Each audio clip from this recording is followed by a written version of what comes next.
you.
Hey, gang.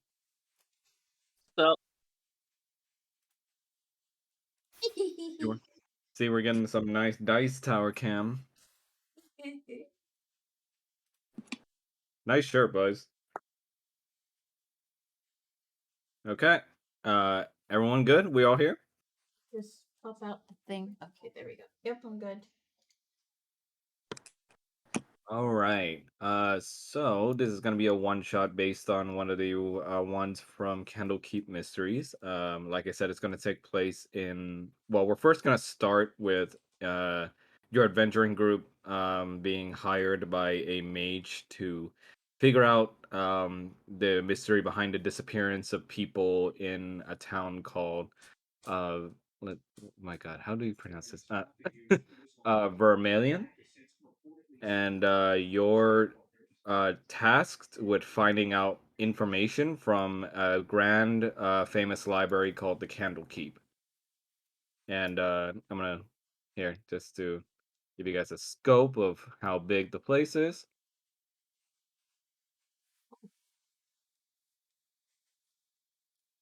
Ooh, that's pretty big. Yeah, so it's basically one big grand library where lots of scholars and readers gather, and yeah, a population of 300. yeah, All monks who will very much fiercely protect all the information Okay, inside. let's yeah. finish. Their Tons of creed, their creed is those who would destroy books, whether by ink, fire or sword will be destroyed themselves. So Yeah, basically a bunch of tomes, ancient, rare, all of it is here, and the mage suggested you guys start here in order to find information about the town. Because it's one of the situations where the town has become so infamous that no one's even sure that it's even real anymore, and you're not sure quite where to find it because it's become sort of a ghost town situation. And yeah, you're tasked with the mage with a clue that you can find here. And he gives you a rather thick tome called a encyclopedia of magic words, which is like already in itself kind of shady, and like you're not even sure whether or not this will get you in because the what you hear from the mage is that in order to get in, the entry fee is to give one book that the Candlekeep does not have, and they find very exciting to have, like a piece of knowledge that they can carry that they haven't had before. Think like Wan Chi Tong's library in Avatar. Oh, that fucking bird. Yeah. yep. Okay. Great. We're gonna giant owl monster. So we can go ahead and start this off with just your characters introducing yourselves to one another. We're gonna do some theater of the mind here because unfortunately this I don't really have maps for the entirety of the interior of Candlekeep, so we're gonna do a lot of just imagining here, people. Okay. Imagination. Yep. So yeah, feel free. Okay. Hello. I am. You may call me Swifty. Sweet. Is she French? Oh, that's my shitty accent for her. Hey, you're foreign, so whatever it is, it's an accent. uh, Silvata Tarunya, pleased to meet you.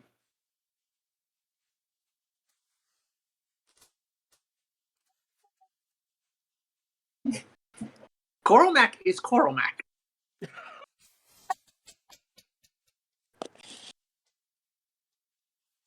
me too, Mister Koru. Coralmac. Koruma.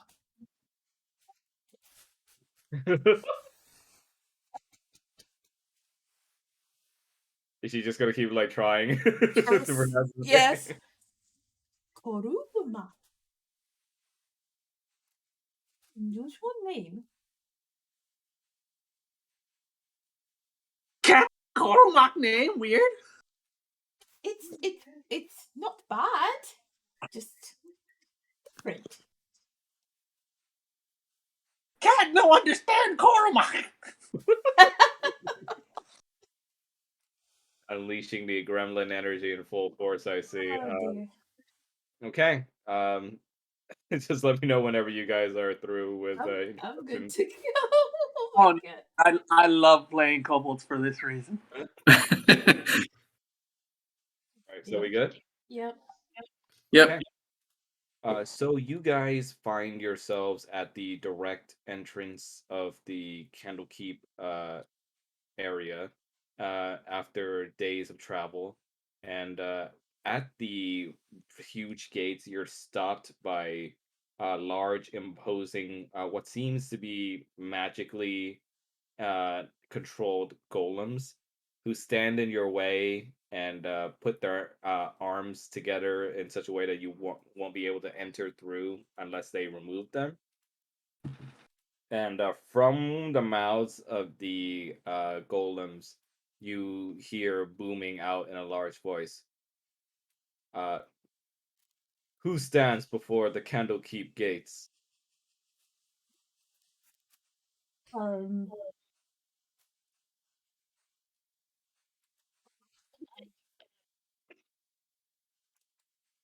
I am Swift of Foot.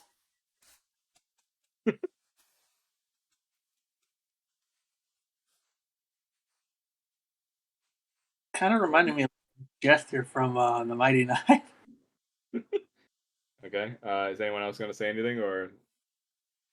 Oh my god!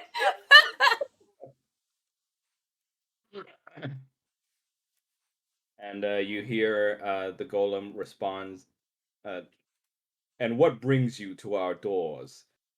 Swift of foot. I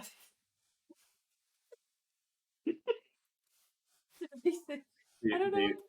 Huh? Do you need a reminder about why you're here? Yes, please. We have a note. You're here at the behest of a mage who gave you guys this job, to investigate the mystery behind the disappearance of a long forgotten town called Vermilion. Uh-huh. Okay. And his hint was that your first clue should be to start here to look for more information. And he gave you a little book to offer as your entry fee, Okay. essentially. We are here for a job.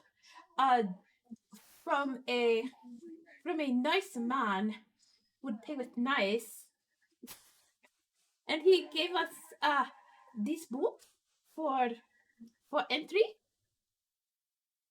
Can I say something? Yeah. Strange man, tell us come steal things.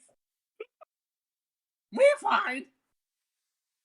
50 just looks at the kobold all confused, like. And you see this the long stretch of silence from the golems until they finally respond. And what have you to give in return for your passage inside, should we deem your intentions pure? Biblioteca. What did you say, Greg? You're cutting out? Yeah, you're cutting out. Biblioteca. Biblioteca. Wait, is he Spanish? He's saying Spanish for library. Oh, Is he Spanish? some of those Spanish words, motherfucker.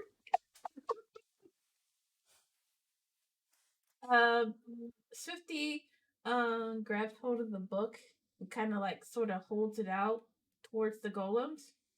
Mm-hmm. And she's like, this book I hope will suffice.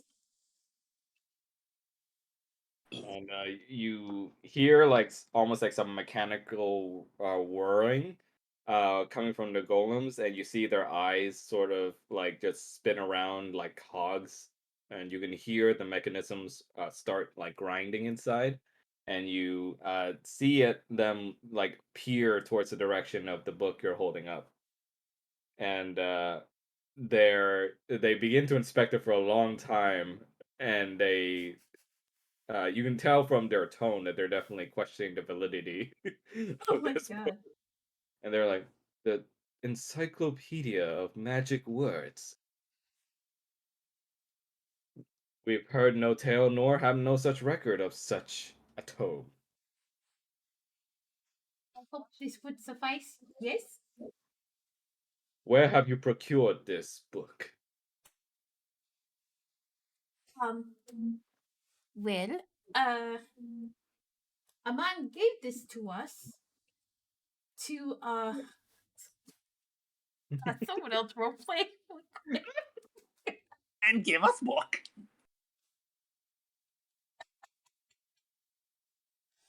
A mage gave us this book. A mage gave us this book to bring here.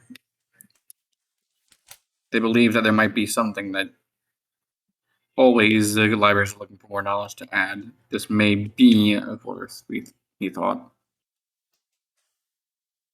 The golems sound out again. And tell us then, what are the contents of this tome?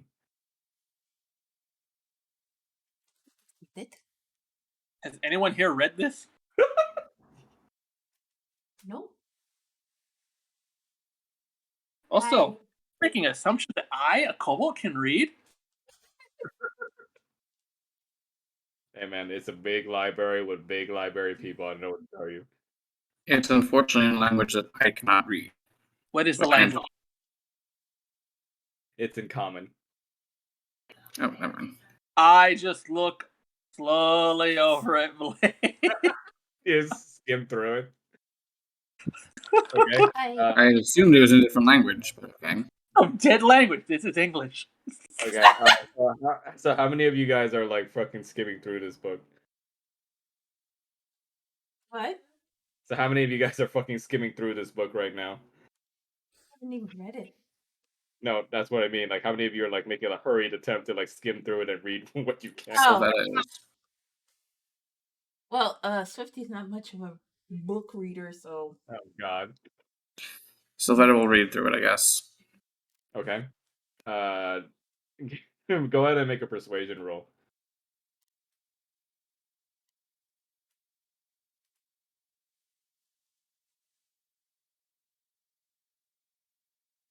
It's the first issue of a good witch, Azura. Oh shit! So not one. I think you were right. I don't think you can read.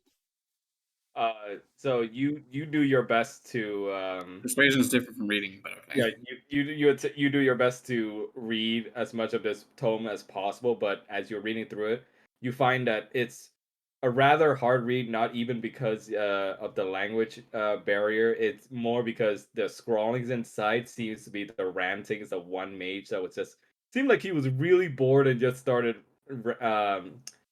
dissertating on the and pontificating on like a certain magic words used for spells and about the origins behind them.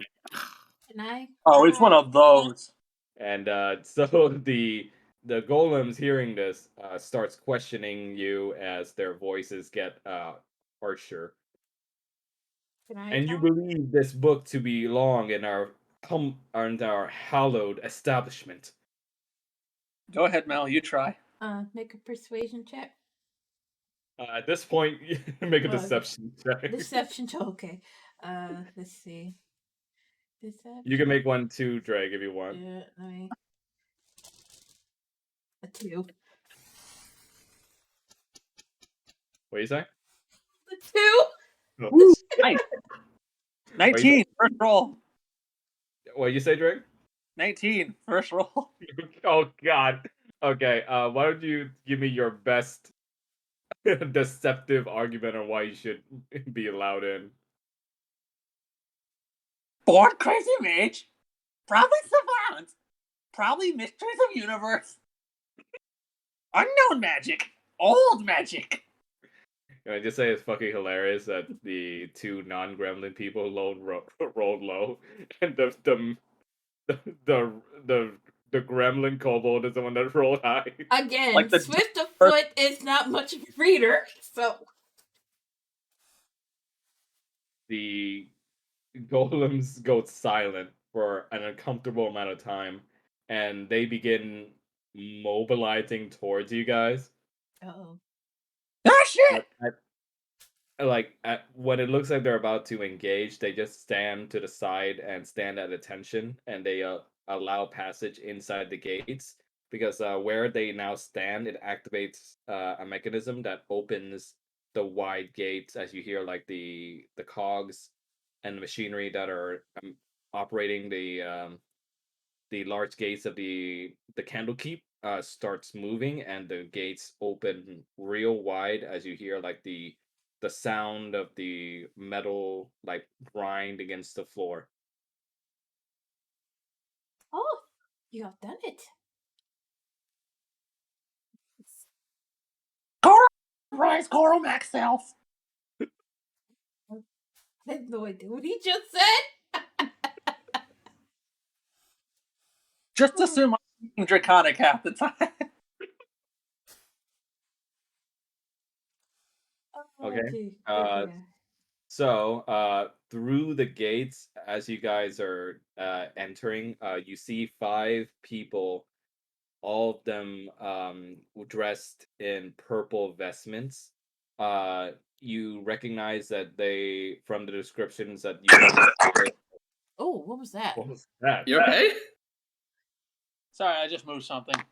I was saying, is that a noise that like the kobold is making? Well, But yeah, they're decked out in purple vestments. From the description you were given by the mage, you can tell that they are five priests of Daenerys, who is the god of writing, and they oversee you at the front gates, and they under their hoods, they start to examine your features as you're approaching them, and when you're in front of them, they hold out their hands to receive the book. At the foot, gives them the book for them to inspect. The main priest in the center of these five, a woman of fair complexion and black skin, takes down her hood and reveals herself to you. She states that, uh, no, madness and brilliance are often of the same coin, and for your sake, I hope we can glean as much of the latter from this tome. She just threatened us. Yes, she did. She a drow? No, she's human. Okay. She's a human black woman. We get So really close up. what do you say? Goes. Cormac gets really close up because I apparently have no concept of perfect space. Say that again, Drake. You're cutting You're out. cutting out. I get Cormac gets really close, just really close up in there. Like up to her face. As high as I can probably go, yeah. The woman goes like, "Is that creature going to be okay?" Just what is he doing? I'm just looking. Must you look so close? Yes! So you see that they summons what looks like to be some sort of sprite looking familiar. It's in fairy looking form. The woman gives the book to this familiar as it flies away to inside of the building with the book, and she looks back at you all and states that, as with all entrants, you will be allowed to stay here for a maximum of 10 days. Afterwards, you must remain away from our establishment for at least 1 month before returning, if it so suits you. Um, And by that time, I hope 10 days. to provide more substantial education. Okay. These terms are acceptable. Big words. She just sort of rolls her eyes at the little kobold and like just ushers you all in along with the other priests. She basically gives you a tour around the establishment. As you can see on the map, you start out from the front gates and you go right through to the big great library. And inside, you see just a spectacular sight. It looked grand on the outside, but inside, you see just an entire interconnected network of books and bookcases just being moved around constantly by magic. Um, and you see that they're all just being constantly reorganized and moved about without even workers to attend to them. But you see there are certain people in robes around uh, to help those who have questions at some sort of desk that is circular around a pillar in the middle of the library. Those are lots of books.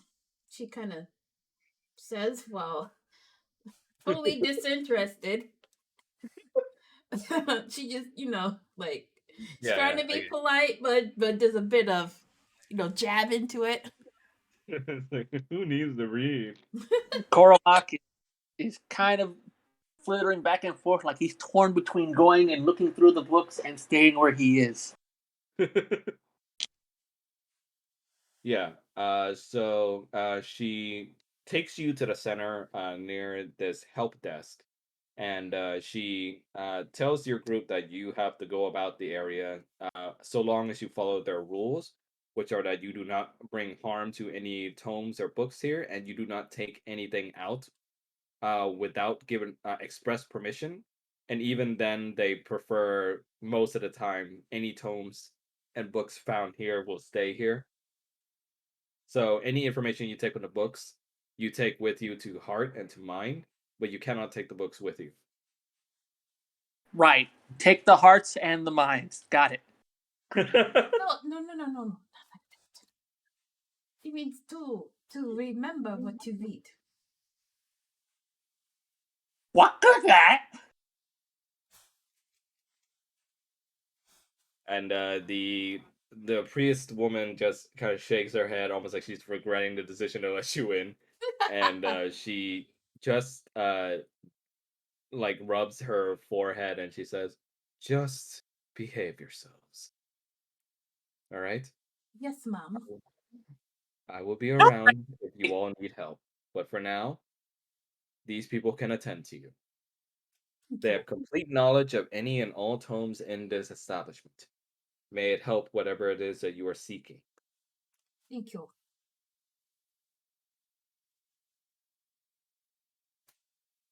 Oh, okay. Yeah, and you see the woman and her other priests just leave you guys to it and say walk back to their jobs.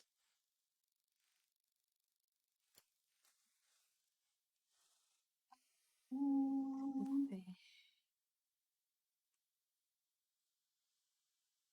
So, like, do they have to go talk to the people at the help desk first before exploring, or is it like, That is a suggestion you were given by the main head priest, yes. let's see, looking for missing people, huh?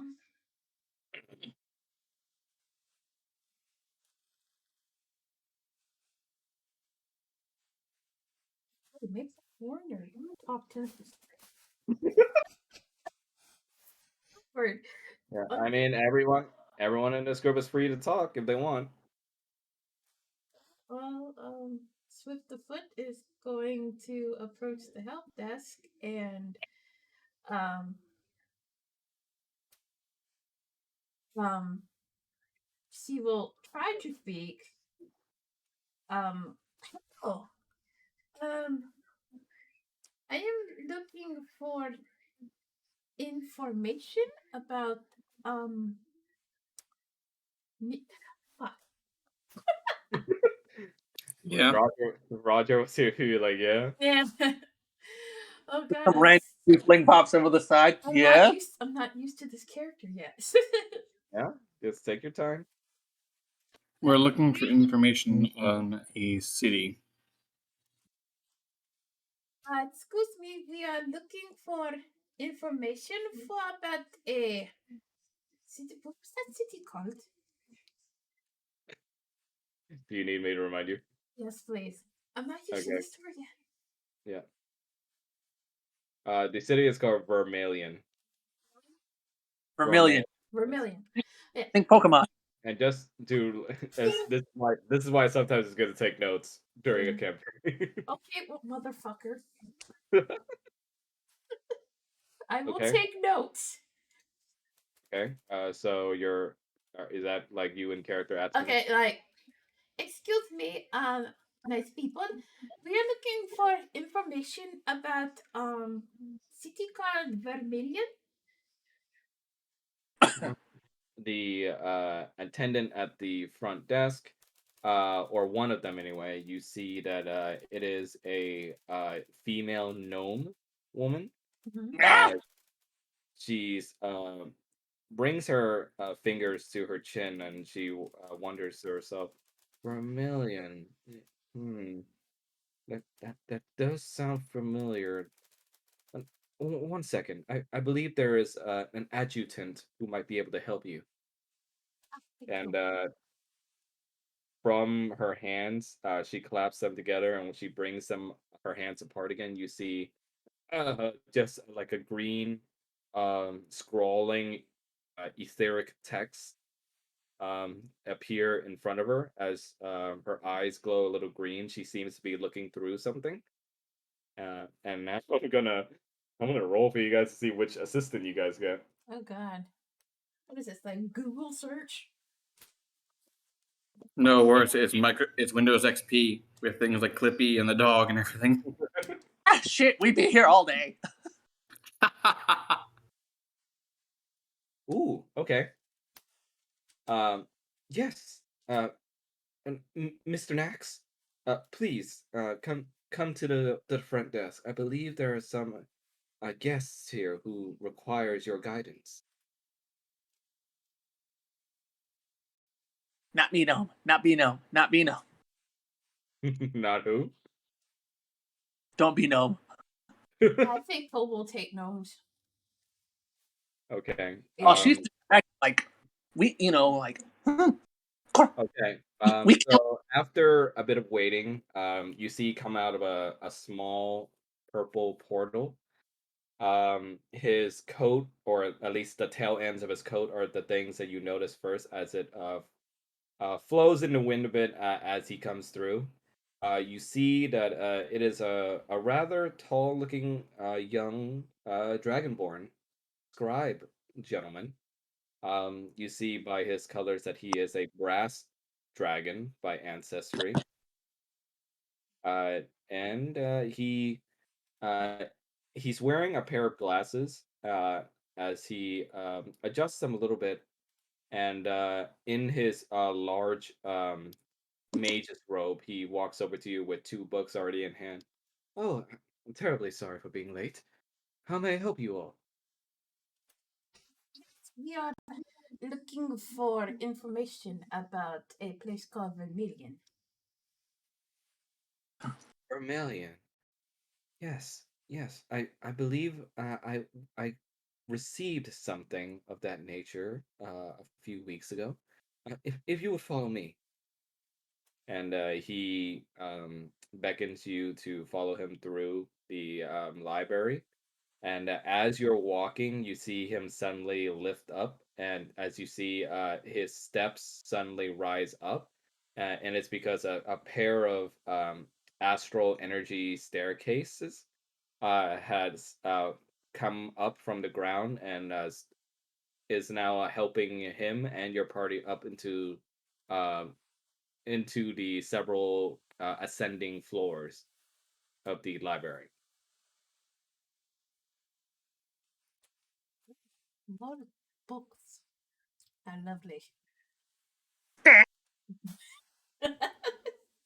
The Dragonborn gives you a rather kind smile, and he says, "Isn't it? Personally, I don't think there's a better place to live. I'm so glad I was able to attend here." Have you been here long? Not too long, I'm afraid. I'm somewhat of a recent, well, uh, early graduate from Strixhaven, but I chose here as my, well, I suppose you'd call it an internship. Internship? got away. What is Wait a internship?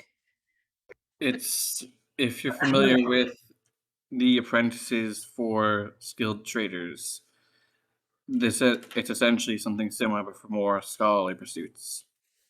Oh, Quite correct, miss. Quite astute you are. Yes.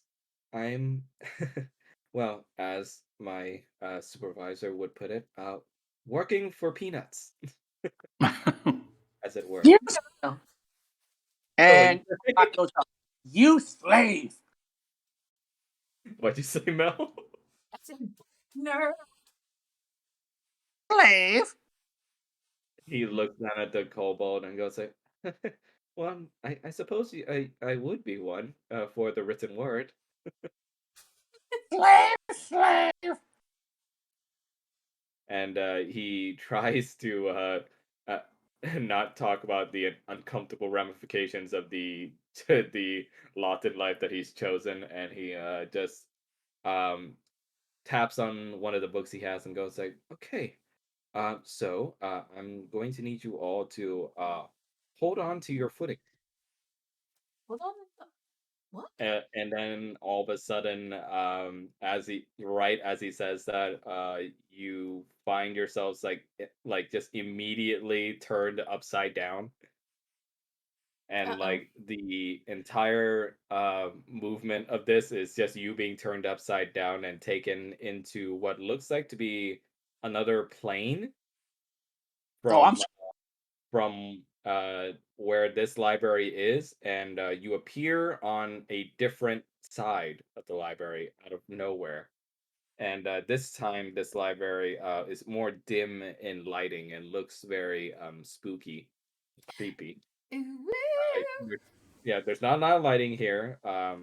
It seems like it hasn't been upkept in quite a bit, but you do see that there is still like a grand variety of books on either side of this tall, wide, spacious area. But there's no active like movement between the books as there was in the main lobby. And as you guys land on your feet again, he says, "Sorry about that. I try to usually give more warning, but you know, magic being the way it is." Oh, I would have been screaming the entire time.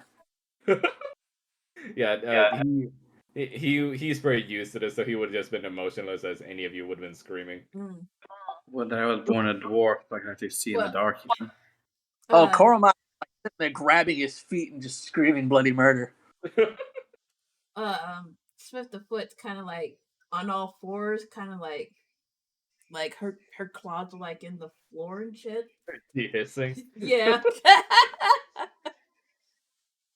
I imagine your eyes are like real fucking big. Yeah. So she Dragonborn! so she as soon as they're like not all kinds of defying gravity, she quickly stands back up and kind of brushes herself off and clears her throat.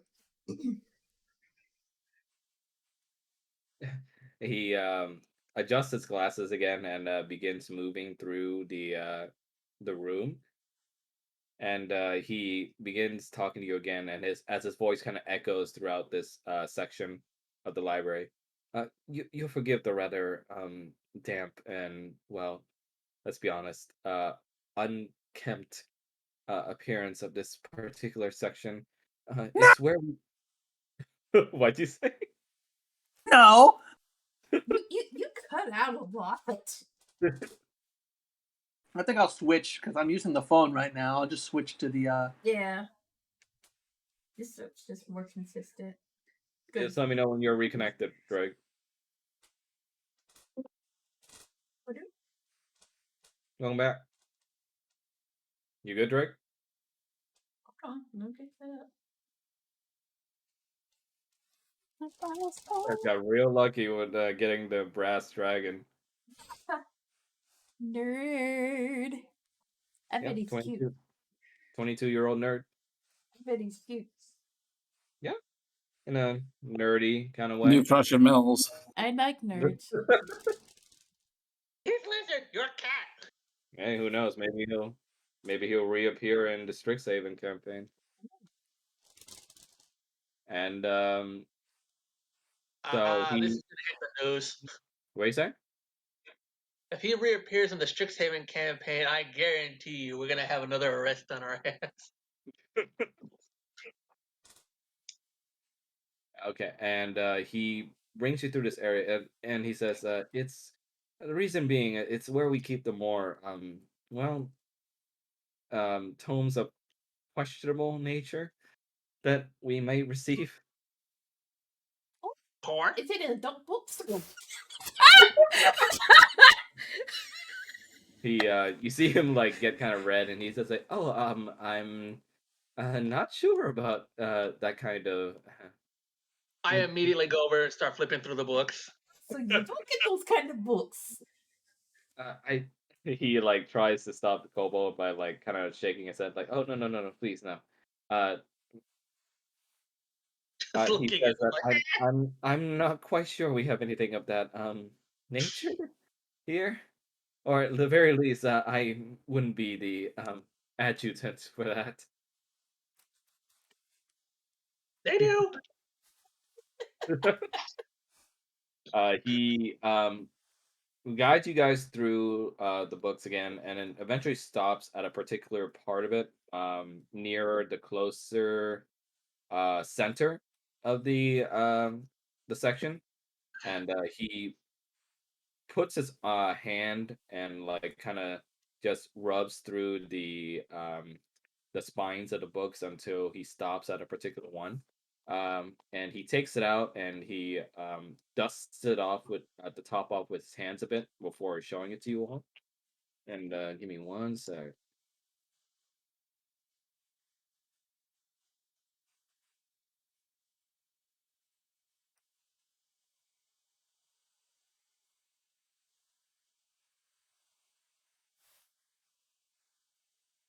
The You guys see that? book.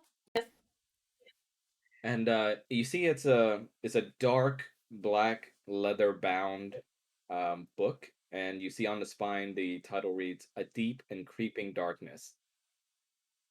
Well, that's It, not it, it, ominous at says- all. it, And it says Necronomicon.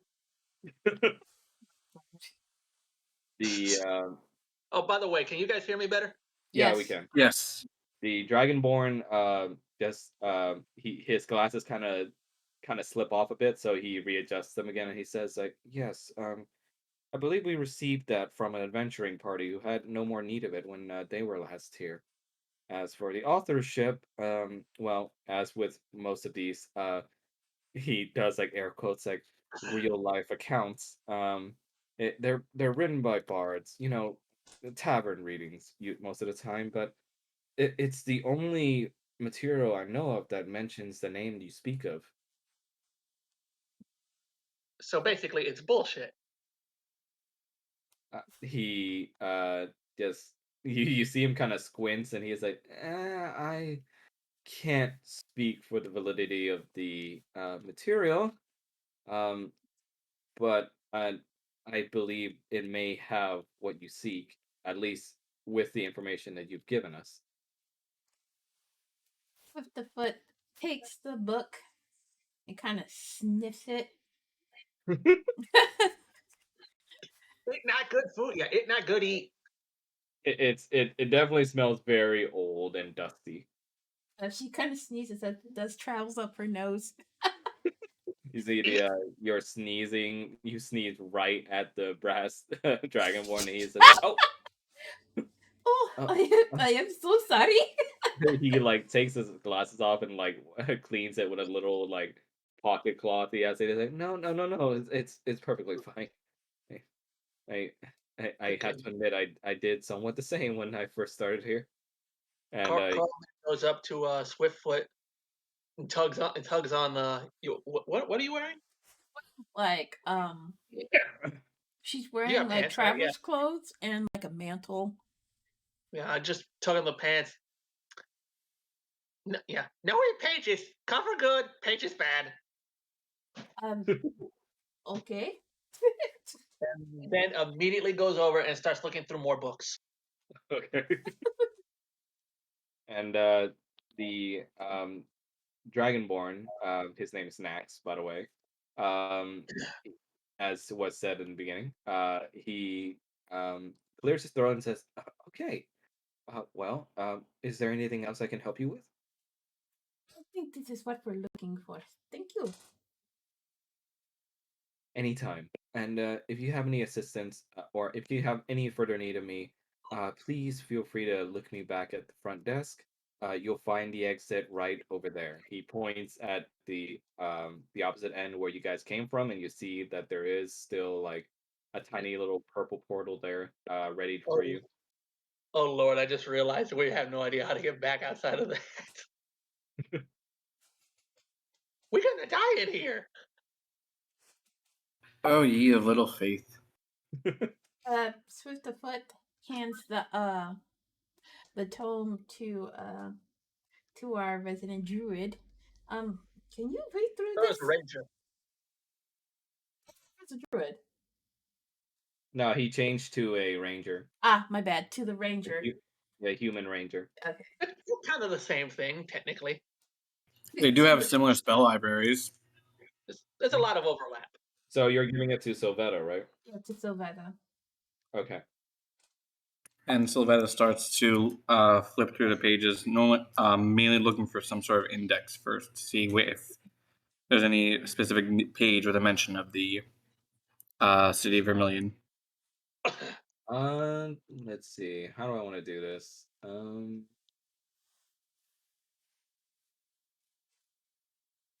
Go ahead and give me an investigation check, everybody, because I assume you're all like kind of just peeking at the book too. Yeah.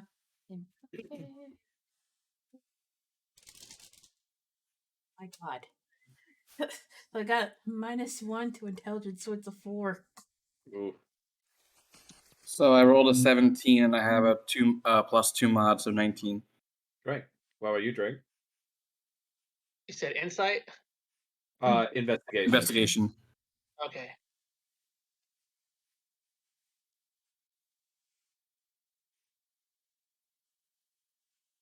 Now, hold on. Freaking. Okay. The camera, stop doing out of focus shit. Yeah. What is flipping around? All right. Investigation. And I don't add anything to it? Nope. Never mind. I have 0. Okay. 9. Okay. So luckily, with Sylvetta's role, you guys are able to thoroughly read the material and find out more information about what you need.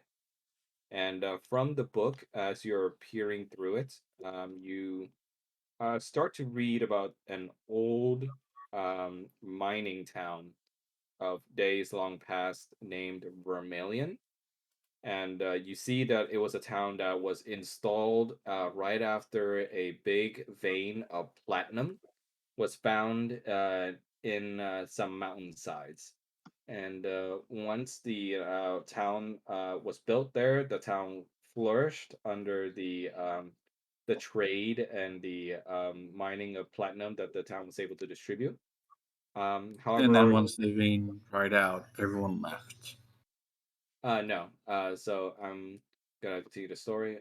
It's so over time, everything was going fine, but there was a terrible accident that happened Ooh. in the platinum mines where some explosives that were meant for the mining process dry, and it caused a catastrophic cave-in that trapped many miners and innocent people inside the mines, desperate for rescue. But they were there for quite a long time, and even then, after they were rescued, about 19 were rescued, but 11 were still trapped inside and never to be found again. Ooh. I wonder if they had to eat each other. And so over time, uh, afterwards, the disaster, many of the inhabitants tried to go on with life as far as they could, but soon, and the book doesn't really go far as to explain why, almost as if the writer didn't know why either. Um, the survivors of the incident and villagers began to disappear one by one, and eventually the numbers of disappearances started rising until it became too much for the inhabitants there, who grew afraid. And every merchant and trader and families and people that lived in the village either fled or vanished due to whatever the is causing the disappearances. And now, as the book ends, you see that it is an abandoned ghost town, uh, left behind in the annals of history as an almost folk tale due to not many people believing that it exists.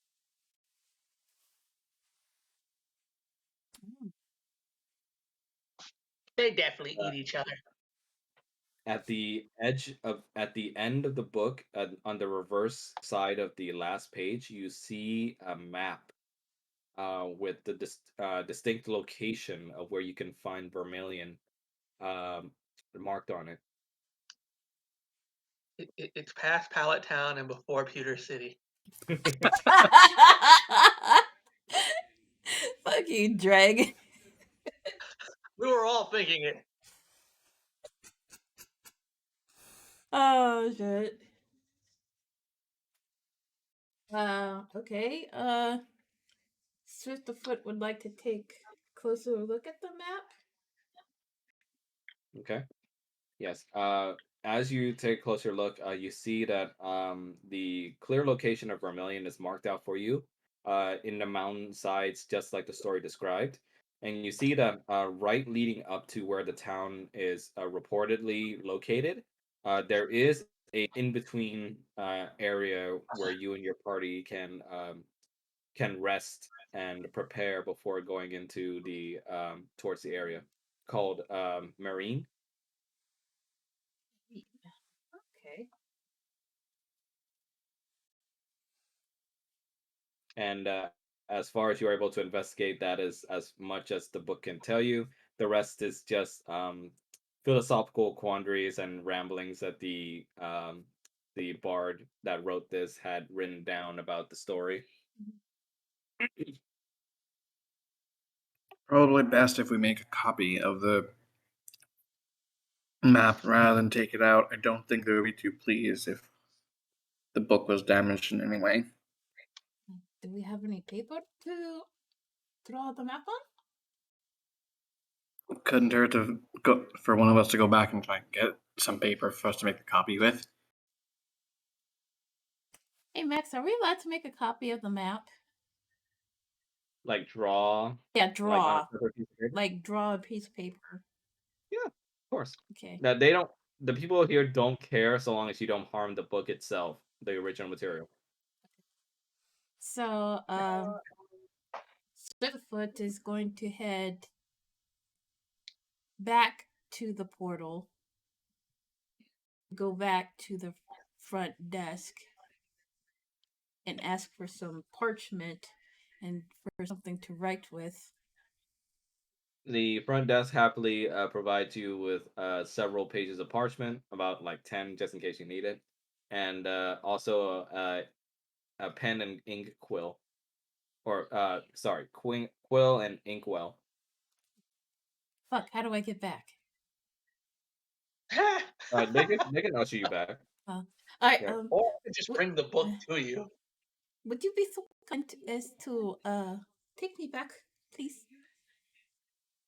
Or as like Greg said, they can bring the book to you. I'd rather be with the group. Okay. I go bring her the book. Just damn if he goes through the portal. My God. The And Sylvester goes with him. yeah, Oh, the two Carl, of them that'll cute. return through the portal and they meet up back with you at the front desk. That sucks. They're horrible. Carl not gonna puke. How's He your hated it okay? so much. Okay, so uh Swiftfoot is going to look at the map and start to copy the details on a parchment as best Okay. as she could. Okay. Right. So with a little bit of time and effort, you're able to copy uh, the map descriptions and also the mapping itself from the book onto the parchments. Oh. Do I just add that to my inventory or? Yeah, you can say map of Vermilion added to your inventory. And done. Okay. She takes the rest of the parchment. She leaves the quill and ink behind, and she bows with gratitude to the help desk. The help desk lady, the gnome, she bows her head towards you and says, "Anytime." We will go ahead and take that tome back to Mr. Knox, and he can go ahead and return it to its rightful place. Where's the book? The Cobalt? I guess I. Last, you had the book, Oh, I'm presumably. dumb. I'm dumb. Shut up. Swift the Foot closes the tome and hands the book back to the help desk gnome. The help desk gnome takes it, and with some green energy coming off her hands, you see her uh, make the book glow in the same kind of light, and with a snap, it disappears. And the gnome smiles at your group and says, "If there's anything else, I'm here." Thank you. So, That's very kind of you. The gnome bows her head over to Sylvetta's direction and goes, "Only doing my job, sir." Or sorry, ma'am. You can tell difference. Well, this is oof. the wait. This is the gnome talking. Sorry, say that again. Was this the gnome talking? Yeah, this was a gnome. Oh God, I'm staying away. He's just hissing in the background. Yeah, the gnome just kind of notices you're hissing. It just looks at you like you're a weirdo. Oh, I give her the bird. Please do not mind him. Okay. So your group has a location at the city as well as the city of Marine, which is the in between city. What we can do now is that we can just fast travel you guys over to Marine. I would say that some time passing, you guys travel to there, just Okay. as like a pit stop before heading there. Don't forget to pay Gil to the Etherite minder. Don't forget to what? To pay Gil to the Etherite keeper. Oh. uh, who's gonna pay? No, he's making an FF14 joke, man. Oh. I was about to say I run out. Like what? Like Well, shit okay. just flies over my head. But yeah, unfortunately, there's no map for Marine either, and I did my best to search online. There's not really any, so we're gonna do some theater Wow, of mind it's like here again. bare bone shit. Yeah, I think not a lot of people do this one shot. That's why. Oh, okay. It's interesting. But Alright. yes, you guys make your way over to Marine.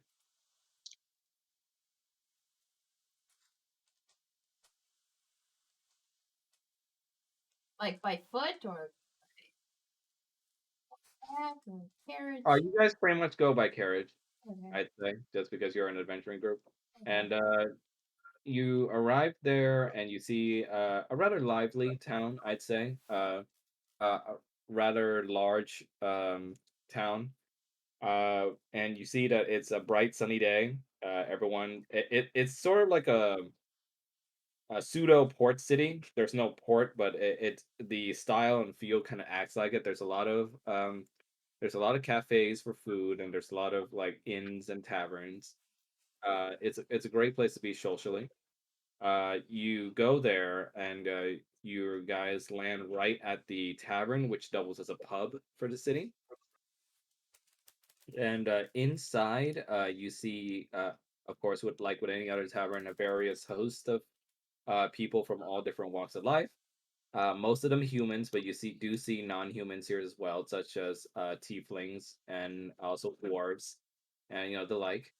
And eventually, your eyes bring you over to the bartender, who greets you with stern yet welcoming eyes, as he is just finished cleaning off the countertop to the bar, and he looks over to you, and yeah, showing a picture. Let me know if you guys receive it.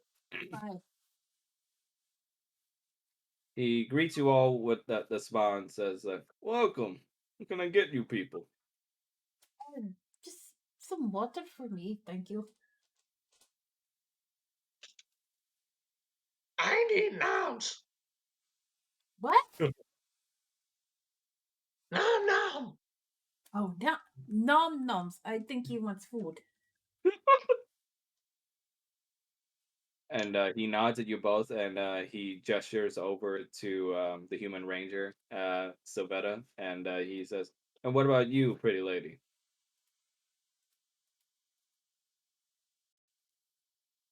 I'm sorry. Oh, the bartender is gesturing over to you and goes, "And what about you, pretty lady?" As Hitting he's on you. asking like, what he can get for you guys. Just water myself, thank you. Yeah. He pours out two big mugs of water for you two, as for Kurumak. What kind of food would you want to order? Starts crawling up on the counter to see whatever's there. You see, make a perception check for me. Nice.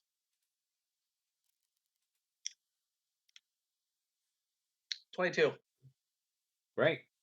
So around, you see all the different kinds of food that the tavern goers are getting. A lot of it is like fancy stuff, like butter poached lobster, and you see like a lot of crab dishes, lots of seafood, and you see some tables even have like some sort of strange looking kebab dish with like steaming meat on it that's black in color, but you're unsure of what kind of meat it is. Ah, really thinking about just going and grabbing that. And the bartender notices your hesitation, and he says, "Well, we got the special, which is the fish surprise stew. If What that's your surprise? fancy." I think What'd he's you say? asking what kind of surprise is in the stew. What'd you say, Drake? What surprise? He says, "I told you it wouldn't be a surprise." Surprise poison? Oh my god. He says, "Ain't killed nobody yet, but You have Cobalt here before? yeah, we got a few of you little guys around here from time to time." Looks back at the other two. Cormac think lanky human lying. Cormac no ever come to a bar and not be chased out. Well, uh, maybe Actually Cobalt grabs are a welcome here. lobster that's there. Cor- uh, the bartender just sort of laughs and just smiles at Coromag and just says, "You're a funny little guy. I like you. But don't worry. I haven't kicked anyone out yet that didn't deserve I was about to say, there's still time. it." But as you're the two of you are drinking your water, and yeah, I suppose Cormac is still deciding what to order. Uh, he I'll eat introduces you whatever's all on and the table. just sends a handshake over to Swifty and says that name's Lucas. Y'all new around here? He's Yes, on to we are. us. Be quiet.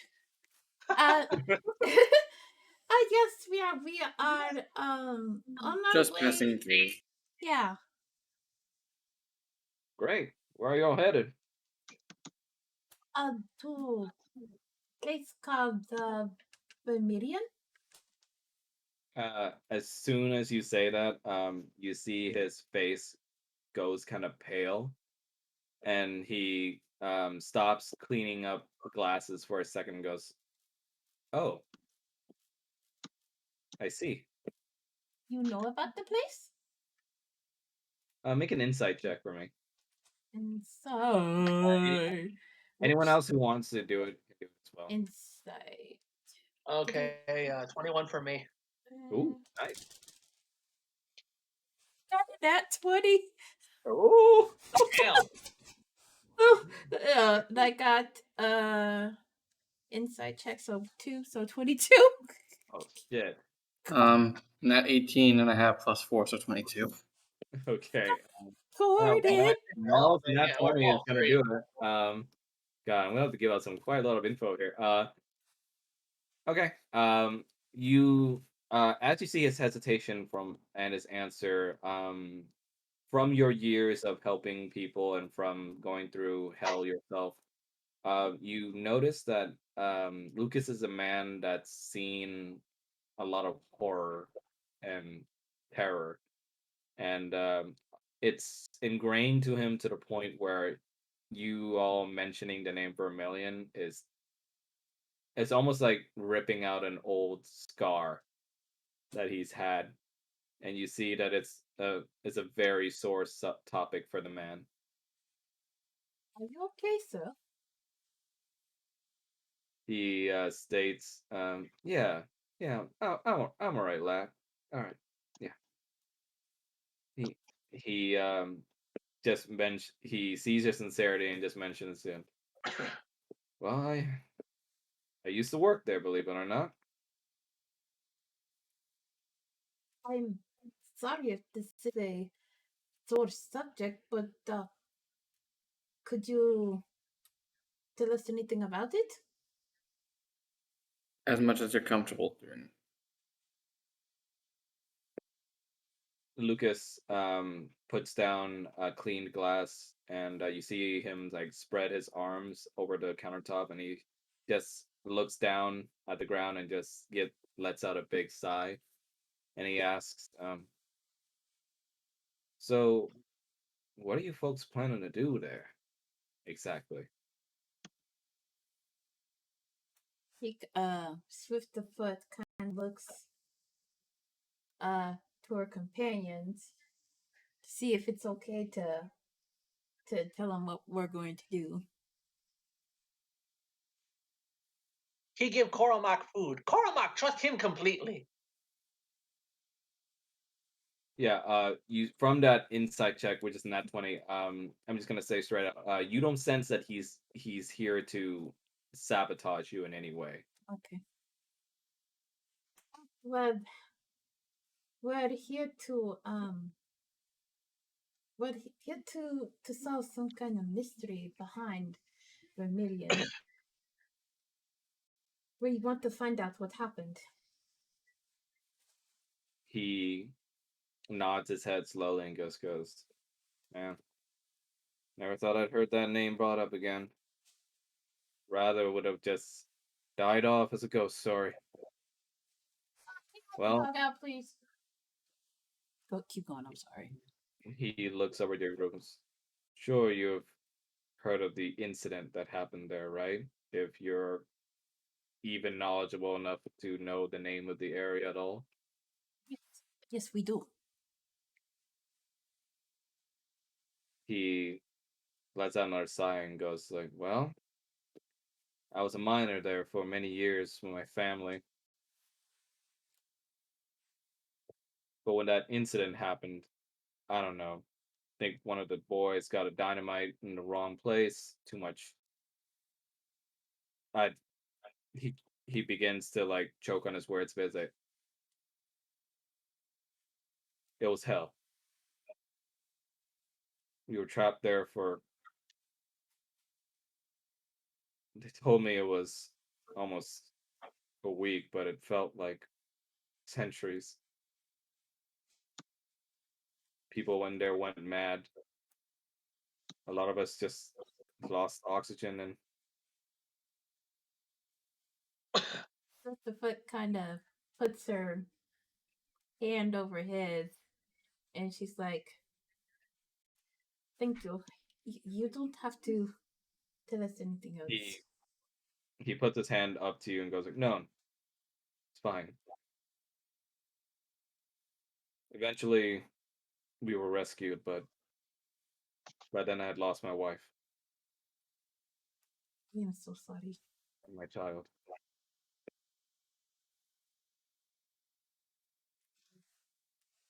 I can relate to losing one's family. I'm so sorry. He feigns sort of a soft smile at you all and says, eventually, over time, people just started disappearing, and it didn't matter what any of us did. We posted more guards. We went in groups. We went in pairs. We went only in daytime. Eventually, everyone just disappears. It's very unusual. He shrugs and just says, I saw the writing on the wall and left. Never looked back. There's nothing left there for me anyway. I can't say I blame you. He clears his throat and says, well, if you're all heading there, I can't promise you'll find anything, but if you do get there, can I ask you something? Yes, of course. Certainly. You owe me nothing, and you certainly don't need to say yes, but if you can find it, please place some flowers over my uh, past wife's graves. I believe we can do that. He says, you should find. There's a hollowed tree in the center of the village. I placed her necklace there the day I lost her. That's how you'll find it. Nods with understanding and like, thank you again for your information. I'm sorry we asked you to relive that. He just shakes his head and just gives you that stern yet kind smile again. And as he rubs the back of his neck, you see that, you know, his arms are very rippled and you see a lot of calluses on his hands from years of working. And he just says, no, don't worry nothing about her, all right? You're all my customers today. And I think I've bored you all with my little life story already. Enjoy your food, little man. He gestures over to Koroma and he waves to both Swifty and Sylvetta. She smiles, a very warm smile, and she drinks her water. Fresh cold water. Yeah. Hmm. And you see, after a bit of enjoying your food and drink, when you finish, Lucas returns to your group. And on a small piece of um, little parchment, you see that he's drawn you a sort of very rough looking. It's definitely not artistically sound, but it's a very it's a workable rough mapping of what the village looks like. And he says that it's not much. I ain't no artist, tell you that, but hope it helps. Sisterfoot takes the map and she thanks the bartender. She hands the map to Sylvetta for safekeeping. And Sylvetta puts it into her bag. I just casually go over, put my food on the whatever table we're at, and then sit on the table while eating. Oh my god. But yeah, so you guys have the run of the small town. You can explore it as you like, but there is a store where you can buy things as well as a flower stall that's next to the item shop if you want. I'm gonna go to the general store. Yep. HEB! What? And It's a since book chain. this is a one shot, I'll go ahead and just I just say that you guys for this adventure, okay? You're gonna get each of you 2 healing potions. And I will add that to my inventory. yeah, I Two believe it says healing a potions potion of each. healing. Yeah, just add 2 potions of healing each to your inventory. Okay. Potion of healing.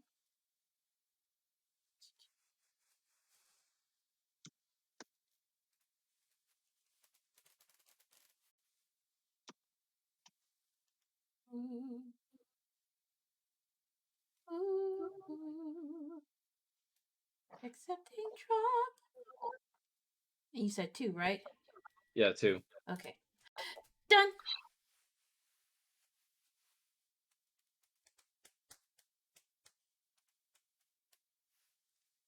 Wait, how's the town spelled?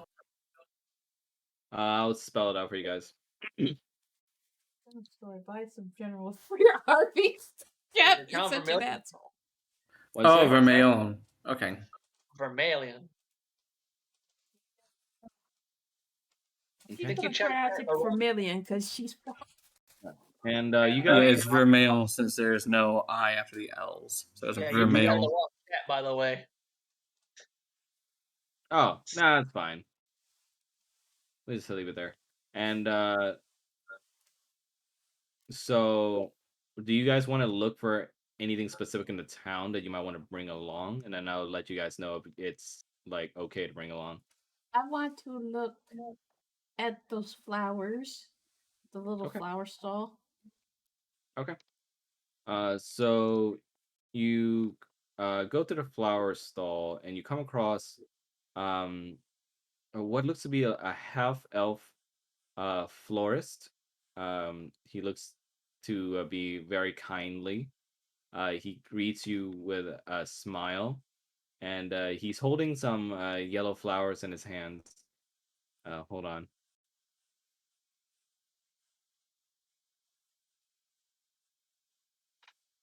You got a picture for this one? Yeah, I'm gonna post it. Okay. Yeah, knows. Yeah.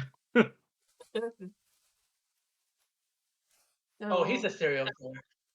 But yeah, he hands you a free flower and just says, "Hi, welcome to Marine." she takes the flower and she sniffs it with uh with a smile, and she's like, hello, I am looking for a small bouquet of flowers. Oh, I can certainly help with that. What kind of flowers would you want? Can I see what kind of flowers he has? Yeah, sure. Okay. So, God, made me look at the flowers now. Sorry, God. Oh.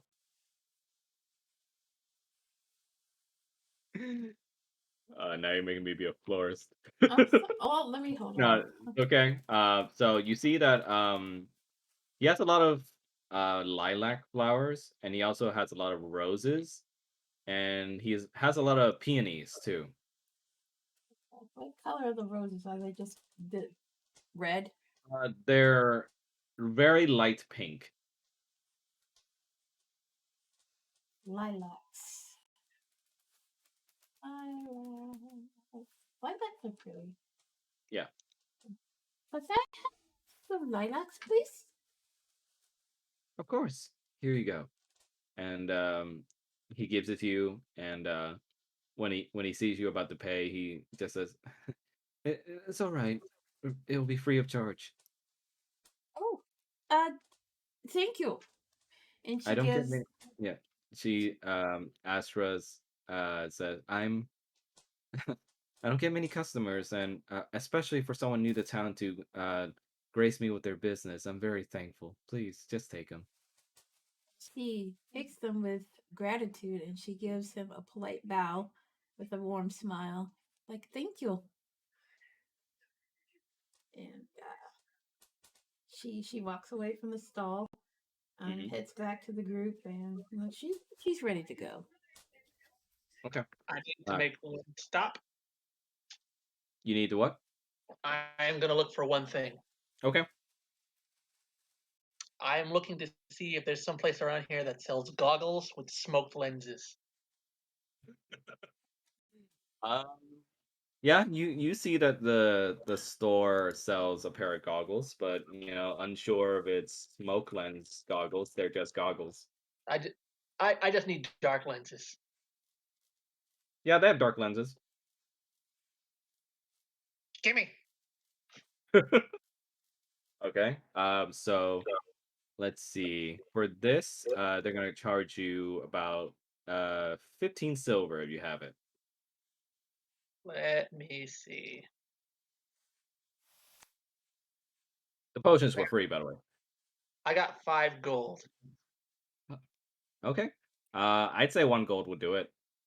I give them 1 gold. Okay. 1 unrefined gold nugget. Yeah, you see them just give you the pair of goggles. So you can add dark lens goggles to your inventory. What about you, Blaze? You want to look for anything? Sure.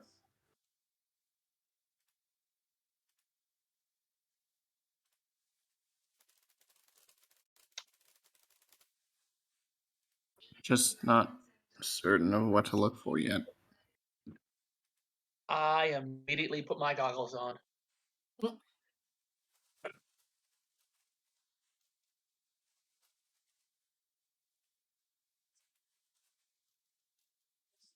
Yep. You slap the pair of goggles on over your head.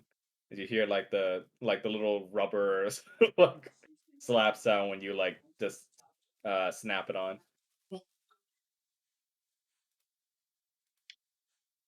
Much better.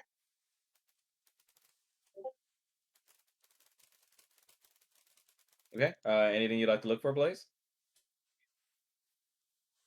I'm not really sure what they even have, to be honest, so I wouldn't know what to look for.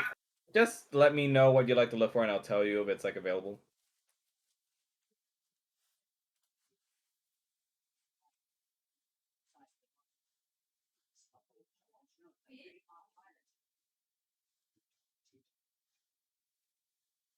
Boobies, boobies.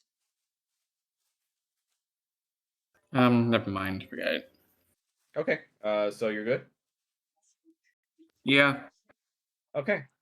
So with your group now being prepared, you guys start heading towards Vermilion as indicated by the map you received from the information you got at Candlekeep. And yeah, it's about a 3 days ride by the cart you guys have.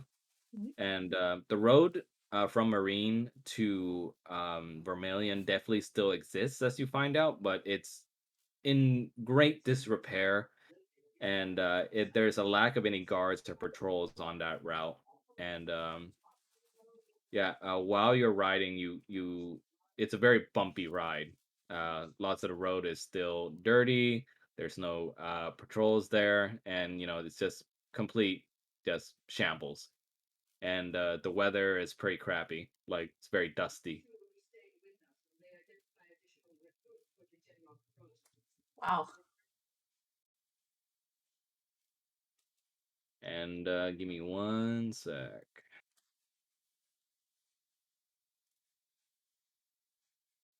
Yeah, we do have a map for this one, thankfully. Thank God. Okay.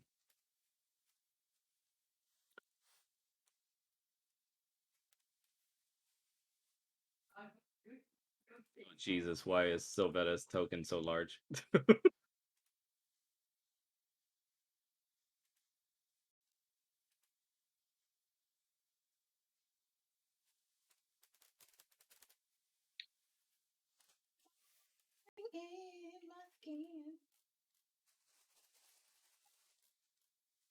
I mean, I could see the Cormac screaming that out.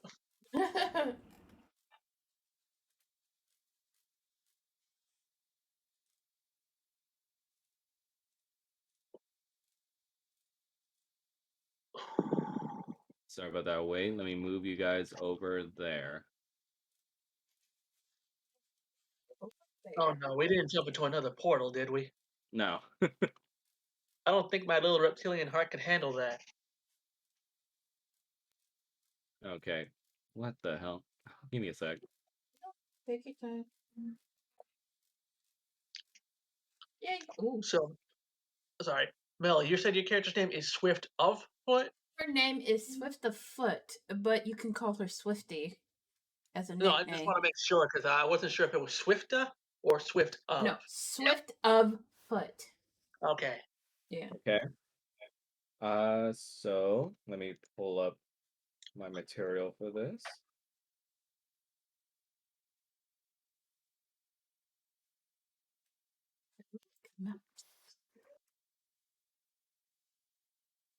Yeah, I couldn't crop that part out. And Koromak is just looking at this giant thing Yeah. that says heroic. So you enter this village and you see that it's eerily quiet. Plants and wildlife seems to have overtaken these crumbling houses, and there's leafless vines climbing over rotting walls. Birds and other small creatures are now nest in exposed rafters, and you see just completely gnarled trees now protruding from the fallen rooftops of a few buildings. And the sky overhead you see is very overcast, so it just lends to a more depressing and oppressive feel over this environment. They're dead, you know. Yes, we know. Like really dead. Swift of foot just kind of shakes her head. Yeah. Starts to maybe look around a little bit.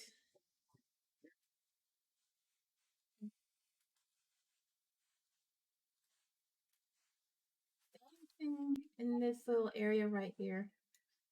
You make a perception check for me, Okie doke. and anyone who else who wants to do it can do it as well. Okay. Is that a nat one? Yes. Oh shit! Let me I get a nat 20 and then a nat 1.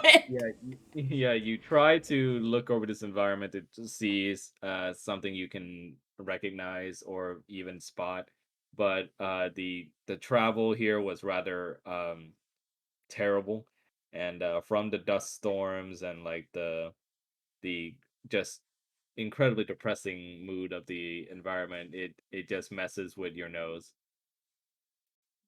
Koromak comes up. I come So up. Bella's gonna look around too. Okay, you guys can roll for perception too if you want. Oh, I have. Okay, how much? Yeah, has perceived town total shit show. Well, how much did you roll, Drake? 9. Oh shit. Well, what about you, Blaze? Nat 18, and I have a +8 to perception, so 26. Great. Sylvetta, with your ranger acuteness, you're able to see that directly to the left of the village. You do see that there's something that you can spot. Can you guys see my ping? Yep. Yeah, over in this direction, you do see something that's interesting to see. And you see that it's a sign for an old shop that states Tormund and Blennis's shop. And there's a little icon with a wand crossed with a blacksmith's hammer.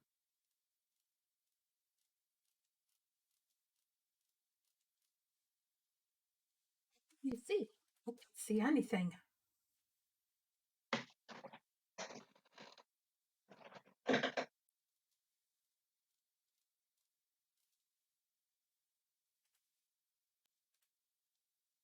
Sylvetta?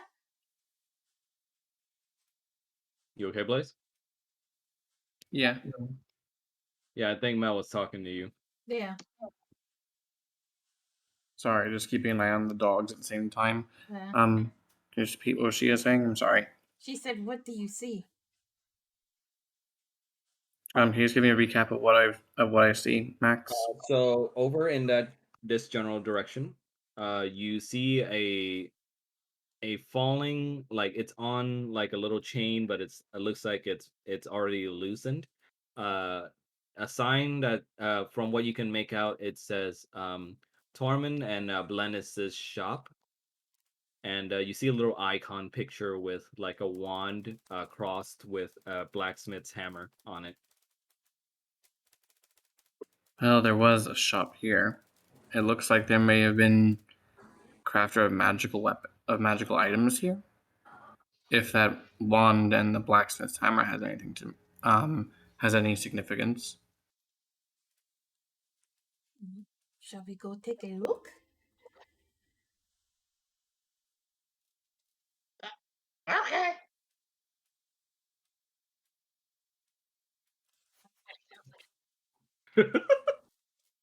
Quack. Okay. So in front of this area, now that you're closer to it, you see that there's a thick layer of dust that covers the outside of the building. And from the windows, you see in the inside there is a forge and also a blacksmith's anvil and hammer inside as well, with an empty workbench.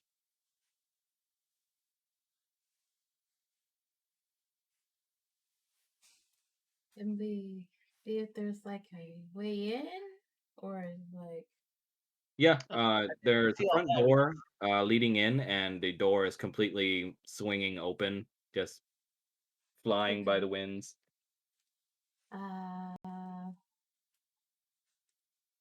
Sisterfoot is going to look inside. See if there's anything interesting.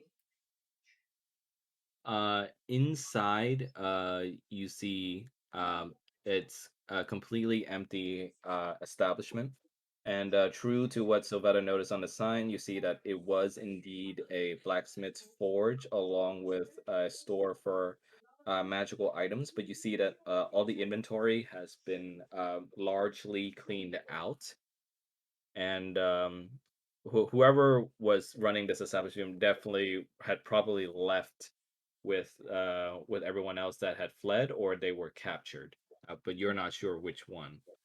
And yeah, go ahead and do an investigation check for me, Mel. Right?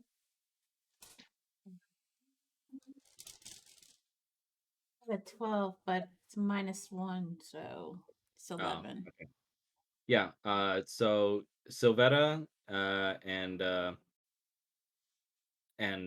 Cormac, you guys notice Swifty looking around. Uh, go ahead and both of you make an investigation check as well.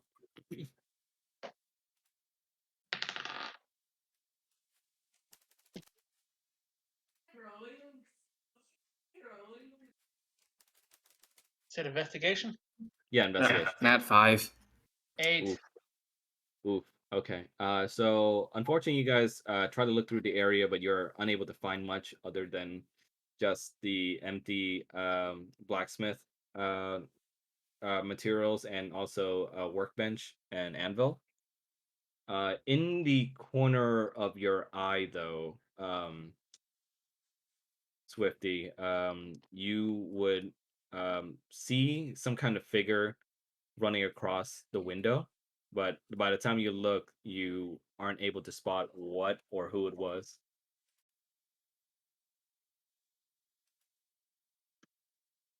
Be right back. Okay. Okay. Trying to ban this person on fucking Twitch, Twitch. Yeah. you want me to get on there and help? Which Yeah, one? please. Bekuyani? Yeah.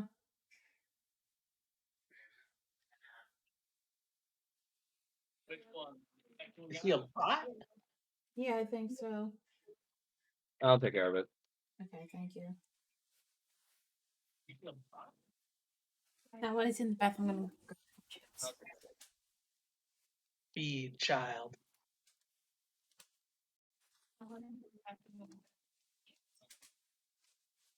Be child.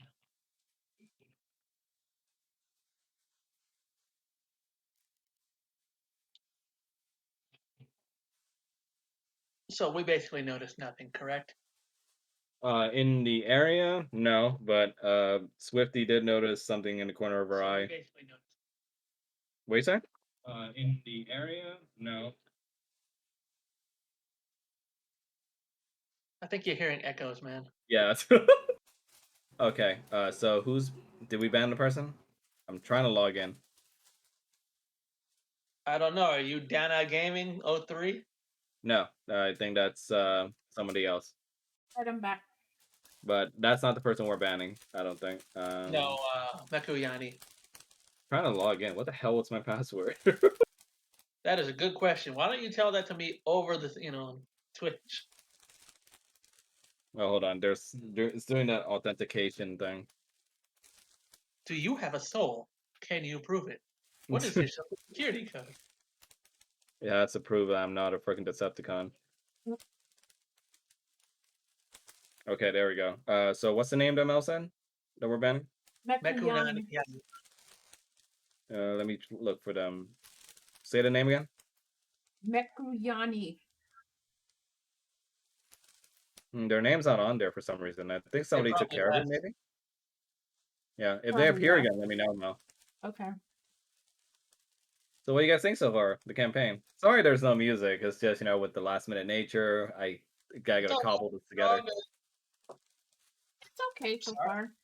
I'm sorry you guys have problems understanding me half the time. No, it's okay. You like it so far, Mel? Yeah, I do. But then again, I'm kind of like D&D star, so. Oh, gee, thanks. No, you're going to withdrawal.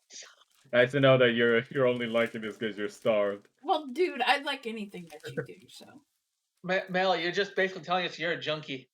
Yeah, You're a DN junkie. I am. Let me see if I can find something real quick from like the tabletop audio stuff. Like, come on, just let me roll the dice. Just let me roll the dice once, man. Just one hit. Ooh, think I found something. I'll suck your dick for a 20. The fuck? Yeah, that was an unfortunate nat one investigation, and Yeah. unfortunately, damn. everyone else rolled low too. Be right back.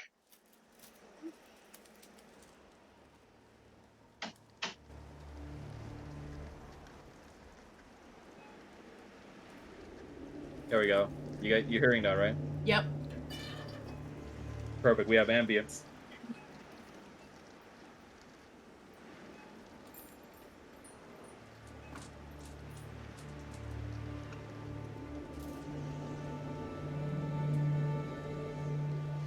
We want to take her sister out today. Yeah, well, we got next week. Mm-hmm. It has to be Saturday though, Yeah. because Sunday is when we finish the one shot. I know.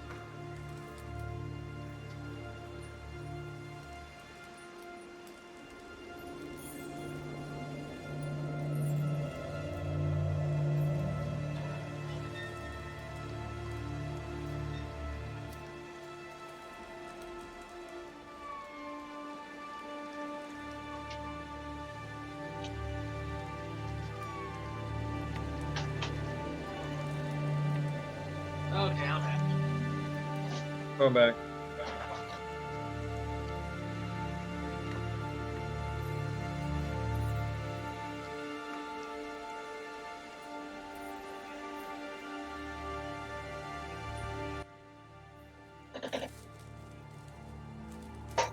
Oh, the dice tower works fine. I got a nat 20 and then I got a nat 1 right after. Wait, real quick. Do you just like put the dice at the top and it just rolls all the way down and comes to the? Uh-huh. Oh, cool. See? And then that's when it was pretty nice though. So I hear music. Does that mean we're about to die? We'll see. No, that's just ambience. But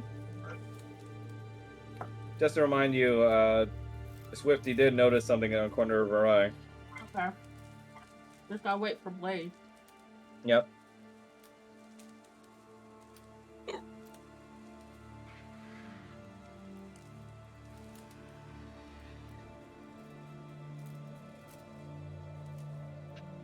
No pressure.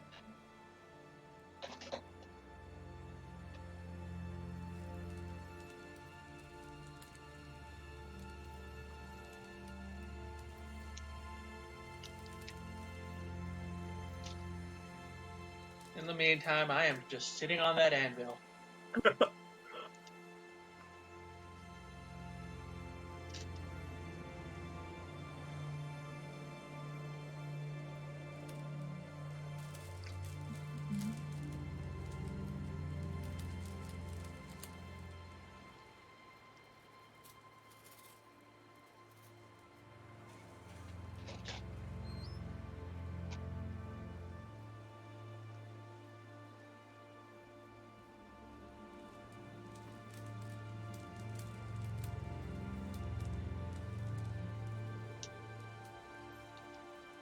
So Mel, this is your second character, right? Yeah. So far, it's our second character, yeah. Well, yeah. Because I was trying to remember if you played during the yeah, you DM. So yeah, that's right. Yeah, I DM.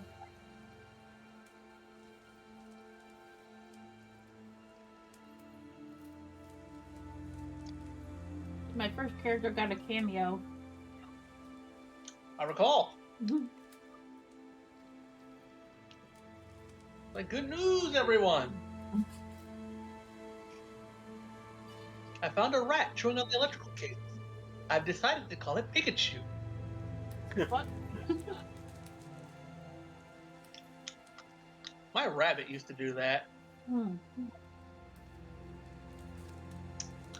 Then just one day, we're all sitting watching TV. It flickered out for a moment, and there was a bright flash, and then out he came. His fur all floofed up, and like, I don't know what the hell just happened, but I need you to hold me.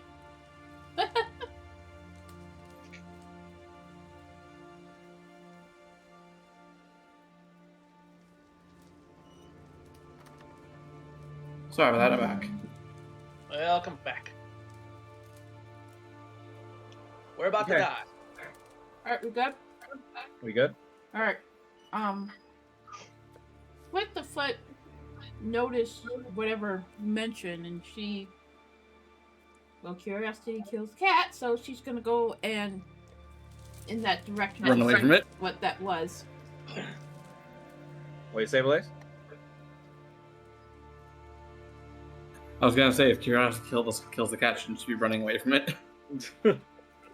You'd think that, but no. Yeah, in the corner of your, because you're all inside technically this building right now, right? And you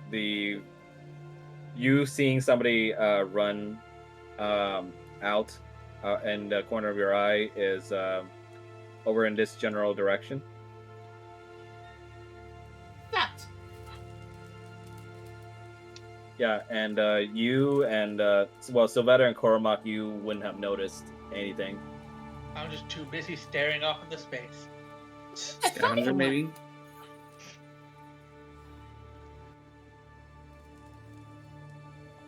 What was what? I think I saw someone running. The scavenger? Could be. Ranger track. So she's gonna go and.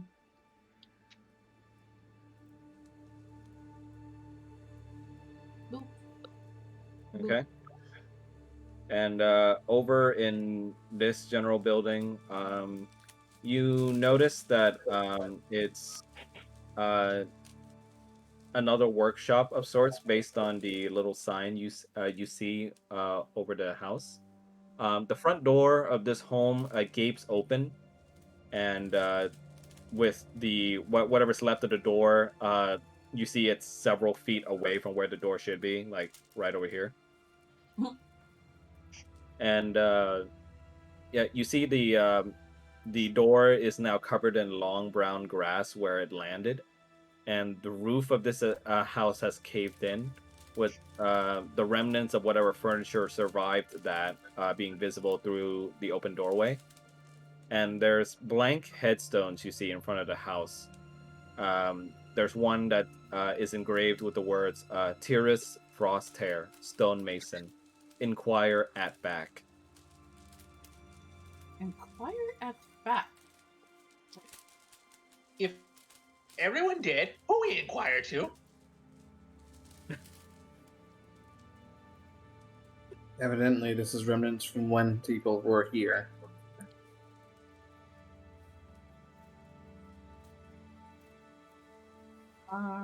So like the entire house is like caved in and blocked. Yeah.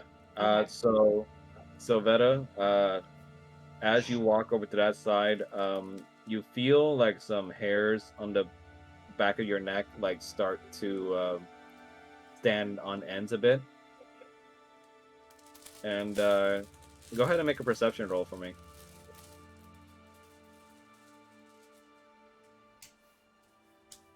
$13, and with a +8 mod, it's 21.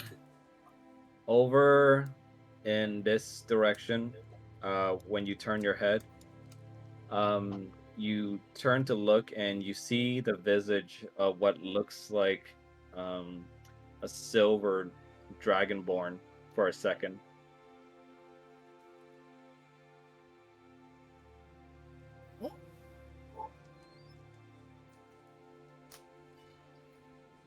And when you turn to look at him, uh, you notice the armor on it being a very familiar visage. And before you can even blink, though, the image is gone.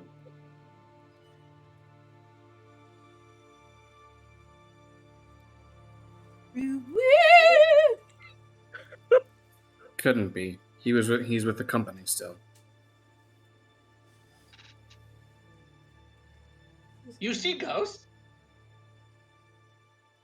No, I think it was just a trick of the light, trying to look at it. Looked as if it was someone I know, but I know he's with the company still. Okay. Look over at Swiftfoot. He's a ghost! Not a ghost. Poltergeist! God. Well, it wasn't wearing a jester hat, so I don't think it could be that. Jackass!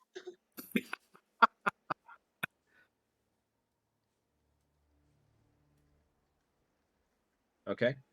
Go ahead and make a perception roll for me since you're there, Mel.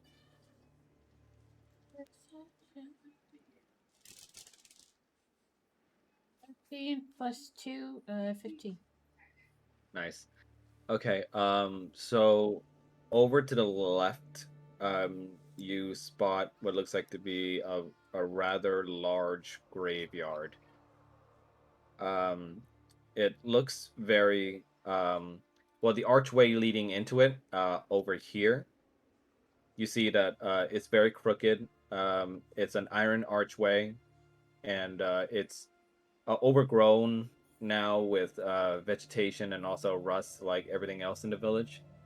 And you see in the from what you can glance in the graveyards, you see that the headstones in there are arranged in a way that's very odd.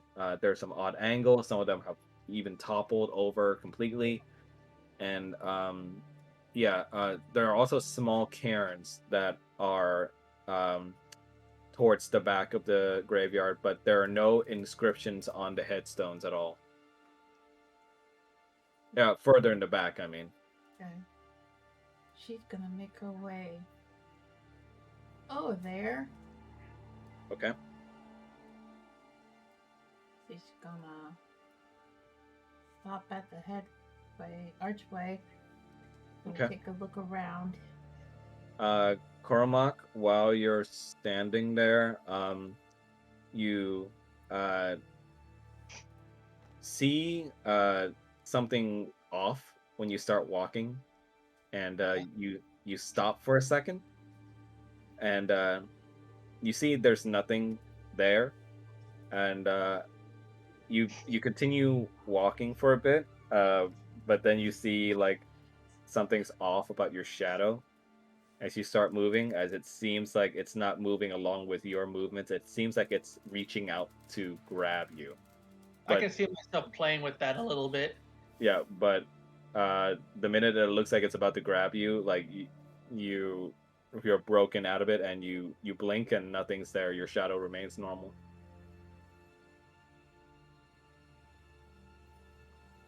Shit, shit, shit, shit, shit! No go graveyard! What? And Sylvetta, you're standing near the hollowed tree that Lucas had mentioned, and you do see at the base of it, there is a necklace that is on shining on top of a mound of buried dirt, as you can see, as he described. But when you move your hand, you almost feel something holding it. And when you turn to your side and look, you see the visage of the silver dragonborn again. And he gives you a kind, dependable smile that you remember. But once again, when you try to grab the hand, you see that when you blink, he's gone.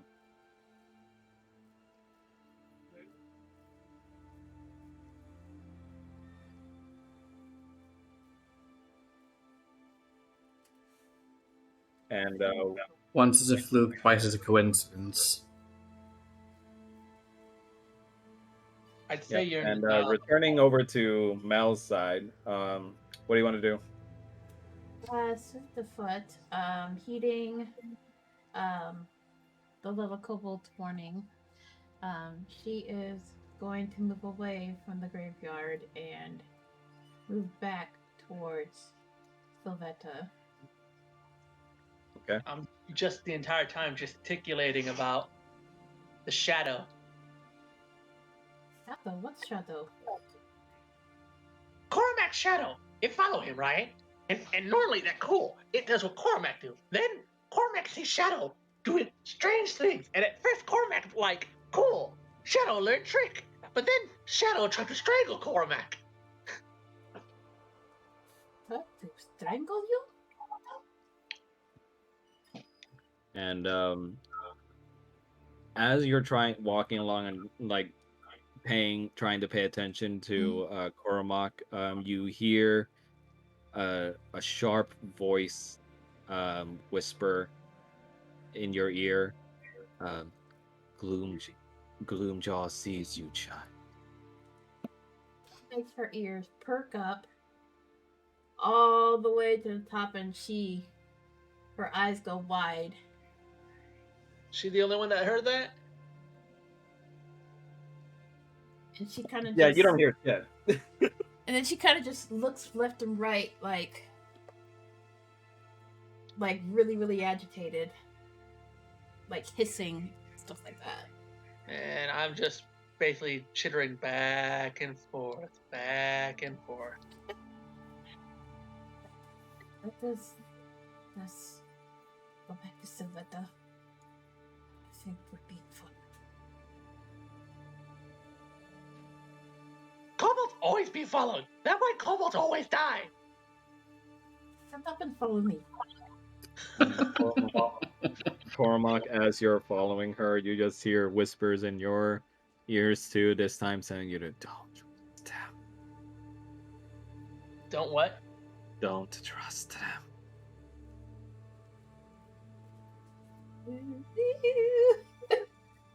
Mind taker. Mentok. Mind taker. Can you describe this thing in front of her right? Yeah, so like I described to Blaze already, that's the hollowed out tree that Lucas had described to you guys.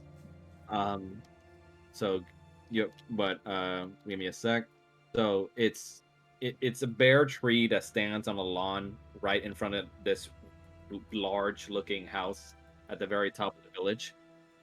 And you see there is a hollowed out knot on the tree, and about 5 feet above the ground, and there's dead leaves and empty nutshells around it. And inside the hollow, you do notice the necklace that Lucas mentioned from his wife. And yeah, if you guys want to do an investigation check, you can. We take Can she put her the flowers? Yes, you can.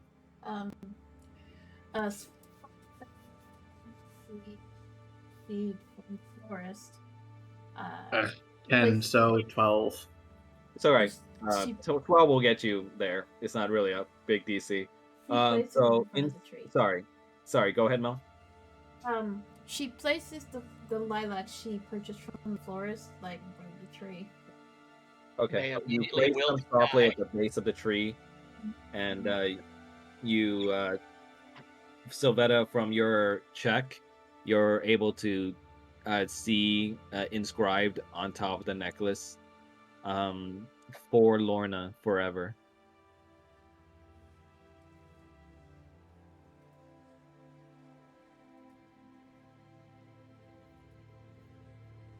We take? No. No. Why? Leave it Because alone. desecrating a grave tends to bring bad luck. Look around. Me think too late for that. I mean, it would bring bad luck to you. I look around. Me think it's too late for that. She, Swift the Foot, gives him a very cold, calculating look. You leave Nicholas alone.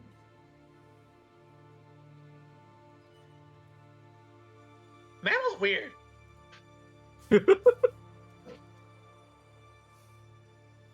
Okay. Is there anything else you guys want to do? Okay. So since you guys are pretty much in front of the building, go ahead and give me perception checks, all of you. 19 Nice. plus 2, 21. Nice. 13. Okay. 17 plus 8, so 25. Okay.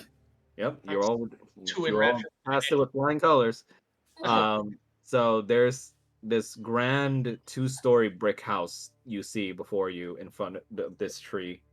And you see that it, like everything else in this village, has fallen prey to time and the elements. And it's definitely seen better days than the smaller houses in this village. There are heavy wooden double doors right in the front of the large house, and they're flanked by what looks like very dark tinted windows. And the chimney that anchors the building at each corner of the roof, I mean. And in front of the house is, of course, the hollowed out tree.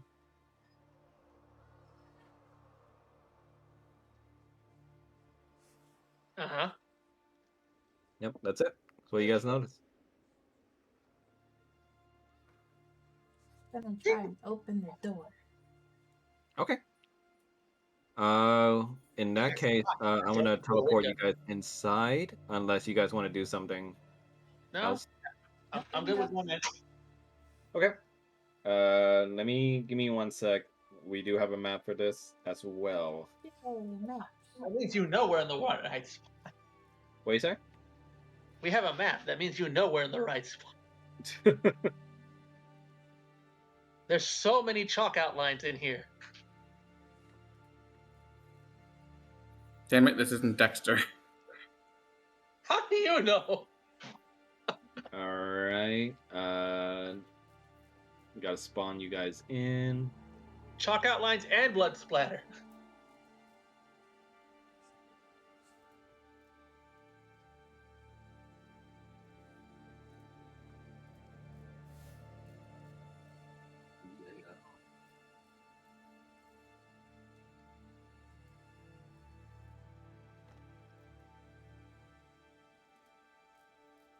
Remind me again, Drake. You have dark vision, right? Yeah, you do. Okay. I do.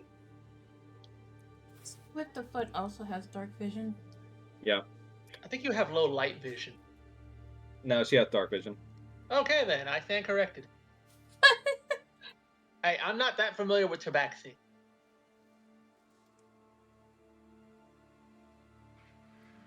And granted, my cats can see better than me, but they still find a way to fucking walk between my feet at night. You see, like, videos where cats are, like, forced to, like, move through, like, cups that are strategically placed on the ground, and they just move with such ease that they don't knock any over. Yeah, I want to know where the hell that bull is with mine, because they keep knocking over action figures. Oh, I guess your cats don't give a fuck. Pretty much. Okay. I'm gonna move the player mark now. I've seen my make go and take what should have been an easy jump and like roll a 1 and just fake ace plant straight down. Is the dynamic lighting thing working for you guys? Just checking. Let me see. Well, I see all black, so let me I look. see. There we go. Yeah. I Oh see. yeah, I can see great. Yeah. You guys see only what's in front of you, though, right? Correct. Yes. Okay, great. Yeah, that's fine then. Okay, let me pull up my material. 1 second. Okay. What do you say? That's it. Okay. Show me the meat.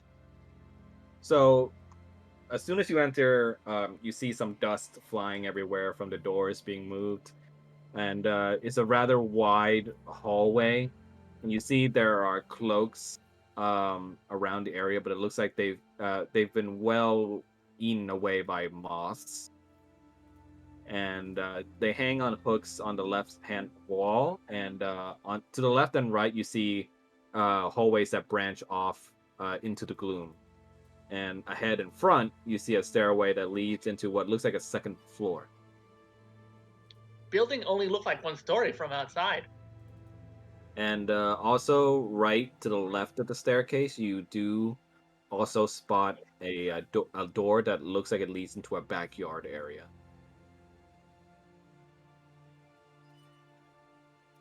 Okay.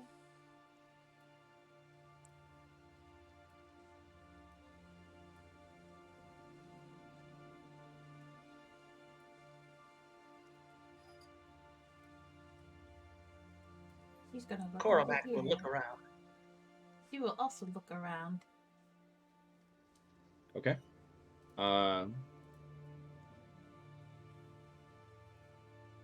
Just let me know if you guys want to investigate something.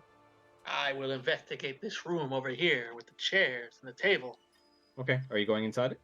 I do. Okay.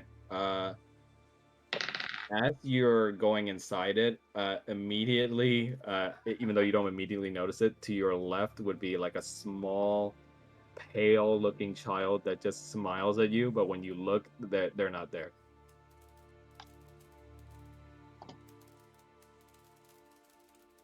Cormac is not ready to rule out the haunted theory. And inside this room, you see that there's a large rectangular table with 8 chairs around it. And on the sideboards, there's a very dusty ceramic serving dish that's right on top of it. And there's a fireplace in the very far corner as well. I will investigate the fireplace because it is warm. Okay.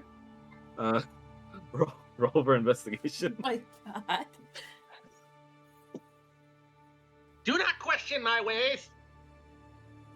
Okay. So you're going over to the fireplace, right? Yes. Okay. Roll for investigation for me.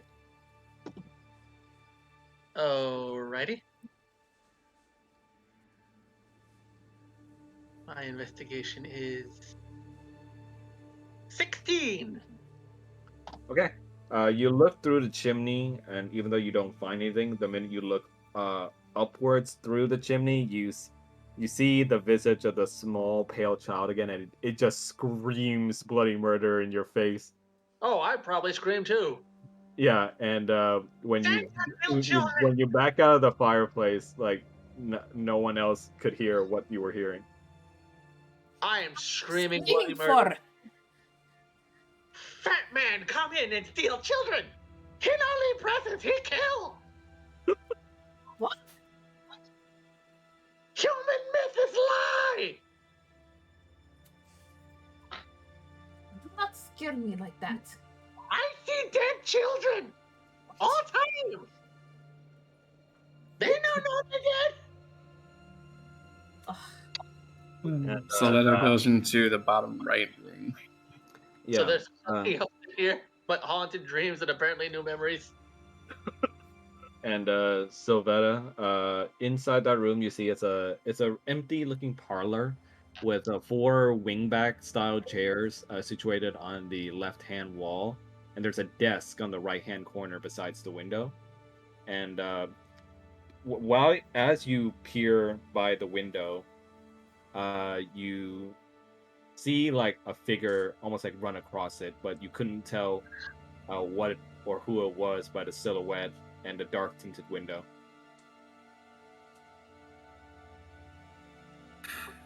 But you definitely get the feeling that you're being watched.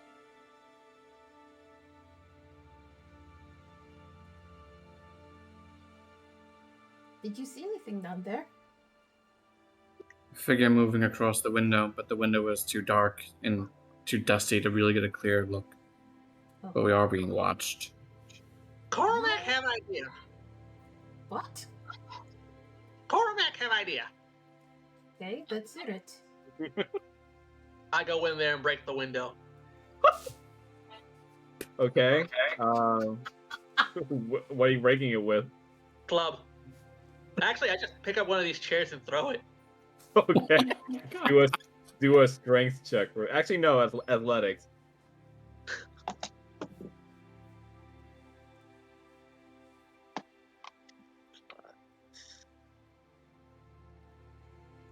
Athletics? Yeah, athletics. 13.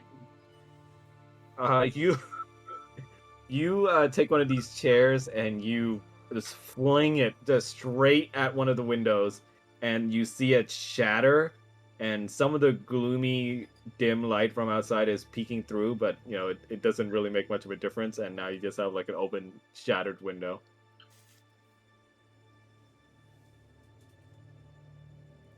Well, that my plan. Okay. Swift of Foot is going to look in this room over here. Okay. Which room? Let's go with this. Yeet. Okay. I stay close. Like So- practically hugging whoever's leg I'm next to. When you enter, Swifty, you see what looks like the visage on the wall in this painting of like a very dreaded memory from your past, and you see that it's a giant black dragon spewing its flames over Black dragons breathe acid.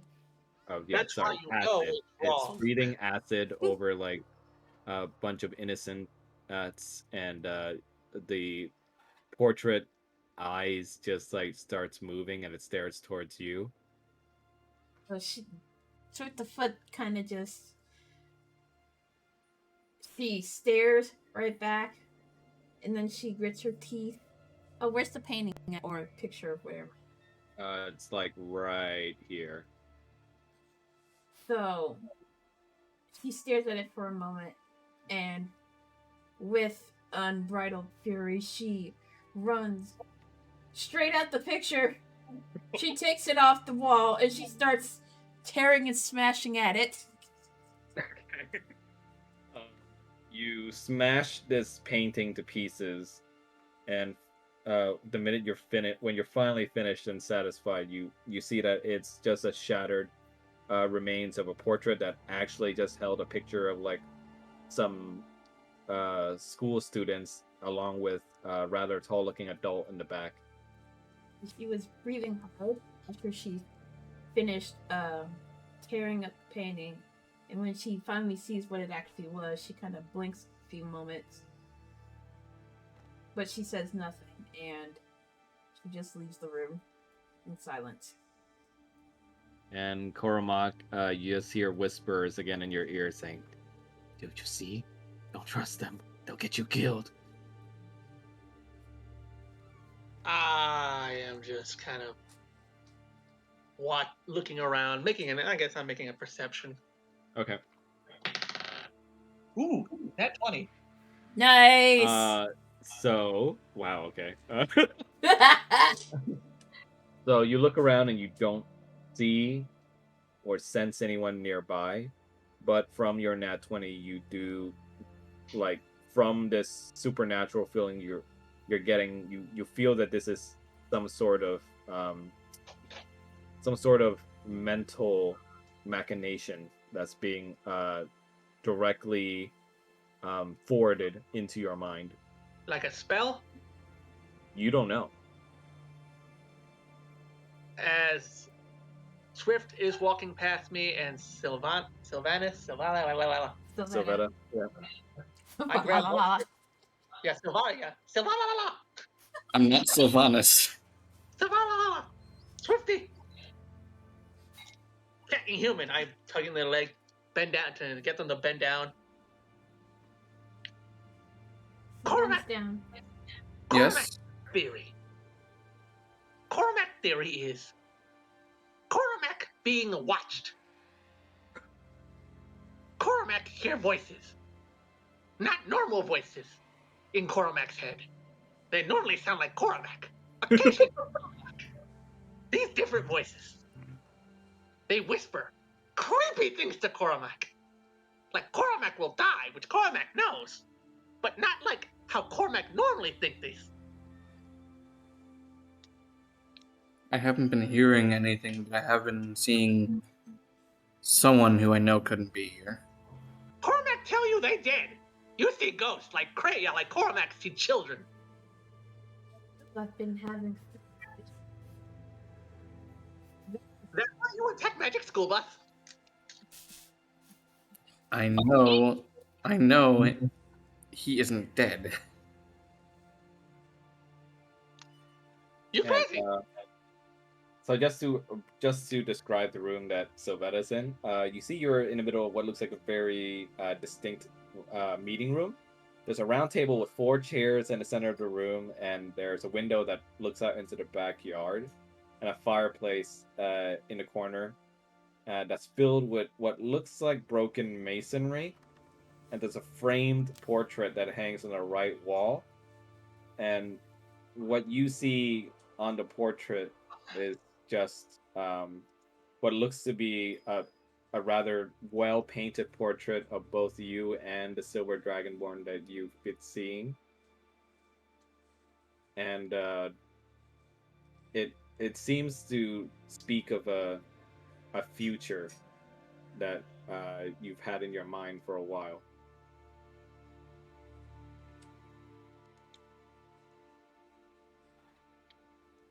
Cormac has new plan. Cormac think we leave town. We before we go, we burn town to ground, and then never speak of this again. Before we do anything, what do the two of you see in the painting on the wall here? 50 will look at the painting. Say- Both of you just see a picture of 2 happily married couples, but it's definitely not Sylvetta and the Dragonborn. But Sylvetta, you definitely still see it as you and the Dragonborn. All I see is a picture of a married couple. Existential crisis. Yeah, and the portrait's like right there.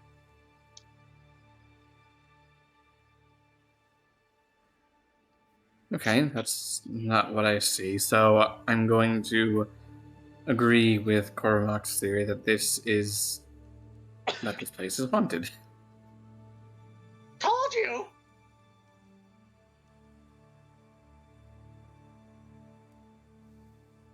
Okay, well, what do you propose we do?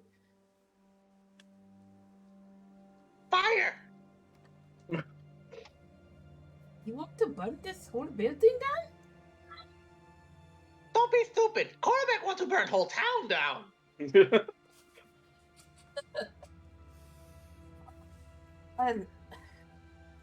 Maybe we should have a look around first before we decide anything drastic.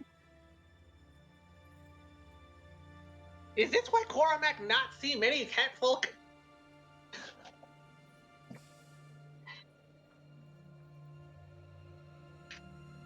Kobolds everywhere.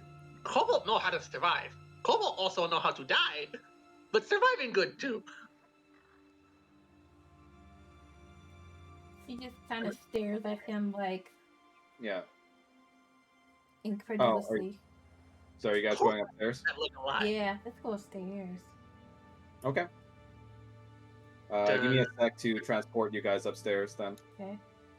And as we go up, Cormac coming. Da, da, da, da, da, da, da, da.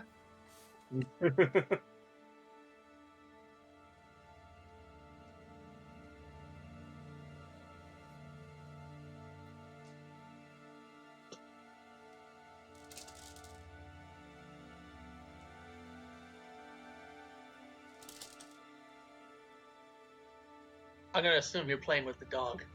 No, I'm playing with dice. But you can't see my webcam right now? When I have the screen down right now, if I look over at Okay. my TV, which is conveniently actually with the Twitch, I can see it Okay. because You guys should be in upstairs area now. we I are. can't see shit. Scroll up to the top. Oh, okay. Thank you. Okay. And You guys arrive at an open landing atop the stairs, and you see 4 closed doors lie before you, and a large entryway that gapes from across the hall to the south. I see one door. He is going to look in this area down here. Cormac Okay. will look beneath the carpet. And as you guys are looking over the area, you start. Well, give me a perception check, all of you.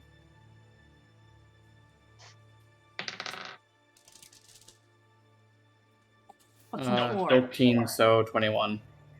Ooh, nice. Anyone 16. 4. Okay. Plus 2 would be a 6. else? Okay. 16. 16. Okay. So Sylvetta's will definitely do it. Sylvetta, as you're exploring around, you pause for a bit as you start hearing very noticeable creak in the wood, and you start hearing movement across the wood here. Some dust coming off of like the rafters as you hear some slow, very very timed or spaced apart footsteps. Anyone else hear that? He, 50-foot kind of perks her ears and they kind of twitch. Yeah, I did hear that. I am assuming Cormac will just be like, yes, Cormac hear it. Cormac totally not lie.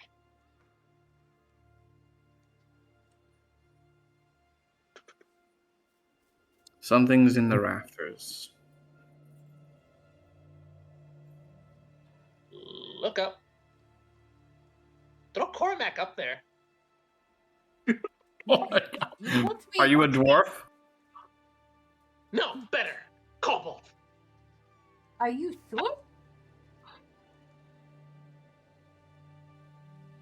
I suppose Cat can jump up there. Okay, well, is there any way that I could climb up there, or? I'm Speaking gonna. from experience, just you literally a cat, just standing up from where you are, probably could do it. I'd say give me an. If you really want to do it, give me that athletics check. I'm gonna try to climb up there. Oh, it got stuck. What got stuck? That my dice. I Oh. got a 4. Plus 3 is a 7. You try to latch on to the wall to try and climb up, but you start sliding down already due to the now rotted away wood that doesn't hold your body up at all. Well, no, that's not going to work. I hunch up into a ball. Throw me. Okay. Throw me.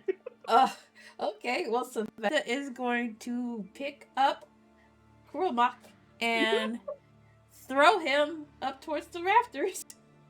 Whee! Okay, what kind of check is that? I'm gonna make that an athletics check with advantage. For you, because like Okay. Well, no, let's make this an athletics check for for you both, really. Okay. For freaking Cormac is with advantage. For you, Mel, it's with just regular. Okay, I'm just gonna do this in. Well, I rolled a 17 for one, and that's plus 6 of mods, that's 23. I rolled on the chat for this. And the one. second one was a 2, so we'll use the 23. So 23 athletics check. Okay, and what about Swifty?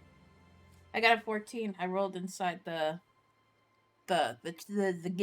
roll 20. It's in the chat. Yeah, keep in mind, I do not weigh that much. Yeah, you guys combined, you guys definitely make this athletics check. You toss him straight at the rafters, and Cormac, you're gonna latch onto the rafters like a little like a little Squirrel? gremlin. A little lizard that I am. And now that you're up there, you do you sense the creaking and the movement stop dead in its tracks as you're latching on there. Do I Class see is anything up there? Kuromach. What? Sorry, what class is Kuromach? He's a monk. Okay. Koromak is fast. Koromak is sneaky. Koromak needs to stop talking out loud. What do you see? Dust! So through the cracks of the rafters, now that you're up there, you're able to see just utter darkness. But then all of a sudden, like a very veiny eye like returns its gaze at you, and I'd say it spooks you enough to where you fall back down onto the ground. I have a plan. Because I was kind of sort of waiting to see something up there. Okay. You said I see eye? Yeah. I'm going to use the force. You're gonna use what? I am going to use my telekinesis Okay. to try to pull this thing out. Okay. You pull at the rafter, but unfortunately, all you get is like a hole in the rafter. Now it's like it starts to fall on you. No, I meant the eye. Yeah, it was right on top of you. Ah, So I'm gonna need you to do a dexterity save now. Could one of us catch him? I can slow fall. No, he's falling down. Well, I'm doing the dexterity save for it, so he doesn't get hit by the debris from the freaking Oh. ceiling that he's pulling underneath him. 16.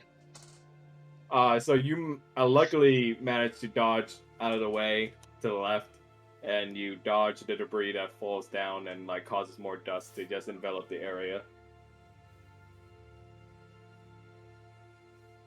Cormac's the eye. All-seeing eye. Cormac What? think it wants ring back.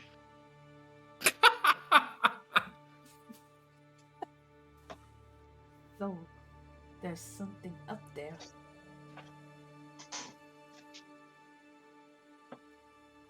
Is there any way to get it to come down? Cormac holds up a torch. With us inside it? Holds up another torch. Please don't. Not.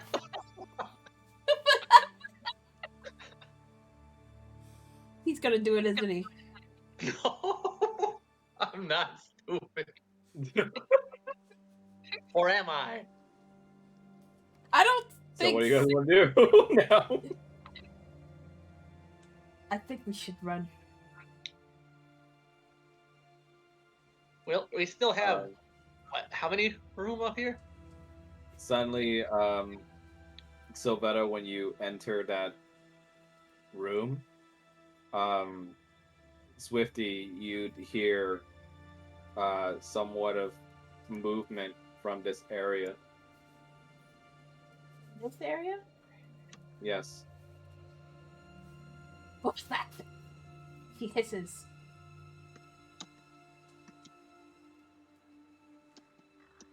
It's I. I blink, make noise. Like my eyes. What the fuck? Sorry, I think You scared the accidentally. shit out of me!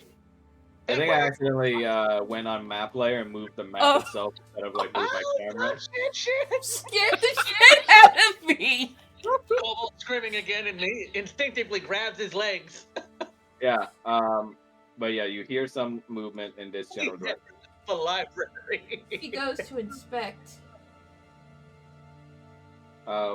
When you inspect at the door, you can hear some very soft breathing. Okay, so she is.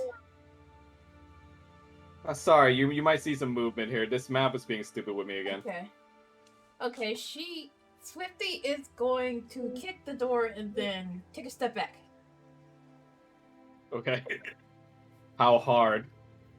Enough to make it Open. to make it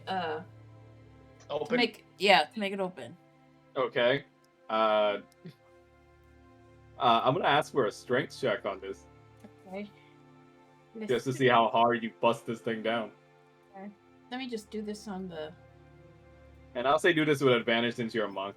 Okay. Oh, so I can roll twice. Yes, take the higher number. Let me just. I'll do it. Swiftly, 3. make it stronger. Remember to roll one at a time so you don't get them clogged in there. I got a 3 and then 12. Okay, you definitely needed that advantage. you like with powerful force, you kick down the door, and you reveal the way inside. And from the noise, you can hear something just starts to hiss and just screech very loudly. He hits his And back and you go ahead. you start to hear movement. Oh wait, Blaze says he needs to be right back. Okay. I'm gonna go pee real quick then. How suspenseful. Yeah, I know.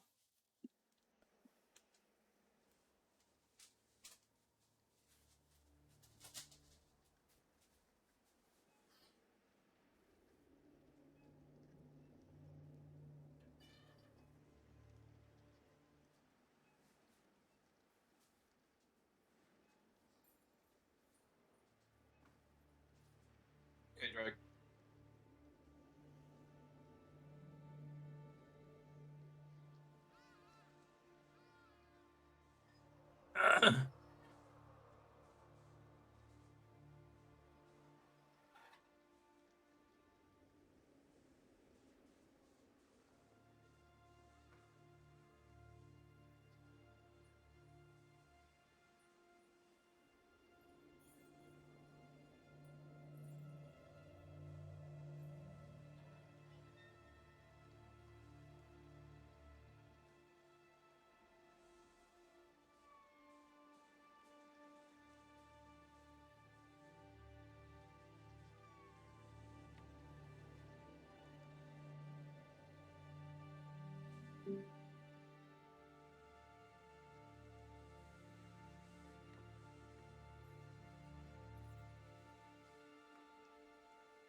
Testing. Welcome back. Yeah, I don't know. My laptop just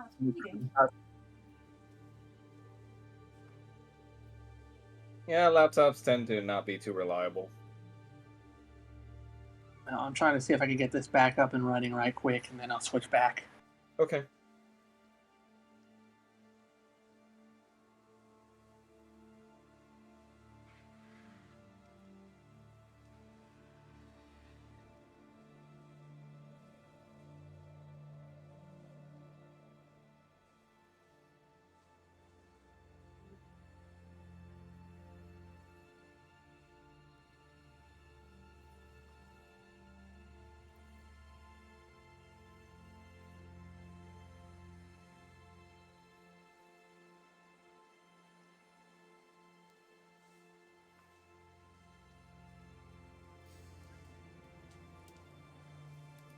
Back. Welcome back. Just waiting on Blaze now. Oh, my now it's bleeding. Oh, you okay? Yeah, I'm fine. Just gonna put some side on it and wrap it up. How'd that happen? Okay, sorry about I that. tripped. Ouch. Yeah. Is your toe gonna be okay? Okay. Blaze, you good?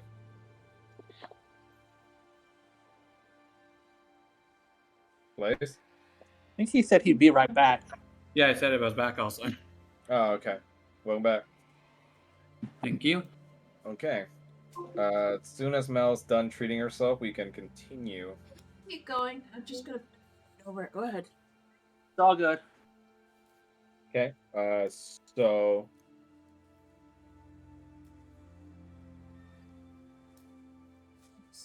from the busted down door, the breathing you hear, um, is is now getting more labored, more hoarse, and it's you start to hear heavy footsteps now approaching from the open doorway. He takes Switching out. takes another step back. And as you do that, okay, Drake, you good?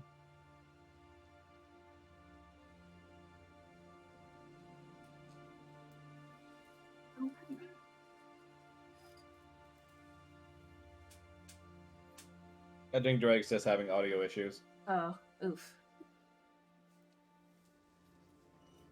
You know what? I think Swifty and Cormac could get along just fine. They kind of just banter, and I like it. Well, for one thing, you're both just speak very weirdly.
Yeah. What I missed? Nothing. Welcome back. We waited for you. Okay. Yep. So, Swifty, you said you were moving backwards, right? Yes. As you do that, you just from the darkness of the room, you start just hearing screech like bloody murder, like, "Ah!" and like you see this insane creature just like starts dashing towards you. Oh shit. Okay. And roll for initiative. Oh shit. Eee! Okay. I'm just gonna use the initiative thingy. You want to use group initiative? No, I'm just gonna roll with. Okay, remember to press your token and then roll. Okay. Really? Ouch.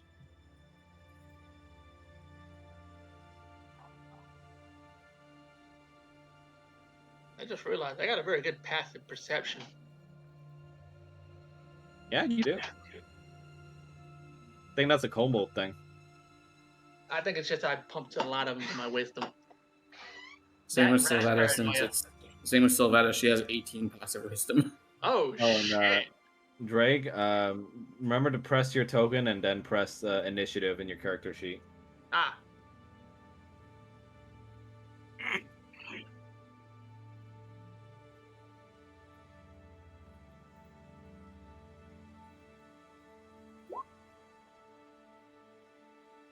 Did it roll?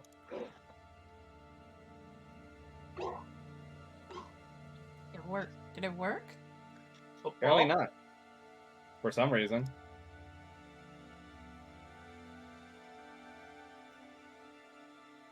Oh, it keeps asking me for public or You have to do You public can- roll. You can just Yeah. play public, yeah. Yeah, no, I don't know why it keeps asking me that for every roll. Because I made it that way just in case people want to make private rolls to me or whatever. Okay, nice. Let me roll for this monstrous thing. You know the sad part is, when I rolled it with my actual dice, it is not much better than it is now.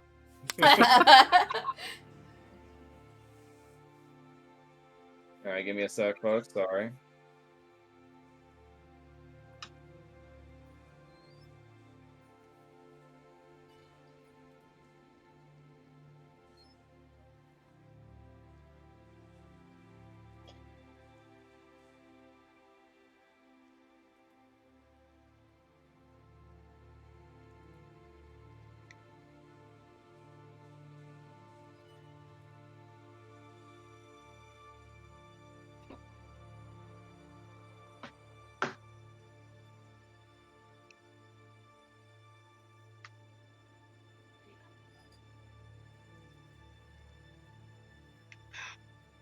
Ooh, okay. I don't know if that's a good ooh or a bad ooh. Well, I gotta That's add. frustrating. I gotta add him manually into the thing. That's bad. He rolled a 12. Oof. Him slightly faster.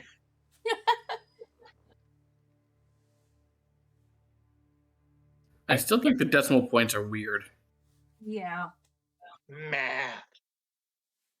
So Swifty, it is your. Let me put on some battle music. I Yes, got it. please. Yeah, This is way too zen for what's about to happen. yeah. We're about to commit a murder. Hopefully, my own playlist can suffice. Look, you see, he has a solid number. With me, you got to round down. It's because we add next to your tiebreakers here. That might be the thing that's causing the decimals. Ah. Damn you, fractions.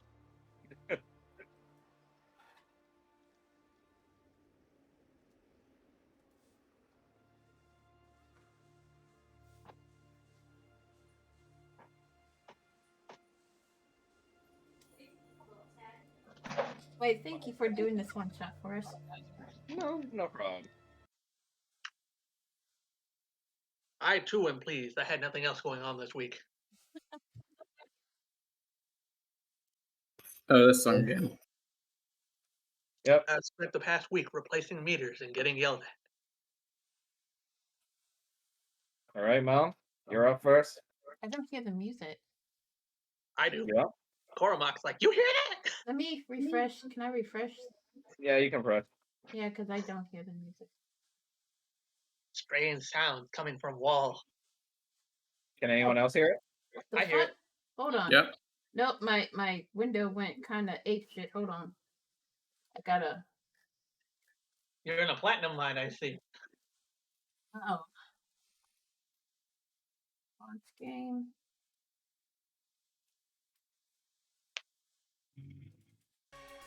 There we go. Okay, Swifty is going to, she's gonna make an unarmed strike with her Okay. fists. Roll Go ahead and roll for the AC. Can I just click the monk unarmed thingy? Yeah. Yeah. Yeah. Alright.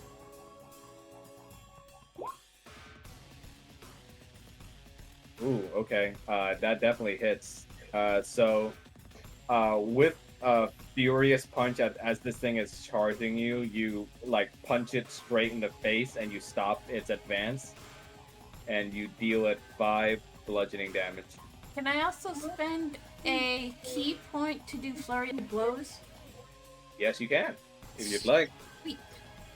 That's what I'm gonna do. So let me just spend a point and let me do. That allows you to do a bonus action when you do another unarmed bludgeon hit, right? Yeah. Oh, Okay. quick question. Are my So- claws separate from the monk unarmed strike? Yes. Okay, just making sure. That's basically like giving you another option. Yeah.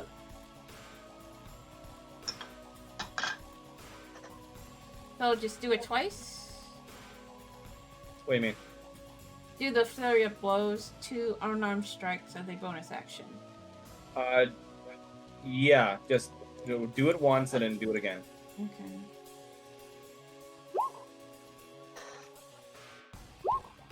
Oh, that's a nat 1 on the first one. Oh shit. Okay. Yeah. Oh, dirty 20 on the second. Nice. Nice. Okay. So you go for follow-up swings. He manages to deflect your hit with his carapace. Actually, I never showed you guys what this thing looks like, have I? No, you haven't. What does it look like? Give me a sec. Probably ugly AF.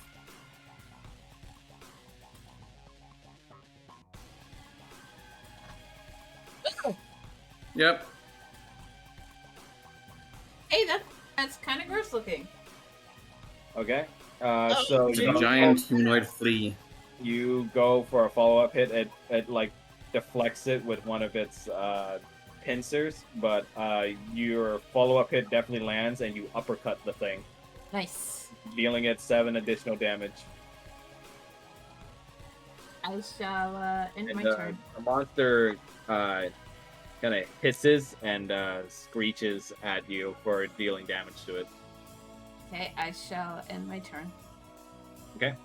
Next up is the Meme Lock's turn. Okay. Let's see.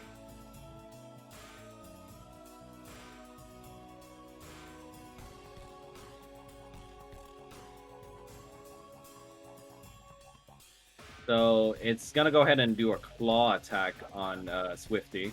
Remind me what your AC is again, Mel? My AC is 14. Okay.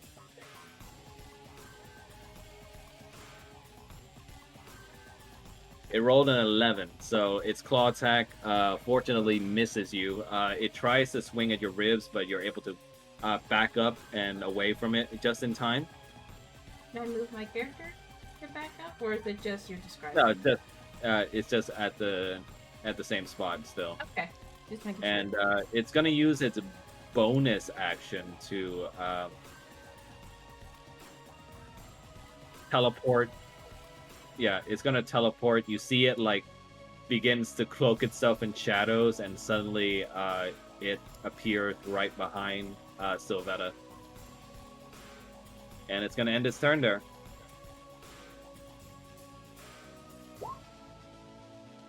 Greg, you're up. Okay, do I have to roll to see that? To what? To see where it jumped to? No, you can clearly see it's behind Sylvetta.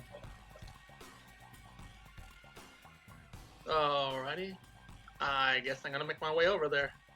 Okay.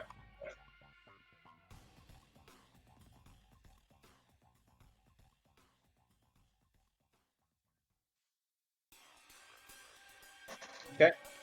Now what would you like to do? Yeah. Just out of curiosity, this is more how much longer is this gonna go on so I can know whether or not I use certain abilities? Like the campaign? Yeah, this adventure. It's a one-shot, so I'd say you guys don't have much further to go. Okay, then I'm just gonna use this ability because I want. I got it. I want to play with it. Okay. I am going to use my arms of the astral self, Okay. where I burn a key point as a bonus action, and summon spectral arms. Okay. Rad. Make sure to -1 key on your sheet. Where is that, by the way? It's in your character sheet. Should be on the lower right side of the front character sheet. Okay, I see it. I see it. I was wondering how many points I had. We got 2 monks burning key over here. So now I have these spectral arms Yes. that I'm gonna. Let me see. Read the ability. Provided the sheet cooperates. There we go.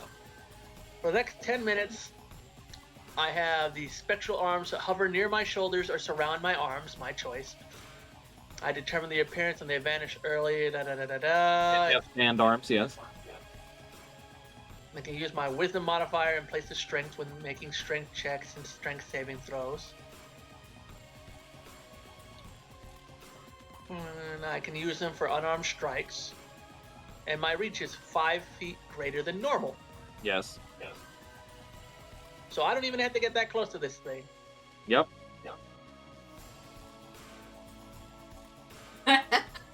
So yeah, I'm gonna be about I guess a square back. It's gonna make an opportunity attack on you since you're moving right out of its range. No, I mean if that's how long I can make them. Right, but you're moving out of its range now, since you were right in front of it. No, if that's the case, then I'll just stay where I am, man. Okay, because you gotta be careful with your movements here. No, what I meant was, activating those. Well, whatever. Don't matter. Right, I know the range. It's that you gotta be careful where you place yourself when you summon them. Not what I meant, but anyway, all right. So yeah, then I'm gonna just start wailing on him with these two astrally projected, rather large draconic looking arms. I'm Okay. Huh? Okay. Do you want to use your wisdom modifier in place of your strength or dex modifier for this? Yes. So you want to use your wisdom, right? Yes. So I'm gonna go ahead and modify your thing to go off on wisdom for a sec. Then 1 sec.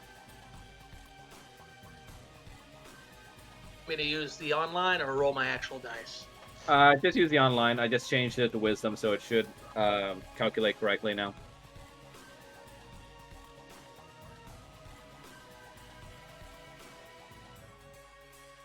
Did it go through? You just gotta press unarmed strike. No, I did. I'm just waiting for it to show up. Press it again. Yeah, hold on. I think I might have went through.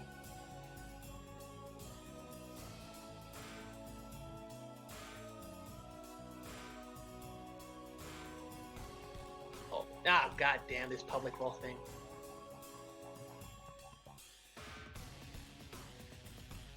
Yeah, just make it a public roll. Yeah, that's why it keeps freaking. Alright, and also, as a kobold, I have an ability, Pack Tactics. As long as I am within 5 feet of my allies, is one or more of the allies within 5 feet of this creature, and the ally isn't incapacitated. Okay. So you get advantage, right? Yep. Okay. So go ahead and roll it with advantage when it asks you.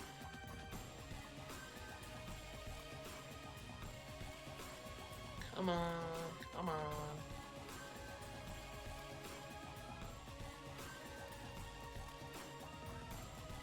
Maybe better if you just use physical dice. Might be I could easier flip it for you if you want, Drake. Hold on now. There you go. Okay, Nice. nice. With the advantage, you definitely do hit. That's a 19. So with your spectral arms, you basically bash this thing over the side of his face, and you deal it 4 bludgeoning damage. As you see, like, green blood starts to emit from this creature at its mandibles. And I'm gonna burn another key point to do flurry of blows. Okay, go ahead. Hold on, where the hell did that freaking? What happens when we got 2 monks in the party? My key disappeared. Your key disappeared? Yeah, the little box that had my key. Let me take a look.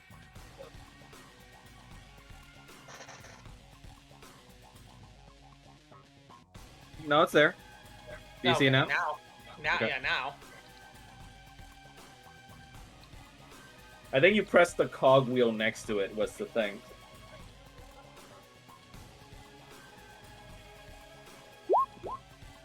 That's 1. Okay, nice. Dirty 21. So you go for a follow-up with your other spectral arms, and you hit it right in the gut, making it spew more of its green blood onto the floor. And last one.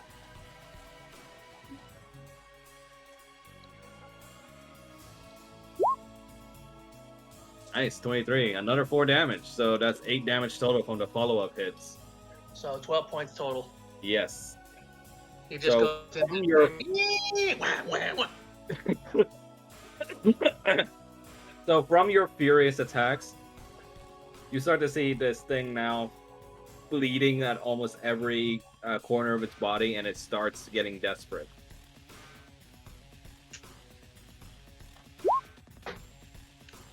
Sylvetta, it's your turn. Okay, I'm going to attack. I'm going to make use of my sharpshooter feat.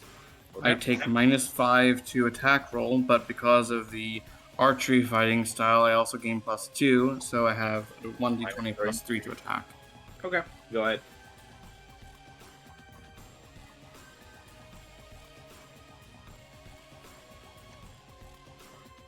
Um, 17 +3, so 20. Okay, that definitely hits. Roll for damage. So, in addition, since I hit, I do an extra +10 damage. Great. I also do an additional 1d8 from my Hunter's Prey, which is Colossus Fighter, which is as long as the enemy is under max HP, I do an extra 1d8 damage. Nice. Go ahead.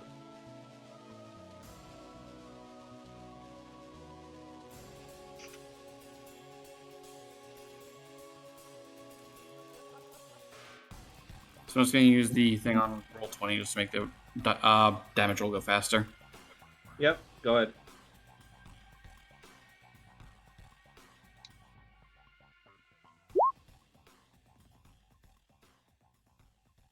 So that's 11 plus 10, and I need to roll a d8. So definitely killing blow. So why don't you go ahead and tell me how you want to finish this thing off? God, that's 29 damage. Yep. Describe me this killing blow. So she pulls back her arrow and aims specifically right between the eyes. And then lets the arrow fly. The arrow strikes true, and you see it just flies through the air. You hear the wind whistle a little bit, and you see the arrow just straight through the eyeball, out to the other side, finds its mark, and the creature is now dead. Yay! Yay! You guys did your first encounter. Nice. Yeet. Cormac just keeps pummeling it. What is that? Cormac just keeps pummeling it. It is dead. Stop it. You don't know. Smash, smash, smash. So as you're just smashing this thing, you guys just get the victory music. Yay.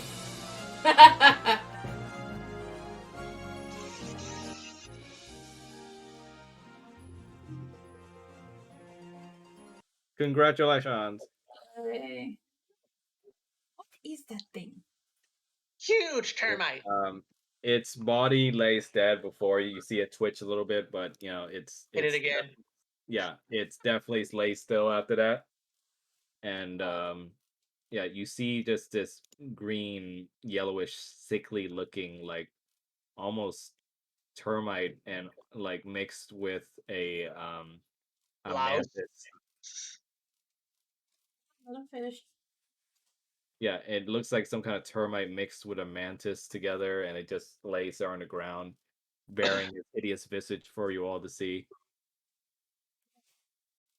You think good eat? Oh. I am not eating And that. from its body, though, you do see from its like one of its mandibles, you see it was holding on to something in its mouth,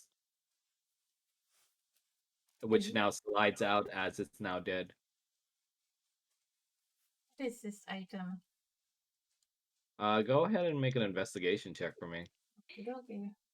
I kick it again. God. Investigation, you said? Yeah. I got a 15 minus 1, so 14. 14. Okay. Anybody else? Yeah, Sure, I'll roll. Yep. I prod it with my spectral hands. Oh, I get to keep these for 10 minutes, so I'm using them. Investigation? 19. Okay. So from your guys' investigation rolls, you're able to see that it looks like a small leather-bound journal book. Okay, so Swifty is going to pick it up and wipe it off with her mantle. I'm going to throw this thing out the window. Are you actually gonna, or Oh, oh, my. are you actually gonna, or Yes. okay? Do a strength check for me. Oh my I have god. to use wisdom. 19, 5, 24. Okay, so you guys just see this like little like kobold use its spectral hands, and he just yeets this creature out the window. You hear it shatter, and its body just like hitting with a loud thud outside. My god. Swifty is going to open this little book. Okay. So from the book, right on the cover, you do see that it has the owner's name on it. Right on the front, it says Journal of, let's see. Sorry, give me a sec. Yeah, on the front it says Journal of Mayor Duvezin. She's going to open it up and look through it. Okay. So you scroll through this book, and from what you can see, it's just a journal from the beginning pages anyway. It's a journal chronicling the disaster that happened at the mine. You see several days of journal entries where the mayor is intensely worried, dealing with the rescue efforts and being trying to save as many people as possible. The stress of it wearing on her mind, with so many dead and unable to be saved, even after they were only able to manage to save 19, with 11 still left missing inside. And as you scroll through, eventually um, you start seeing the journal entries start getting a little bit less stable. The the voice of the mayor in her words starts becoming sort of paranoid. She starts speaking of her days becoming more wary because she keeps hearing things that are whispered to her, but no one else can. She starts seeing like just apparitions in the corner of her eye that like no one else can see. She starts to think it's just from stress from work, so she tries to take some time off, but it only gets worse as she starts getting like nightmares about uh about her stress and about the people she couldn't save at the mines. And eventually her wife becomes so worried that she suggests taking some time off. But even then, her wife starts going missing now, and starts after she starts experiencing these symptoms. And eventually you hit a page that looks like it has a tiny little bookmark um, poking out of it. And when you get to it, there's a little post-it on it that says, could this be the answer, with a question mark. And the note notates on a page where she has um, like glued in an entry page on a certain type of creature called mean locks. And you see there's a detailed picture matching the creature you just saw, and the entries start stating mean locks are corrupted fey creatures that spontaneously manifest in response to fear, being born in places that borders with the where the Feywild is thin, or the border to the Feywild is thin. Yeah. And that mean locks create more of their kind by transforming humanoids through a process of psychic torment that takes hours or days, and that they live in subterranean nests, and that they are sensitive to bright light and can sense shadows and darkness. And you see in the final entries, her mind just, you can definitely see her mind is becoming tatters now because of the torture that these creatures have placed on her. And despite her best efforts, in the final entries, you see her just scrawl over and over, "They're coming for me. I know it. They're coming for me. They'll take me away. I have to get out of here." But that's where the journal entries stop. And yeah. That thing we just killed, was that the mayor?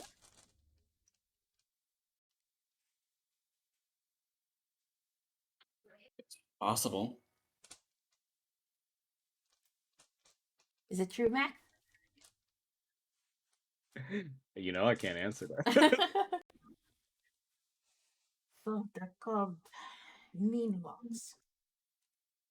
And from what I get from this journal, there's more of those creatures around. He's still like looking through the book. He's looking.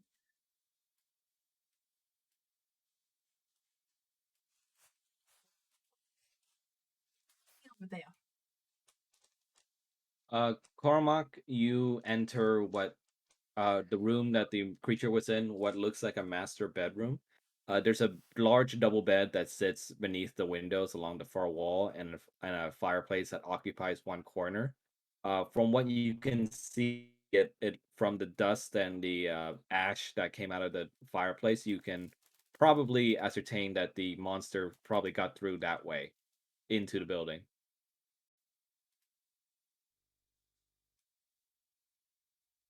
And you also see a pile of crumpled, half-written letters on the fireplace mantelpiece as well.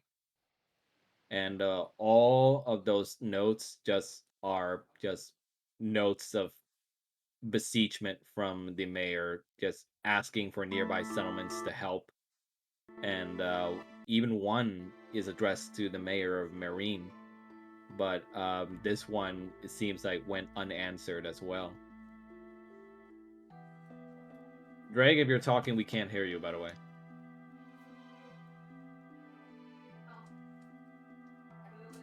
Egg. I'm guessing audio issues again. Oh dear.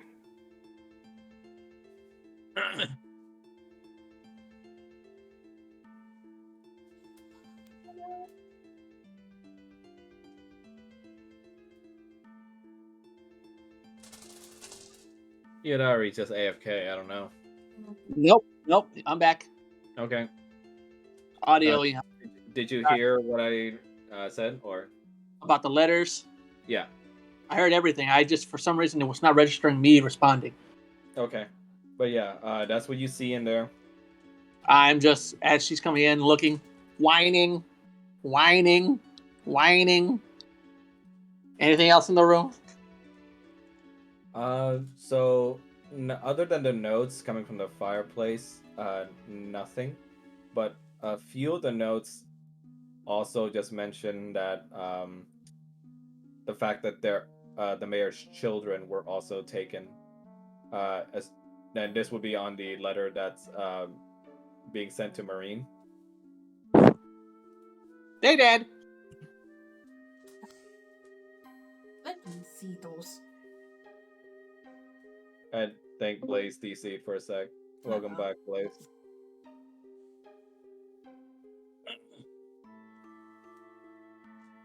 Okay, so you're taking a look at the notes, Mel? Yeah. So you see that two of their children, named Tavin and Nia, were already evacuated to Marine for safety, but unfortunately, they were not able to move the third child in time. The third child was captured? I'm just Yeah, gonna third child reset, is. Discord for a second because I'm not hearing anything for some reason. Oh, okay.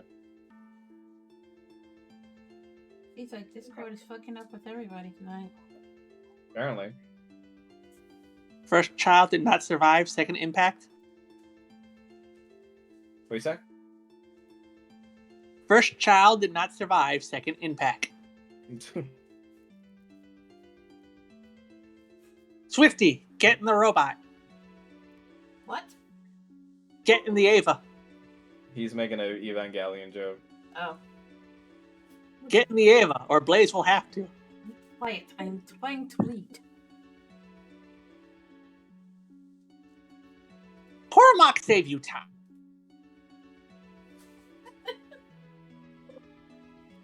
He just ignores them and continues to read. Welcome back. Can you hear us now? God damn this freaking Discord. Why?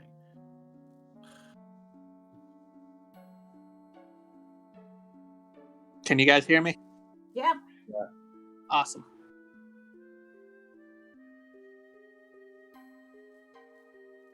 Cormac save you time on letters. There we go. I would Can you have hear this. Okay. Sorry, there were some sound issues. You can hear us now, though, right? Yeah, I can hear you just fine. Are you able to hear me just fine? Yes.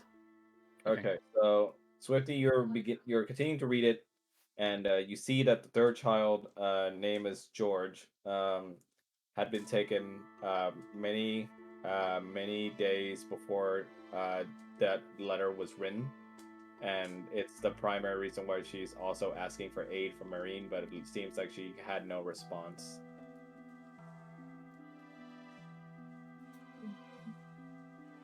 Very sad. Seems the third child did not make it out.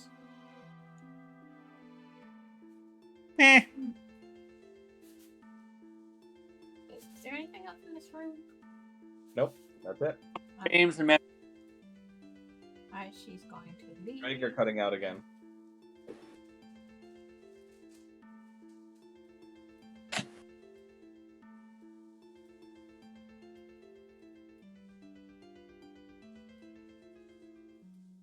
He went silent again. I'm here. I'm here. Welcome back. Is this a door right here? Yes. Swift of Foot is going to try and open it. Okay. The door opens easily. Inside, you just see that it's an empty bedroom. Looks pretty basic. It seems like it was intended to be like a guest bedroom. But let me open the door just in case you want to go in. Like someone went through the wall there. Yeah, some messy stuff with dynamic lighting. Don't worry about it. Okay, she's gonna make like a perception check in the room. In that room, Yes. go ahead. 4. Ooh, okay, Real- yeah. You don't really notice anything out of the regular. It just looks like a regular bedroom to you. But Okay. you do hear in your head like a whisper again, stating that you think you'd escape me, child.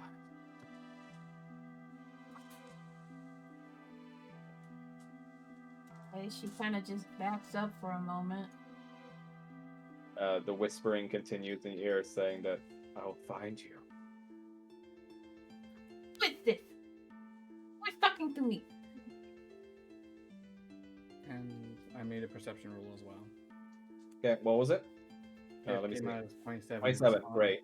So you see that this room, there's a tall chest of drawers made of dark wood in the corner across from the door. And farthest from the room, there's a small desk that sits in between two windows with a large bed to the left. And the sheets and blankets on it are pretty rumpled. And there's a pretty moth-eaten pillow on the floor beside it. And you see a little teddy bear that's shaped like a bugbear near the bed. What a weird toy to give a kid. And on the little bugbear, in stitching, you see the name George. Oh.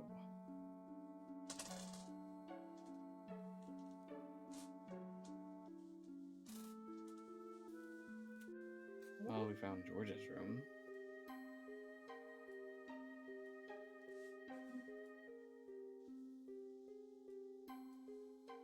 This thing over here.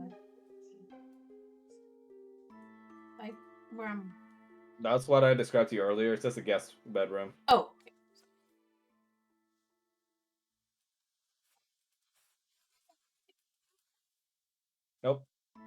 Just the bugbear. I will take the bugbear. Okay. Go ahead and add bugbear plushie to your inventory. If only Money Chan was here. What do you say, Blaze? If only Money Chan was here. He plays D&D. No, it's more the reference to the plushie. But there's nothing else here. Swiftfoot is going to walk back downstairs with the journal. I want to see if there's anything beneath the carpet. Okay. You investigate the carpet and there's nothing. Cormac disappointed. I mean, it's the mayor's house. What'd you expect? Scandal! Okay, give me a sec. Let me move you guys. No take candle. That racist stereotype. Cormac break you over his knee if it didn't break his own knee. Foot just gives him a glare. I gesture with my gigantic ass astral hands. What? Okay, let me move you guys back downstairs. Yeet. Okay, the minute you're downstairs, you hear like a loud shriek coming from outside. Oh, I'm Cormac guessing think they those found are me. the other ones. Those are likely the other mean locks. Should we go out or should we stay in? I Just will wait, look we're out. dead. So I broke. I didn't hear you, Blaze. What'd you say? Well, we don't know what other entrances they can make into here. And while you're looking out the window, Cormac, you see the visage of like some figures seemingly dragging that corpse you throughout the window away. How many? You're not sure. You're only able to caught them as they were like going out the corner of your eye.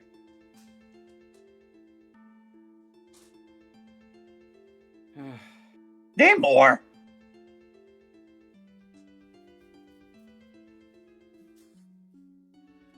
So what do we do?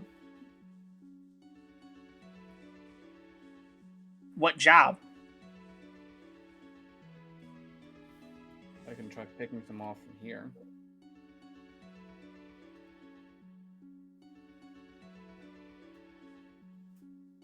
What was the job? We were sent here to go what? Find out what happened? I'm pretty sure we know what happened. Problem is, we still need to get out. Cormac say normally wait till light and toward night, but they see good. Really good. Wait till day. Is it nighttime or daytime? It's about almost sundown now. Okay. Well, should we wait out in here? I mean, barricade at least one of the broken windows. That's you, bro. Cormac's on there. No one saw Cormac. Okay, well, We'll need someone to keep watch. Oh yes, because we're going to sleep tonight. she is going to. So, are you guys going outside or are you staying in? I think we're gonna stay in. Okay. Okay, she is going to try and move this desk towards the window. Okay. Yeah. I use my arms to help. Okay, you move the desk over there and you barricade that open window. Okay. I'm gonna do the same with the upstairs window. Okay. Just making sure you guys are deciding to stay in, right? We are deciding to stay in. Okay. Cormac gonna take some of these chairs to some of these rooms, and wherever there's a chimney, he's gonna break it, and then start sharpening them to make stakes. Don't mind the amount of dice I have to roll right now. Oh boy. Okay, Fist of Foot is going to stand by the door, near the door, and she's gonna take out her short sword and start to sharpen it. Okay. I say we camp down here, away from the windows. Just this little area we can see where everyone's coming from. Good idea. Okay. No fires. Okay. So you guys are staying in there, right? Yes. Okay. So I'm gonna need you all to roll for wisdom save for me. God damn it. Okay. How much? I rolled an 8. Okay. How about everybody else? Straight wisdom. Yes. Not 7. 20, so 24. You got a nat 20? Yeah, so 24. Okay. What about you, Drake? Say that again. 17. Okay. So throughout the night, you're waiting and barricading yourselves in. However,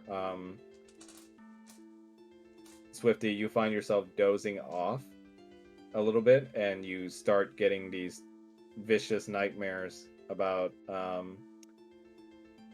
Gloomjaw, and he laughs maniacally so hard that it like burns into your memory as you watch again and again like a playback of people just being melted down to bones and like goo right before your eyes as he like intentionally like kills your most beloved ones right in front of you. So demented, dude. And you're gonna take 1 level of exhaustion. Okay, so how do I do that? Just to keep note of it on your thing. Level 1 Okay. exhaustion. Ooh, does this And mean we get a short rest? Or a long rest? not you. Oh, fuck you then. It's a disadvantage on ability checks since you have at level 1 and level 1 in ability in exhaustion, and you can't get rid of it until you do a long rest. Ugh. Okay. And you with a nat 20, so better you notice just intense tossing and turning and kind of grunting coming from Swifty, and when you shake her awake, you see that she screams awake. Pretty sure that woke us all up. Well, it may have been better to leave rather than staying, considering the madness that this place has been instilling in its past inhabitants. Please, let us leave. Is it night out? Yep, it's night out.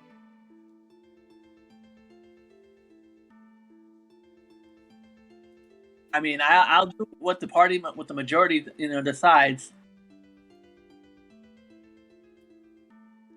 I don't- Just let me know what you guys want to do. Please, what do you want to do? We'll stay for now. We can stay for now then. Okay, so you're gonna continue sleeping? Yeah, just take a short rest. That might help you. Okay. Okay, well, do another wisdom check. Now, is it like saving throw or just straight up Saving wisdom? throw. Okay, thank you. Saving throw. Okay. And that's gonna be on 3 of you again.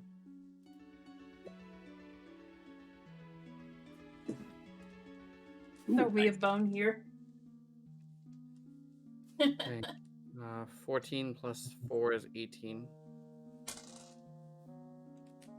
20 unnatural. Okay, so Sylvetta, you this time experience a nightmare in which you see. But an 18? Oh no, wait! You said 18? Thought someone said 14. 14 plus 4 because I have 4 in wisdom. I didn't hear the +4 part. Okay. Yeah. Edit. Swifty, you again get a nightmare. This time not about Gloomjaw, but you see the monks in the temple that trained you. You see their smiling faces at you as you like run up to them, but as you're running up to them, the ground before you starts to melt.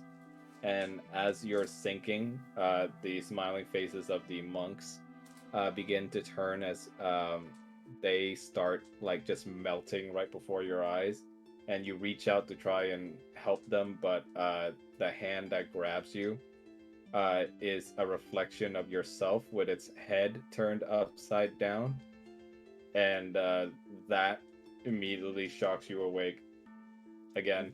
She This time wakes with up. heavy bags to your eyes. She wakes up, panting really hard, and she's just like shaking, not really saying anything. She just looks at the other two. Okay. You now have level 2 exhaustion level. Oh, That means It is halved. your speed is halved. Pop open an eye. pop open a what? I pop open an eye. You not sleep well. No, I'm not. Yep. And you guys are now in the middle of the night still, going into early morning soon. What do you want to do? Sylvetta's staying awake.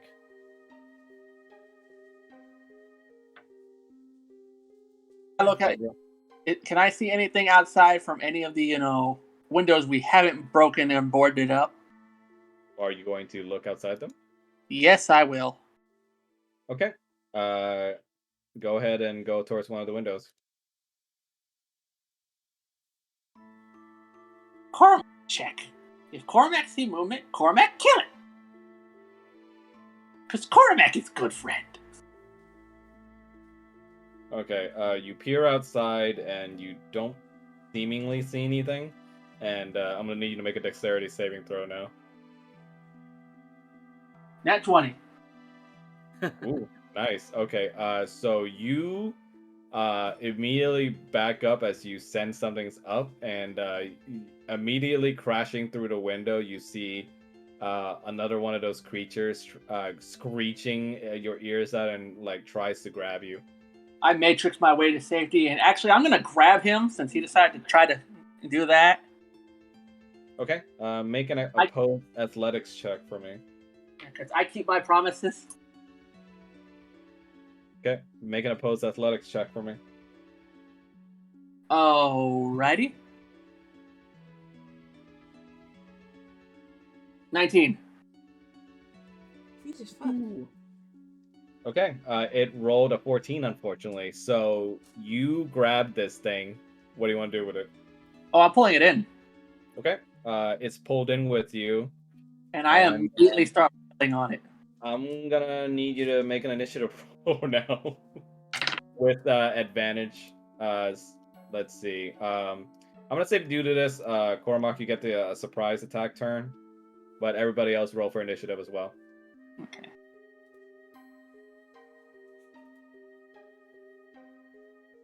And just so I'm 16 clear, plus I 2.14, so 18 plus 0.214. Yeah, just press your icon and press initiative to start it up. okay. I rolled. I would have a 20 technically. Okay. Now I got a question. Since I didn't have any of the nightmares, do I have all my key back? I would not count it as a long rest since you guys didn't really get good sleep in, unfortunately. Okay, that's fine. Ooh, nice. Okay. How much did you say you got, Drake? 20. Okay, so we're gonna count that as a 20 then. And how much did you get, Blaze? Did you just roll in game or? Do you want me? We rolled a 16 fine. plus 2, so it would have been 18.14. Okay. So With the decimal, it'll be 20.15. I mean, Mel's still faster, but And you said I do surprise round? And mine would be Yeah. 18.14. Okay, I am going to, as a bonus action, activate my arms. hold up, let me roll initiative for the monster. Okay. Okay. Definitely lower than you guys. So where is he? Give me a sec. Shit.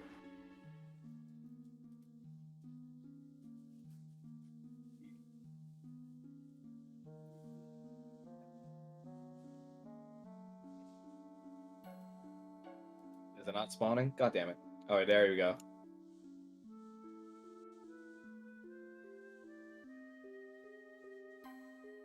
Alrighty. Like I said, I activate my arms. It's a bonus Well, action. I'm still adding its turn. Okay, go ahead. Grover with scales. Okay. Surprise attack turn, go. And I am like I said, I am immediately beating the shit out of this thing. Okay, so what are you doing?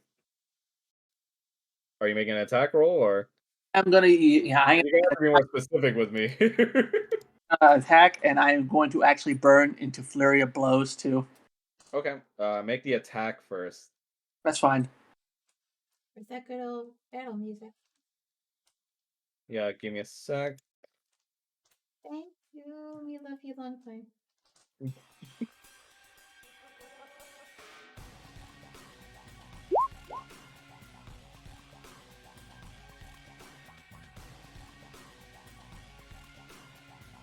Okay, so 18 to hit.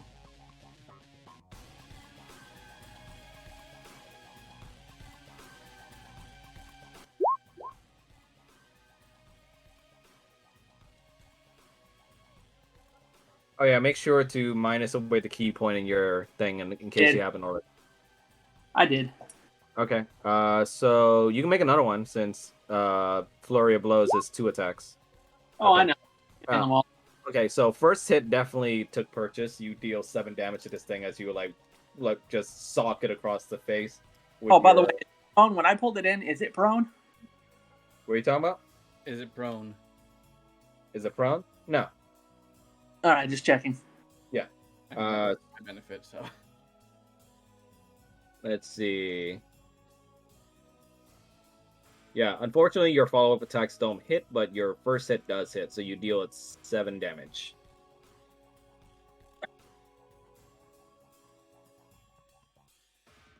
Alrighty. Next. Okay. Oh no, sorry, Swifty. That was supposed to be your turn. So just take your turn, Okay. Swifty. All right, Swifty, seeing the creature, with And just note your movement is halved, but you Yes, should I have know. enough to get to it. Yeah. With frustration, she pulls out her short sword, and she runs to it. Can she stab it in the eye? You can try. Yeah. And she tries to make an attempt to stab it in the eye. Okay. Roll for the attack. Do I roll with disadvantage or?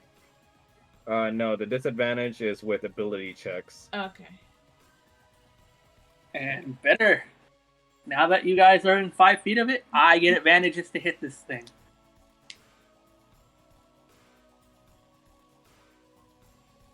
Okay. You definitely hit. So you go for its eyes with your sword, and you manage to slash across it just as it's trying to move out the way, and you see a green blood now paint your blade, and it starts hissing at you and starts flailing. But with its eye being gone, it's finding it harder to hit. Disgusting creature! So it's Drake's turn again. And- And you deal it 5 damage. Okay, I shall end my turn. Okay, so it's Drake's turn again. Let me minus the damage first. 1 sec.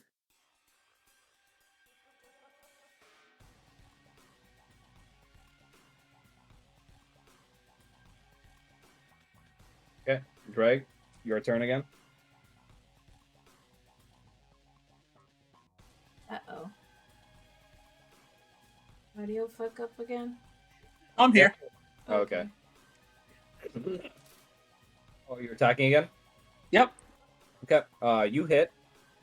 So you follow up with the attack from Swifty, and you punch this thing in the back of the head, and you deal it 5 bludgeoning damage. I just keep alternating with which hands I'm using. The little hands or the big hand.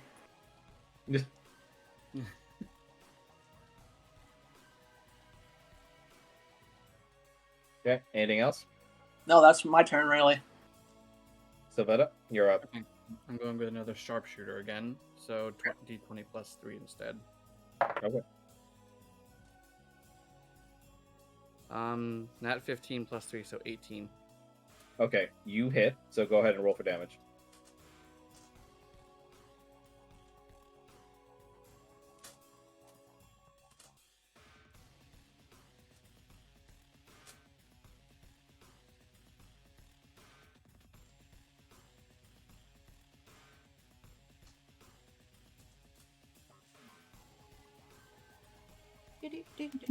Oops.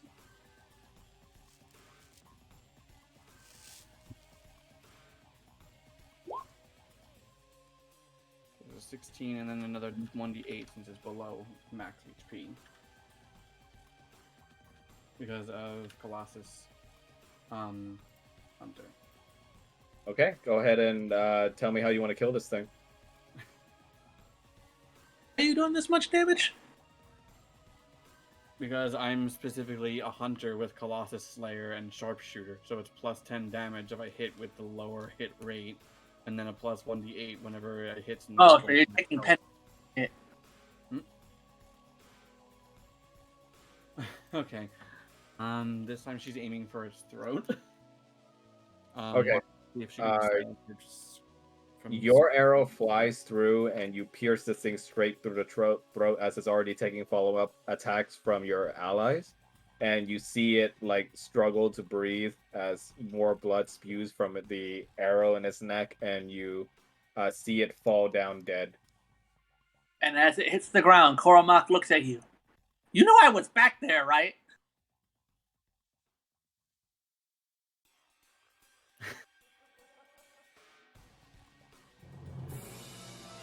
Yay!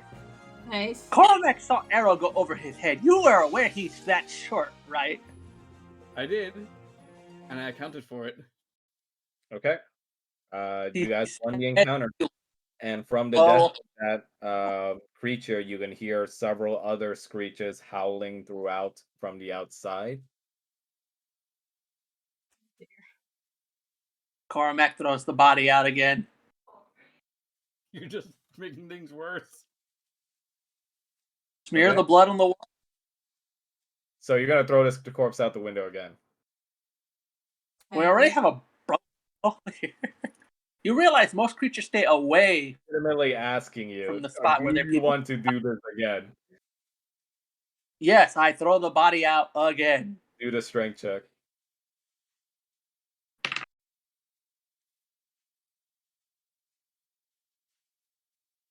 $16. Okay. You throw it out the window again, and the window shatters. You hear the body thud outside again as you hear more. I mean, it's becoming more aggressive. wait, how did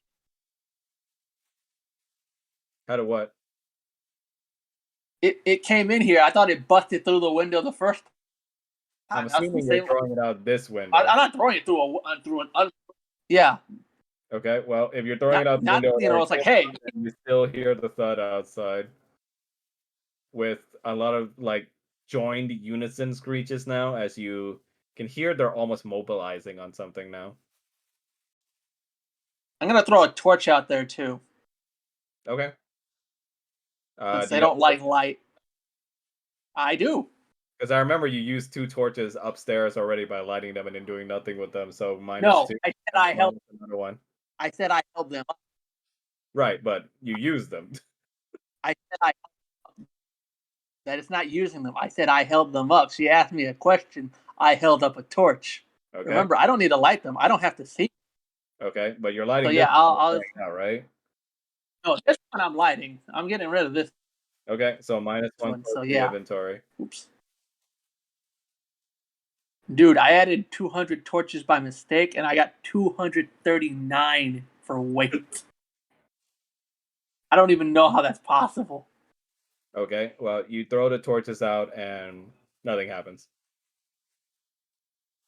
Oh, it's just meant to be a deterrent.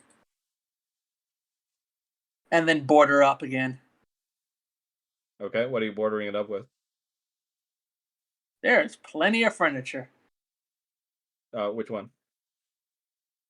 I'll drag the table. Which table? The one you already used? Oh, did we use that table there in the... Okay. Let me see what we got.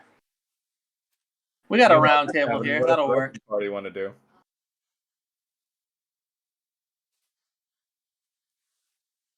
What? Meanwhile, that's happening. What does the rest of the party want to do?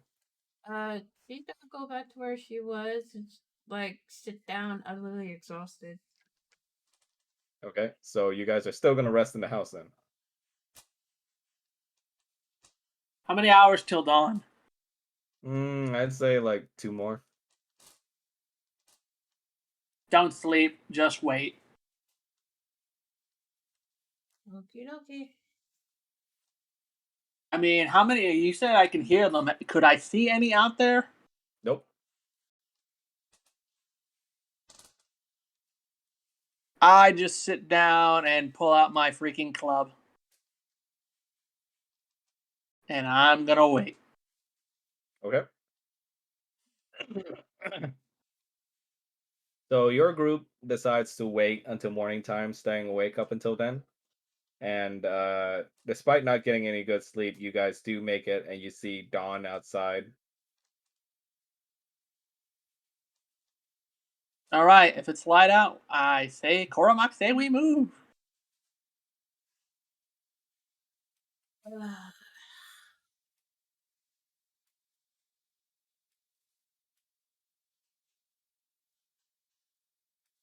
Frankie Kitty needs discipline. Don't make me stab you. You have a sword? I Is a do. short sword.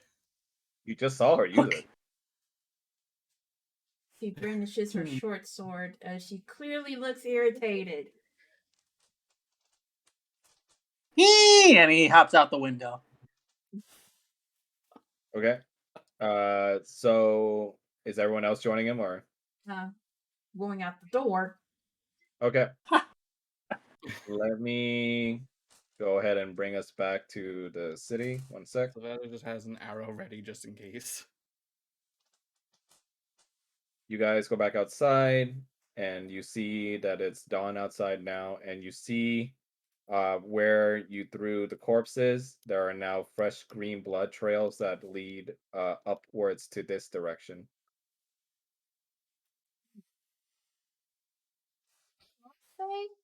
Out of character, I will say that despite all the shit we've gone through so far, none of us actually got hurt. Mm-hmm. I mean, your psychological, your fragile psychological state would be, Well, I'm Yeah. fucking say otherwise. exhausted, but physically, we didn't get I hurt. mean, You know, good thing you. I mean, we it's a didn't good thing you only went with. I'd just like to 6 note if you hit rather level than 5 6. exhaustion, you die. Yeah, 6 levels of exhaustion, you're dead. 5, you can't even move. So we go back to town, tell everyone, horrible Stay the hell monsters, away. burn to the ground, or kill, or hunt down and kill. So what You do you know, guys, like what they know my people. so what do you guys want to do? I vote head back to where the hell we came from. So you guys are leaving. We're not. We got what we came for, right? We know why it's deserted. We know what happened here. Okay. And even if we want to come back, we can just go, leave, and rest, and then come back later.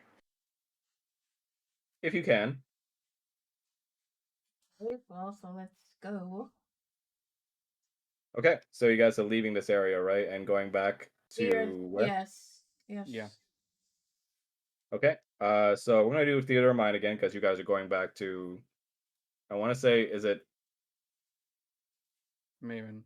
Marine? Marine or Vermilion? No, we're in Vermilion. Then yes, Marine. Marine. You guys are going back there. Yes. Okay. So theater of the mind stuff. You guys head back to Marine. What do you want to do?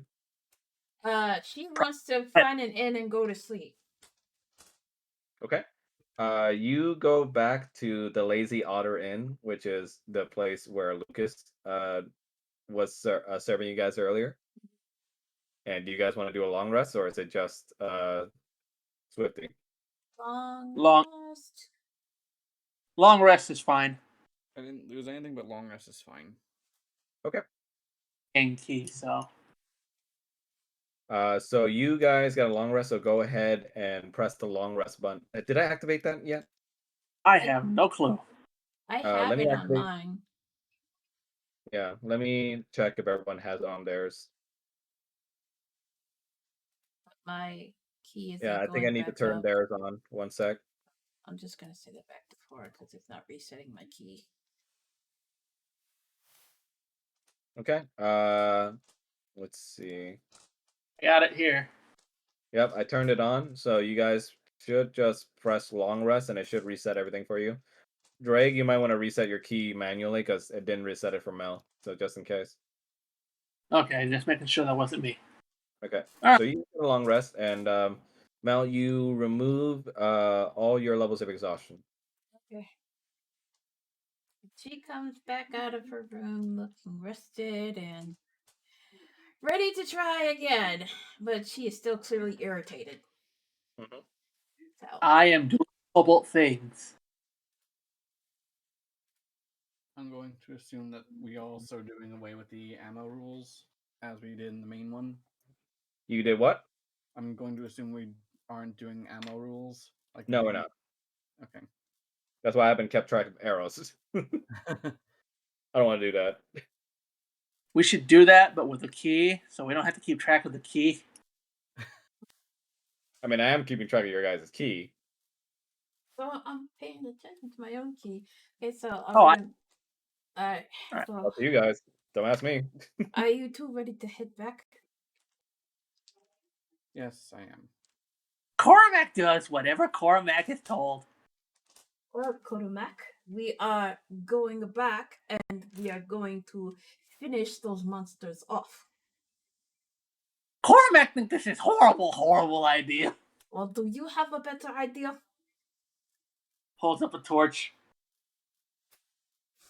Anything besides the stupid torch? Okay. So, He thinks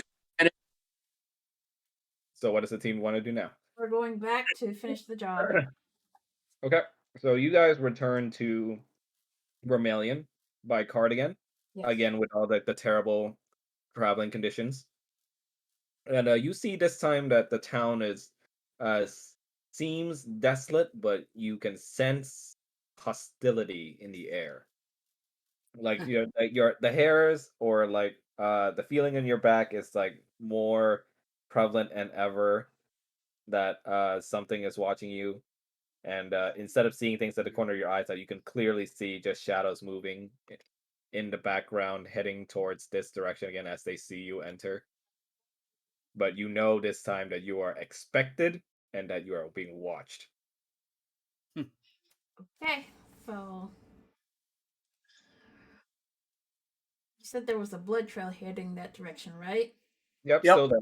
Is it- I'll be at dry now. Is it still there? Like, even though it's Yeah. dry? Yes, Okay. it's drying. Okay. Mhm. Looks like they went this way. She points towards the northeast. You know this is a trap, right? Yeah. I point toward Ranger. You're up.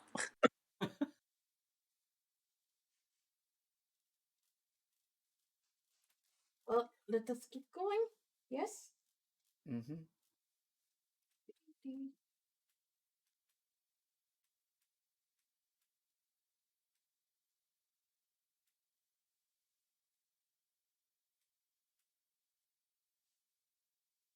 And she just keeps an arrow ready. And I am looking around. Okay. I'm gonna teleport you guys to new map this time. Yay. And I grab my legs and scream.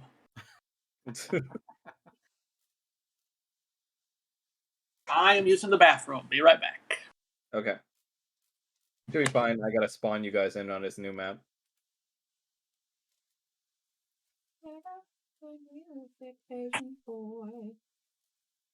Well, I gotta wait for him to come back.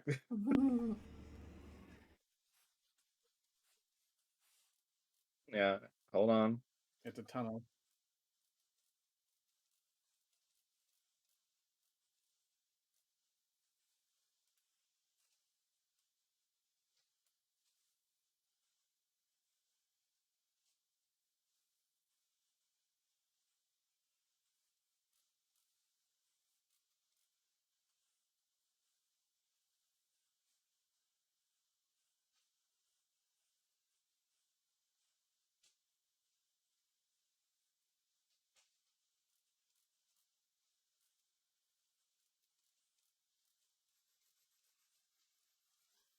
It's been a very interesting one shot so far.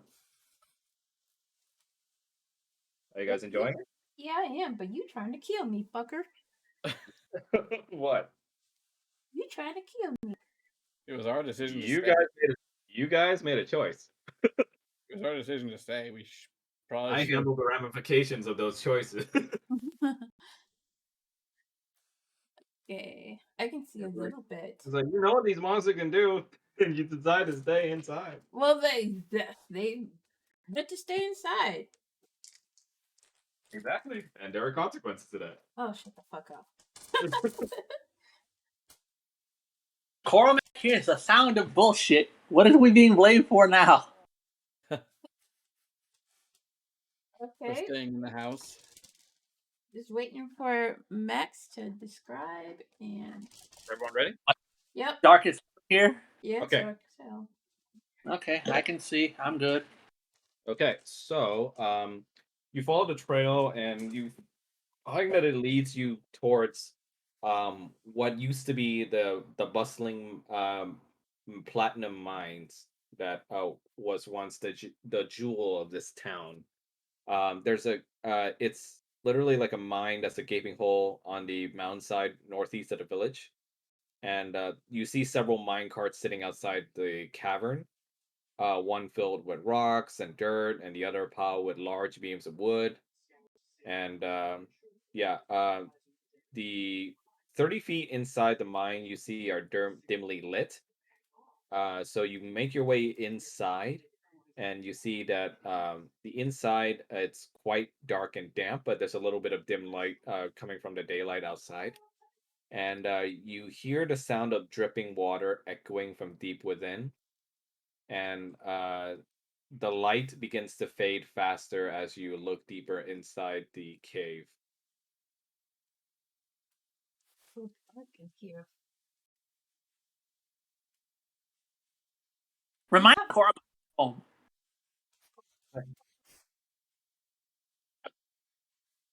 Are you going to use the torch? I have many torches. Okay.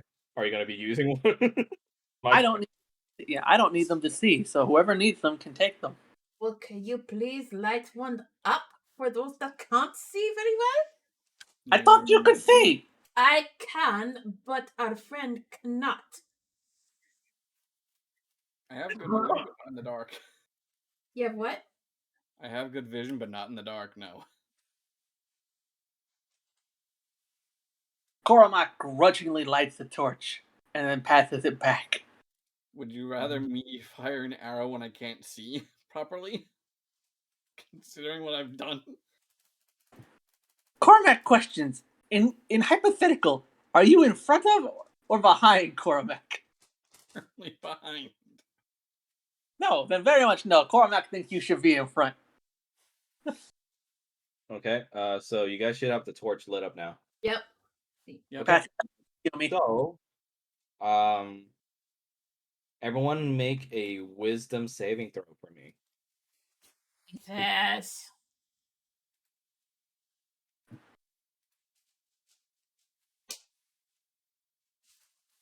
Ouch. 15 plus 4, so 19. Okay. Drake. Nice. Okay.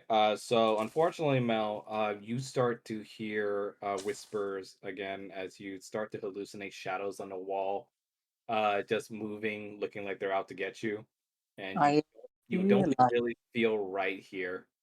As a sense of unease and paranoia starts to wash over you, and you, unfortunately, are now going to have to make or do any saving throws that involve intelligence and wisdom with a disadvantage.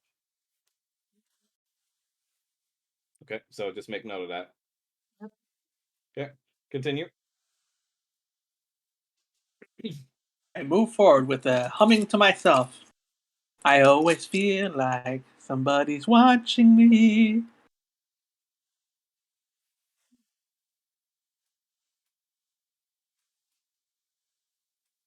It's small, it cramped, it awesome.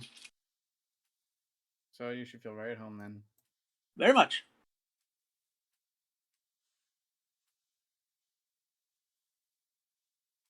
There's a way this way and a way that way.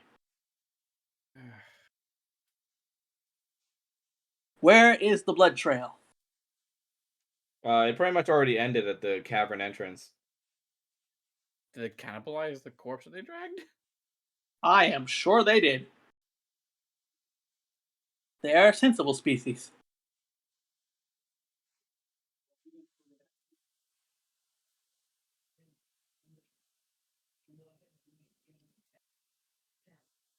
Which way do we want to go? Let's go down.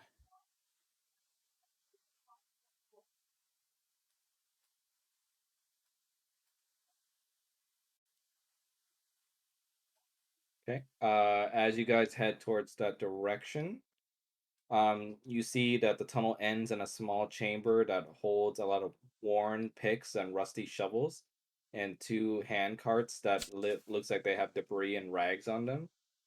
And suddenly you look up, Sylvetta, and with your torch, unfortunately, the bright light coming from it disturbs what looks like several swarms of bats above. And with that light shown on them, the bats wake up and they begin attacking. So roll initiative. This way, Cormac, not light fire. You're the one who was talking about burning the village every time. Village is not cave. Everyone, just to make my life easier, just use the initiative thing on Roll20, please. Okay.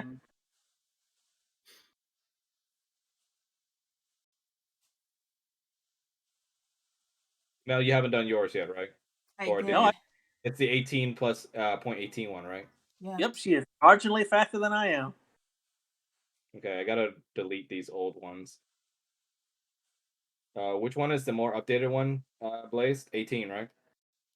The 18.18 for both Swifty and for Cormac are the most recent ones. And the 7.14 was mine, so that was accurate.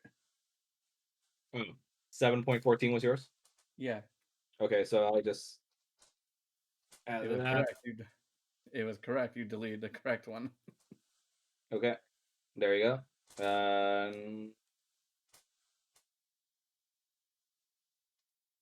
Let me roll for the initiative for all these spots. I'm not on the turn order anymore. You deleted mine. You're in there. Not on No. my screen. On my screen, you're on 7.14. Try refreshing.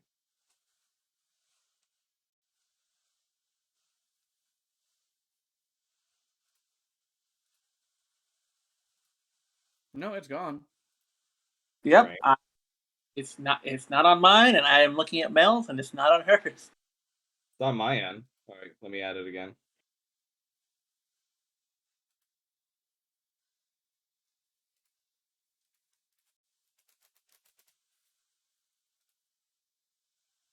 Oh, no. There it is. All right. So let me roll initiative for the bats. Ooh. Unfortunately for them, they rolled 9, so they're before. Well, they're rolling 9, so they're gonna be after Koromak, but yeah. So let me add the bats.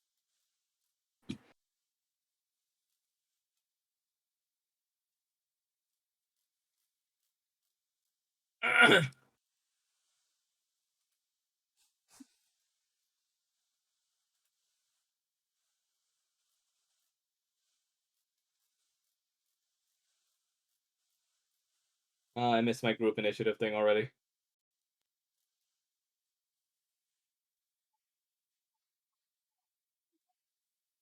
Make it better. You got to roll for each individual bat. No, I roll for all of them. Oh, I know. Because they're a swarm. Just make it challenging. One for each individual bat. Yeah, I think I can do without that challenge. Okay. And then let's move these bad boys onto the right layer. Do you guys see the bats on there? I see swarm of bats about 3 times. Yes. Okay, so 3 swarms of bats. Yes. Okay, I see them. Okay. And Swifty, you are first. Let me play that battle music.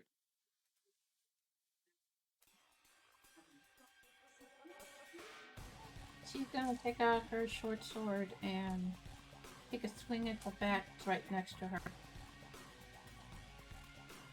Okay. Go ahead and roll for it.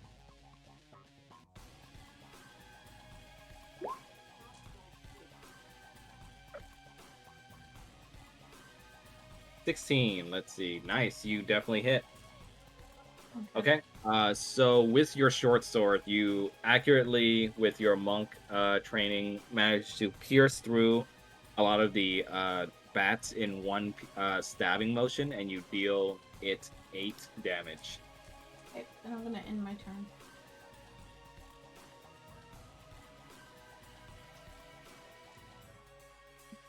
Oh my god, Roll20 is loading so slowly right now.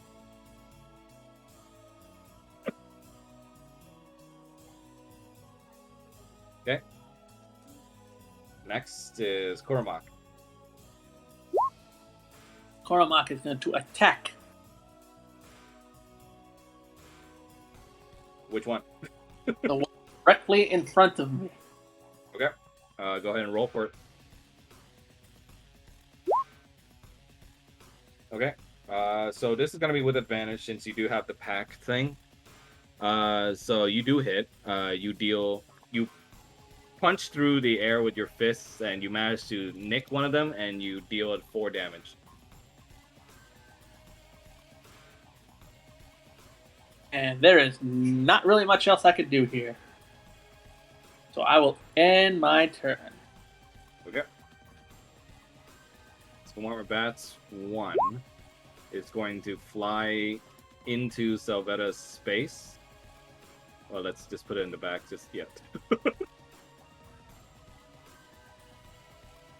And let's see.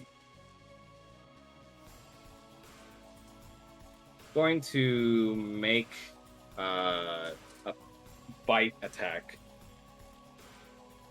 Remind what your AC is? 16. 16? Okay. Ooh. 16. Just hit it. Okay. So it's going to deal 2d4 piercing damage to you. So let's see.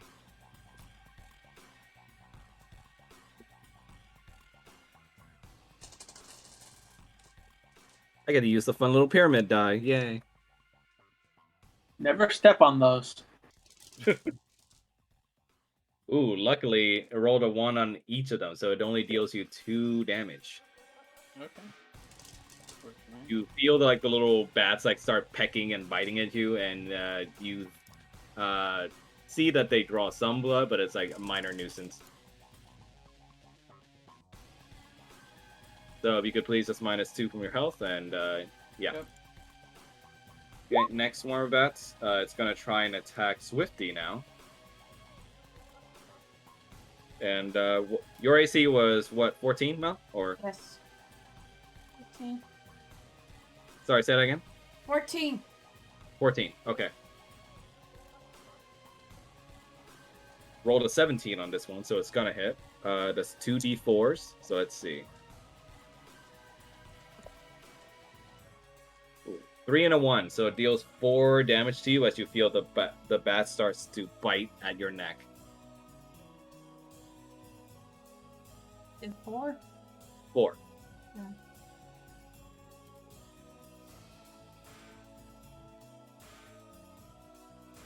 Alright. Okay. And third swarm of bats is gonna try and attack Cormac. What's your AC? 15. Yikes. Okay, pull the 22. So it's definitely gonna hit. It's not nat though, thankfully.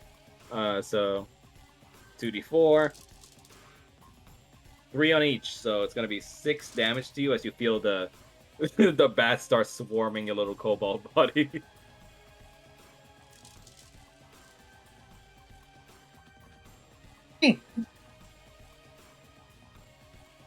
Okay, and that's going to be their turn. Sylvetta, your turn.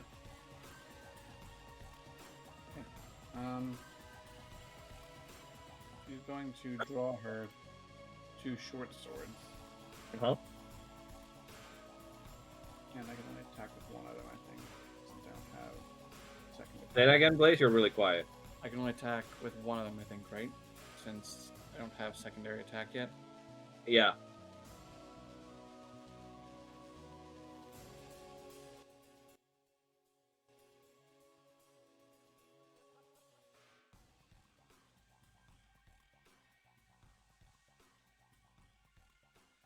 So it's 7. Wait, what's that 14 plus minus 3 thing?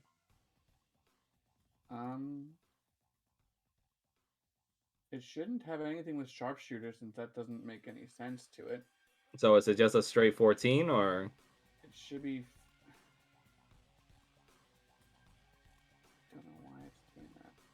That's annoying. I'll just try and roll it again because I guess since it was checked further you bow, it was counting it as. Sorry, 1 sec. I'll just retry it again, I guess.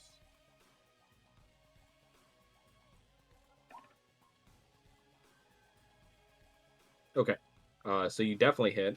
You swipe at the bats with your blade, and you manage to find purchase, and you hit through the swarm of bats that's afflicting you for 9 piercing damage. Hold up, let me move you out of the way for a second.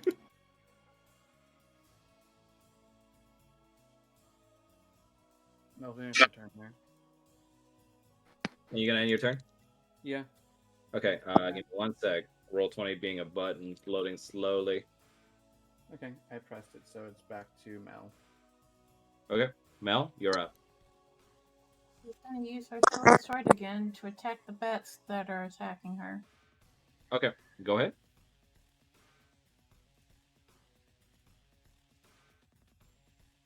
Ooh, 25, nice. You with pinpoint accuracy begin striking at these bats again, reminding you a lot of your training from your monk days at the temple, when your sensei would throw a bunch of these logs at you, and you managed to deal it the killing blow. How do you want to kill these things? I take my sword and with each concentrated precise swing, I manage to cut down all the bats that are swarming me. Nice. So in an instance with your attacks, you manage to slice through all the remaining bats afflicting you, and it dies.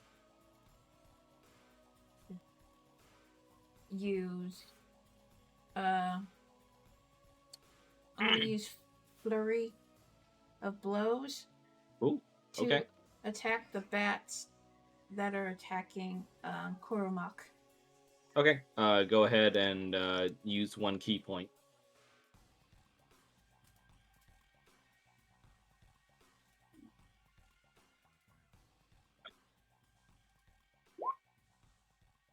Very nice. Nice. And then you can do it again. Okay. Yeah, 12 still hits. So, with follow-up blows, you almost like with 2 fingers, you do this sort of pressure point shit where you poke at the bats flying in the air near Cormac, and they just fall over like dead. Nice. And yeah. Wait, did I actually kill them all? Yeah, that was a killing blow. Oh, okay, then well, I'm gonna end my turn. Yeah. Okay, Cormac, you're up. Well, now that I don't have that problem, I'm going to attack the ones on the Humi. On Sylvetta. Okay. Go ahead and do it with advantage since you have the pack tactics thing.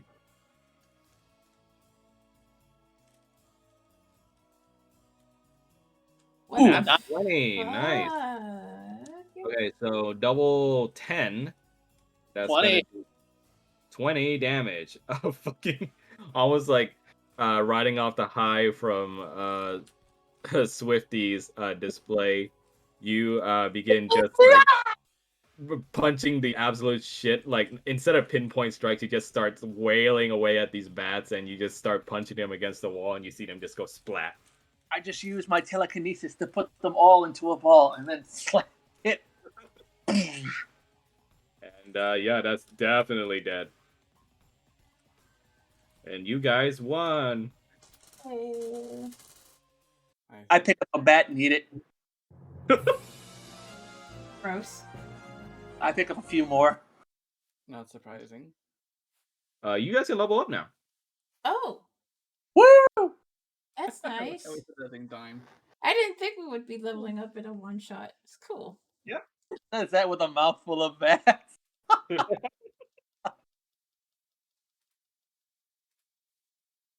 Yeah, you guys do that while I clear the initiative. Just use the level up character mancer as usual. Nice. I get HP. Nice. Don't reroll. I'm not going to. Oh, max HP there. Yeah, Ooh, nice. Don't reroll. I got 5 key points. Nice. I get an extra attack. Fun. For here, blow a key. Opponent's body. When you hit another creature with a melee button attack, you can spend 1 key point to attempt a stunning strike. Oh no. Yep. You can do the monk tradition of stunning everything now. I think it freaking took. I don't know if it's saying did mine register? Did your what? My yeah. I Your should have HP rolled. I don't see it. Try it again. I think. Yeah. Yeah, it's not I don't showing. see. Is it asking you to make a public roll again or no? Oh god damn it! Yes, it is. I'm just gonna change yours to. There you go. If you want to re-roll it, you can. There you you go. did. You got a 6. 1 So you're extra gonna point. So you're gonna have to keep the 6, which is not bad at all. No, I'm fine with the 6. Yeah. So yeah, I'm gonna let me see if I can turn off your query for like public rolls or not. I now have 5 key and an extra attack. Nice.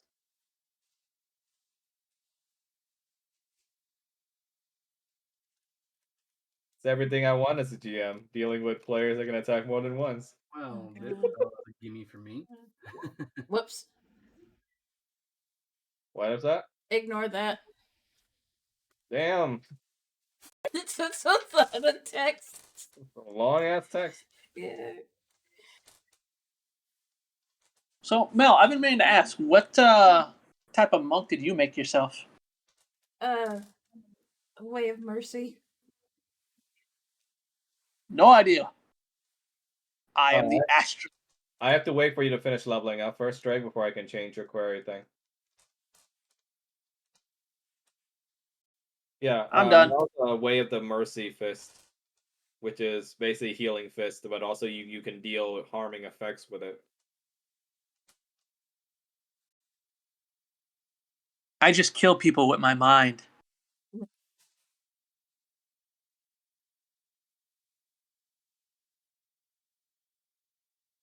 So I'm going to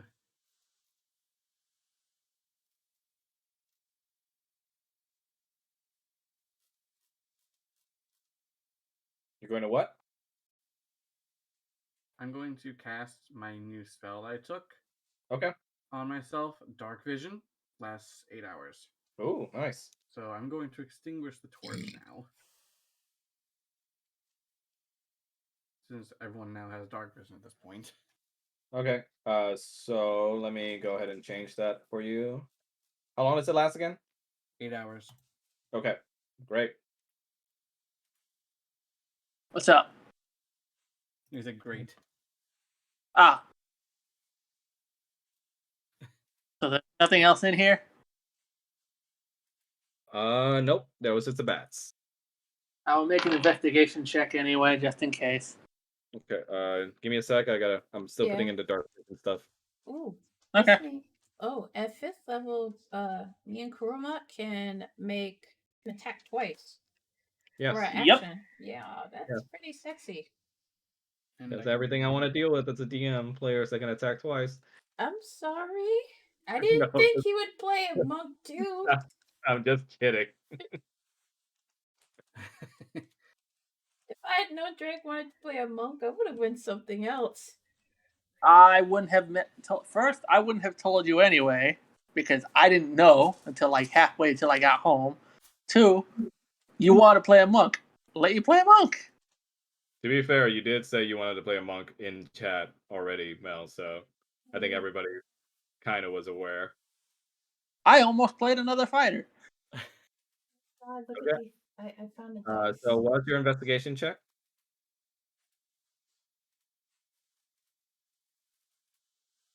Oh yeah, my investigation was. Have you been looking at dice? Yeah. Some of these look pretty sexy. The Yeah? dark blue lightning one looks really nice. 22. The which one, Blaze? Nice. The dark blue lightning. Oh yeah, that does. December 30. Okay. So with a 22, you don't manage to find anything of significance here, but you do manage to at least hear chitter chattering of what sounds like mandibles through the walls, and it looks like it was sounding northward. At disadvantage of wisdom and int throws. Yeah, for you. Okay. That's just for like ability checks, right? That's for saving throws. Oh, just Saving for throws saving. and ability checks. Okay. Just for saving throws. Yeah. Okay, just for saving throws. Okay. Well, not what I'm reading for the exhaustion. I don't have exhaustion, do I? You got a No. level of exhaustion from that first failed save when we went to the cave. Nah, we don't do it like that. There. How She's could I- already by doing the long rest. Because Push. in my rules, like as long as it's like level 3 or lower, you can get rid of it all in one rest. Okay. I'm ready to go. Yep, it's on you guys now. I can't move for you guys. Well, Well, we have to go back the other way since this is a dead end. Swift of Foot is going to make her way back. We went down, so it's time for us to go up. You still with me? Yep.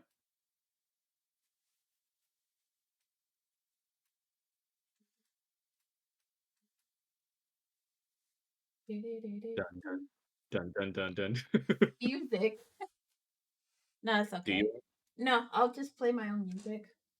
No, I'm music. Because it depends Okay. music for me. It appears there's a fork. Which way do we Again? go?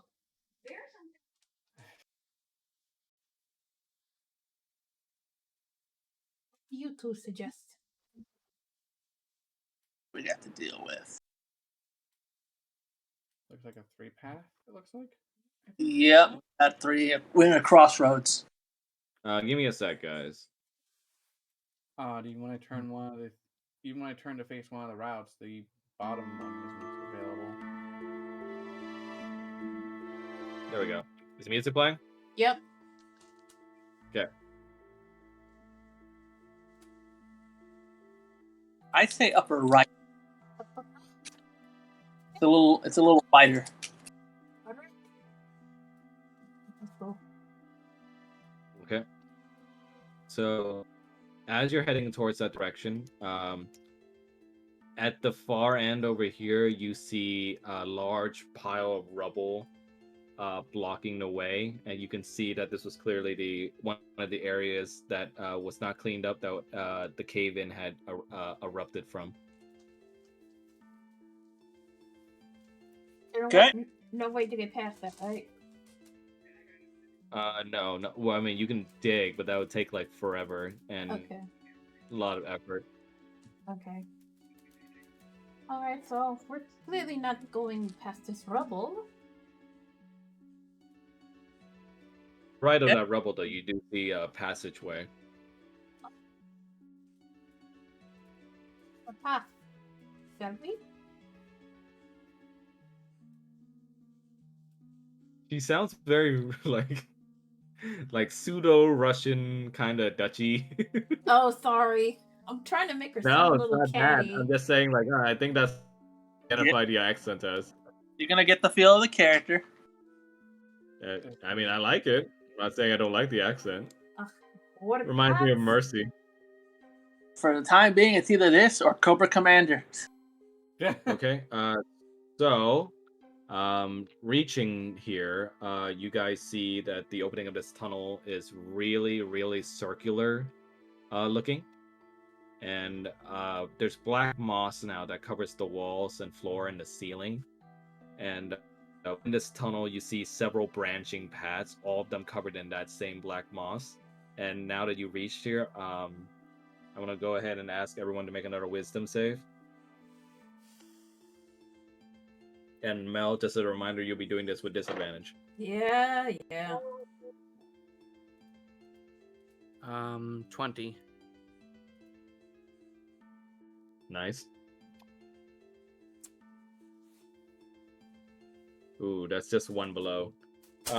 So unfortunately, Swifty, you start again seeing just visions of you failing your people, and you hear whispers shout just repeated phrases that you heard in the past of you being an orphan, of you just being a strange child, and that the temple had to put up with you.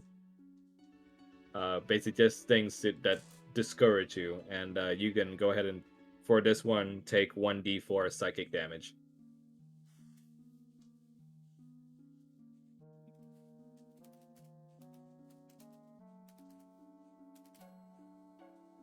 And for Kuromak, same deal, but this time it's just whispers and shouting of paranoia in your ears not to trust them or anybody.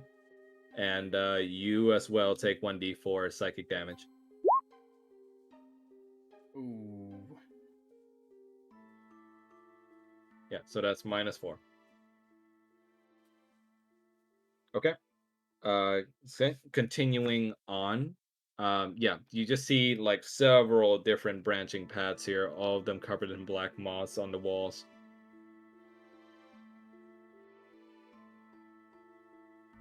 Need a few more bats, and looking around was likely the most likely way to look. So you're looking around? Yes. Make a perception check for me. So that it is similar, now that you can see more clearly. Okay, go ahead and make a perception too. Swifty can too if she wants to. 14. You don't want to? Nah. Okay. 12 plus 8, so 20. Okay. What was yours, Trey? 14. Okay. So Sylvetta, you're able to see that despite the black moss covering over everything, you begin to look closer and you see that the parts that are not covered in black moss are very smooth. And unlike the walls you've seen before in this cave, you don't see that they're rough carved by pick and shovel. But these tunnels look like they're very smooth, and it looks like they had spontaneously manifested rather than being dug out. Okay, so this must be where the mean locks are coming from. The tunnel doesn't have the same striations from pickaxes or anything. It's just completely smooth and circular. It just burrowed up.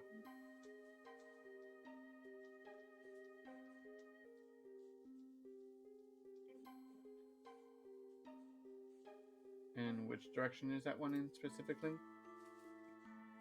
So it's just a black moss on the wall you see right in front of you.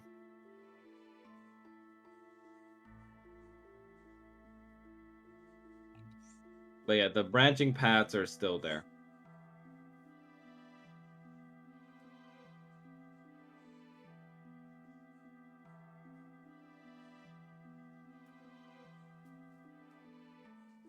Where did we go?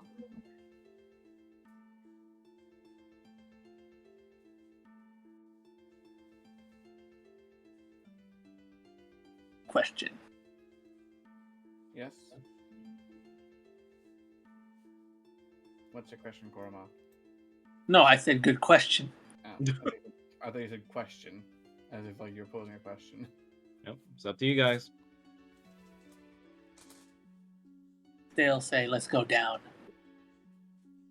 Okay. But which down? There's 3 potential ways that go down. Well, I'm looking about where I am, so.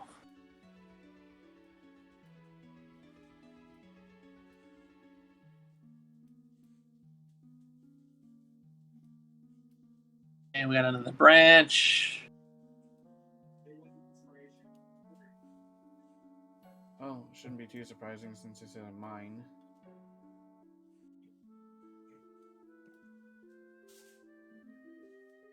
Okay.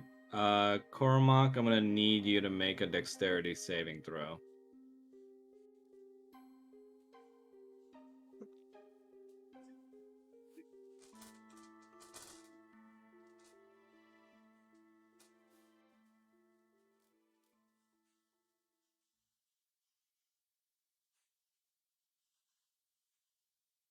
Ooh. Right when Cormac enters this particular alcove, tentacles of black moss starts sprouting from the walls, and they grasp around Cormac, and they latch him onto the wall and sticks him onto it over here. And you start hearing snarling and shrieking as you see glowing eyes in the dark appear, and you see that 2 mean locks have arrived from the shadows to try and take advantage of your position now.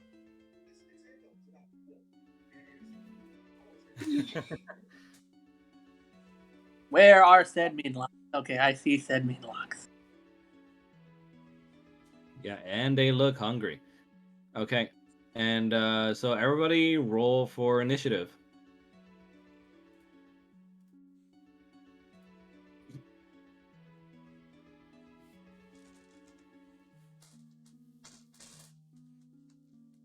Me and Mel are usually around the same time. Why am I getting such awful rolls for initiative? At I don't least know. you're not failing your wisdom saving throws. Or I getting really haven't Oh. rolled above a 10 for initiative at all. Yeah. Okay. So, we're gonna go ahead and start the battle. Bad German accent. Kuruma? Is that tentacles? Black mossy tentacles. Fuck? They might have used the spell on me. Probably. Okay, and you. Okay, let me roll for the mean locks.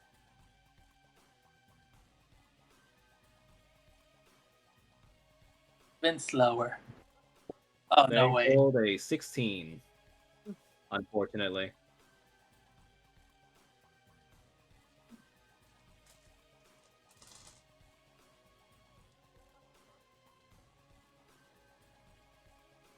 Come on, roll 20. Load faster. I know I have a lot of assets, but come on. Come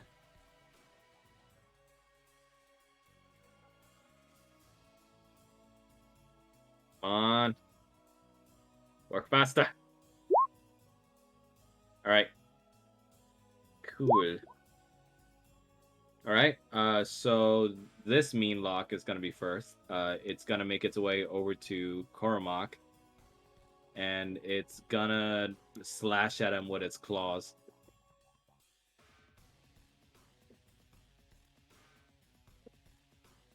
Cormac is screaming bloody murder. What's your AC? 15. Okay. Well, actually, let me. I didn't go up with the. Okay. Yeah. Yeah. How much? Still 15. Yeah. They pulled a 19, unfortunately, so this is gonna hit. Hmm?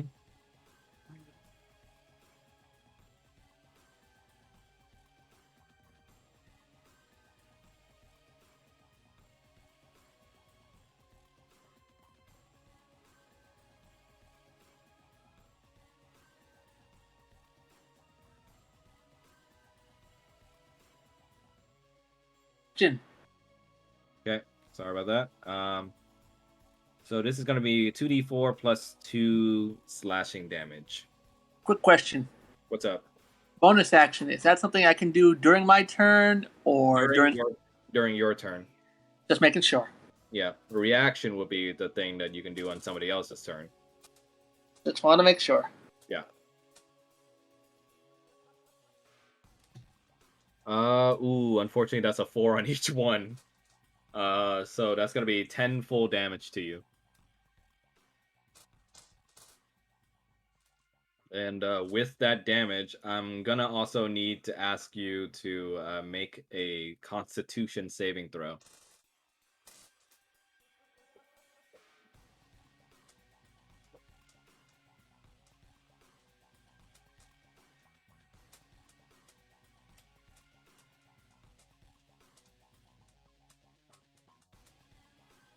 Nice. Okay. Your body gets slashed by the claws, and you feel searing pain through your body. But with your constitution, you're able to resist the paralytic effects of their claws. And now it's this one's turn. They're gonna try and gang up on you too.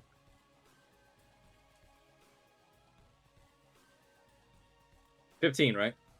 Yes. Luckily, this one only pulled a 7, so it's gonna swipe at you. But luckily, you're able to like just inch your head away so that their claws don't hit you. I mean, they're in a straight line now for my bow, so. Okay, Swifty, you're up. Can I move past Sylvetta? Yeah. Okay. Yeah. All right. Swift the Foot is going to rush to get to this one, Okay. and then she is going to she's going to punch it in the face, Okay. hopefully towards the eye. Okay. Go ahead and roll. Ugh. Oh, that one, unfortunately. You swing over the creature's head, but it misses. Can I still attack? Does it attack twice thingy? Or is it just critical You failure? can do what's it You can called? still make a second attack. You can do flurry. Should we Oh still- wait, yes, right. You do have a second Yeah, attack. One yeah. attack. Yeah, you make a second attack. Yeah. Okay.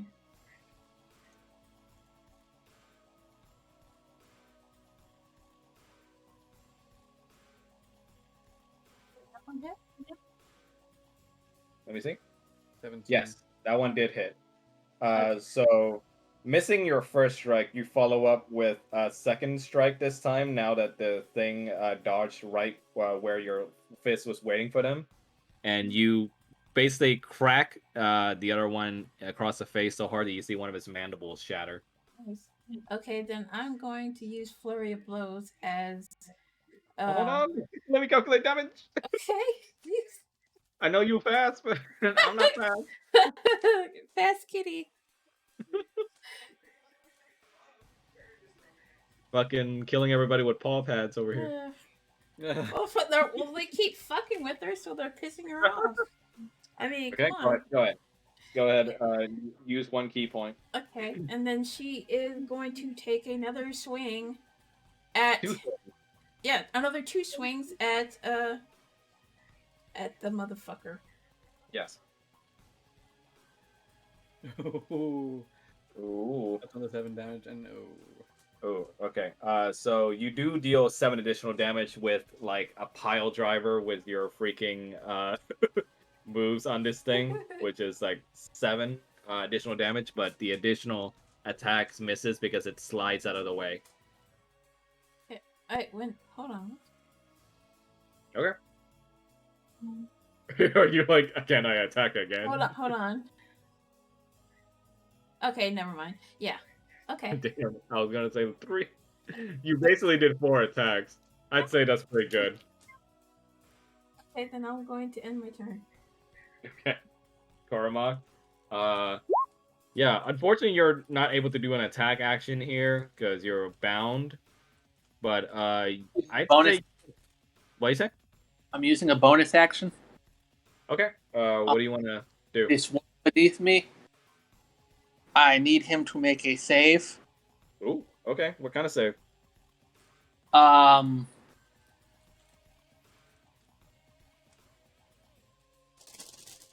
Also, what are you using? Need to make a strength save. Okay. What are you using? Telekinesis.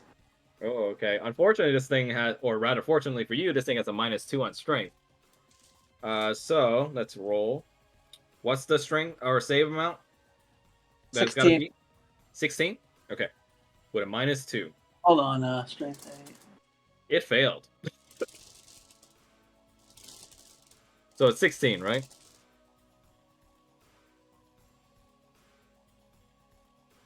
One sec. Okay.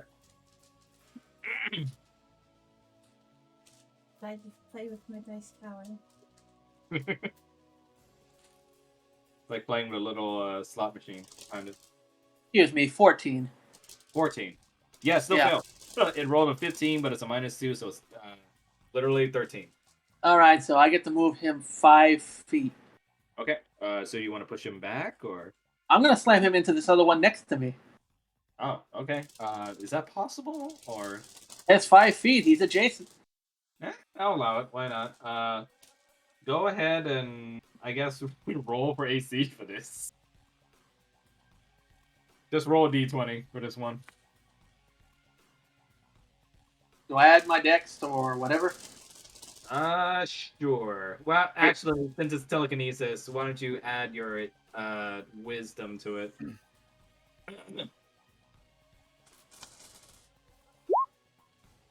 Nice.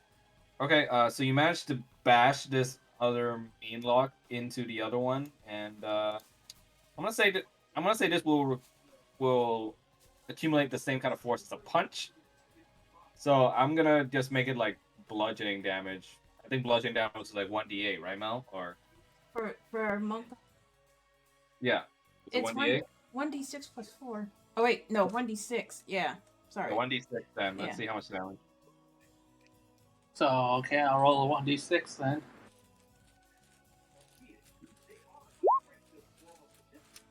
Oh, Not much.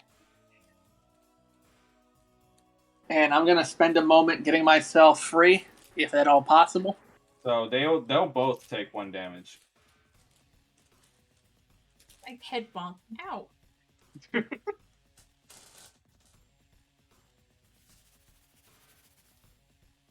Come on, roll 20. Work with me. Pour me a bowl of cereal. Could you pour me a bowl of cereal?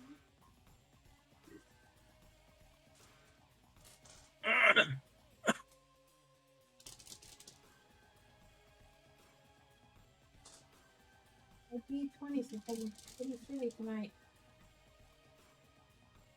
Yeah, you got a few d20 or nat 20s. Yeah, it's just my saving throws. All right, so how long would it take me to get out of this? Right now you can't even get out of it. Okay, I am going to manifest a key point Okay. to manifest my. I think that would. Is that a bonus action, or because you already technically used your bonus action, you can take action right now? What do you say? Let me double check. Yes, as a bonus action. Okay, never mind. Okay, yeah, so you can't do an action right now, and you already used your bonus action. So unfortunately, I think that might be your turn. Let me make sure there's nothing else I can do. Okay. Okay, I'm going to use quick healing. Okay. Is And that two- an action, or Nope, as an action. I don't think you can do any actions right now, unfortunately. You said I can't move or have another you bonus. Move or take actions, but you can do your bonus action. How am I supposed to get out of here? if I can't do We'll anything? find out.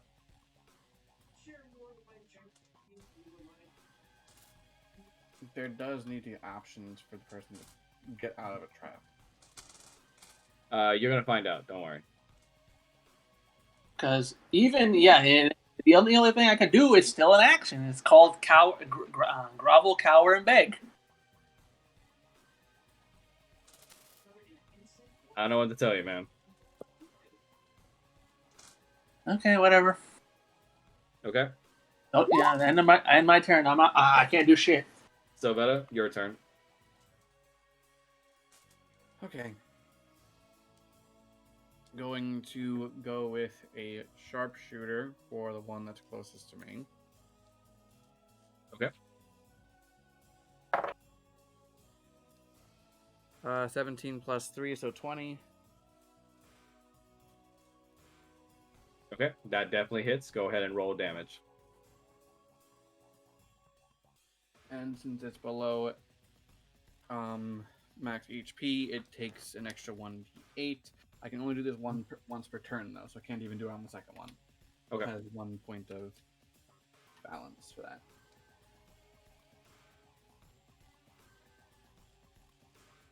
Okay, so there's the damage from the normal attack, and then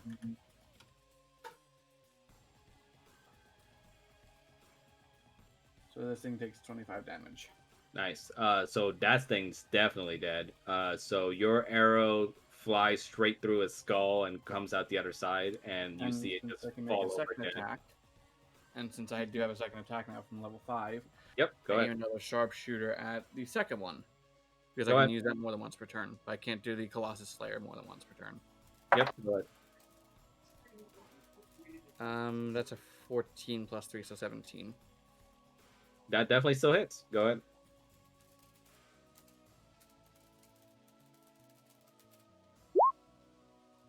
and that's 20 damage to that one. Okay. You wing this thing right in the chest, and you see it reel back and screech out, dealing it 20 massive damage, but it's still standing.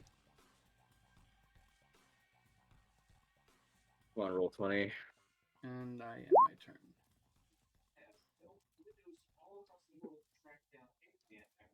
Okay. This mean lock now, seeing its chances are pretty slim to get out of this alive, it's going to attempt to run. It's gonna take a dash action, and it's just gonna start like running his ass off. You better hope I miss, and I rarely miss, especially since I don't have max range anymore, thanks to sharpshooter.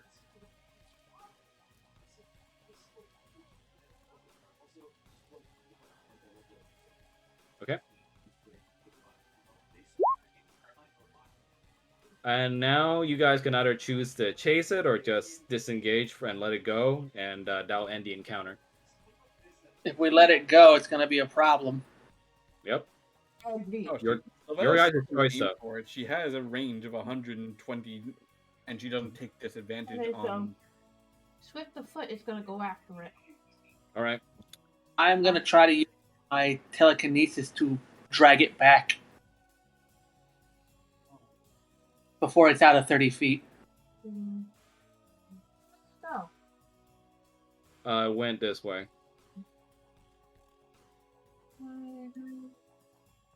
30. And she Just is seeing this, just seeing this Terminator run from like a fucking Catwoman chasing after this thing. okay. Yeah, you caught up to it as the mean lock like looks behind in terror. What do you want to do? She's gonna take out a short sword and try to stab it in the stomach or Okay. in the back, rather. Go ahead and roll for it. Okay.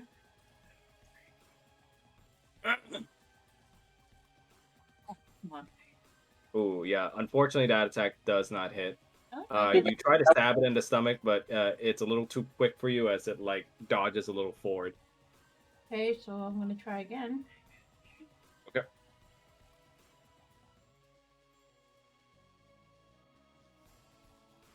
Ooh, let's see. What was the AC on this thing? Let me check. Yeah, unfortunately, that one does not hit either, as it dodges out of the way of your strike. Okay. Okay.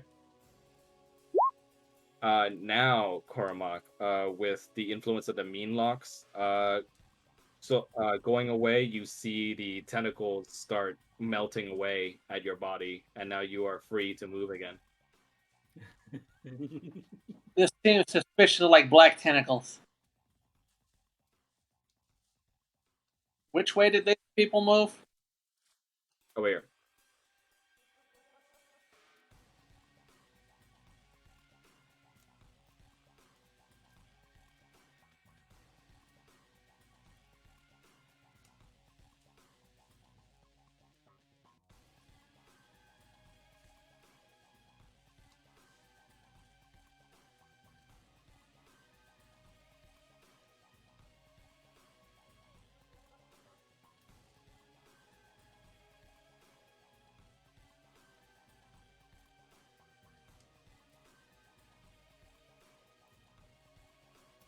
Okay, I am going to. I'm going to go burn 2 key points to heal myself. Okay, go ahead.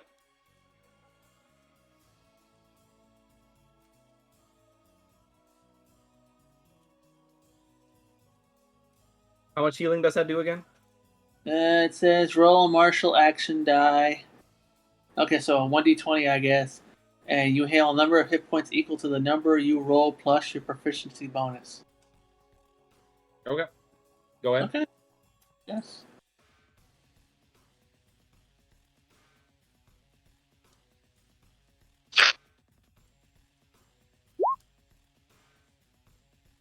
Nice. Nice. Okay, so you heal back. 18. Yep. So go ahead and add that back to your thing. Yeah, I'm back to full. Man, I don't think I even needed to give you guys the potions. You know, I completely forgot I even had that.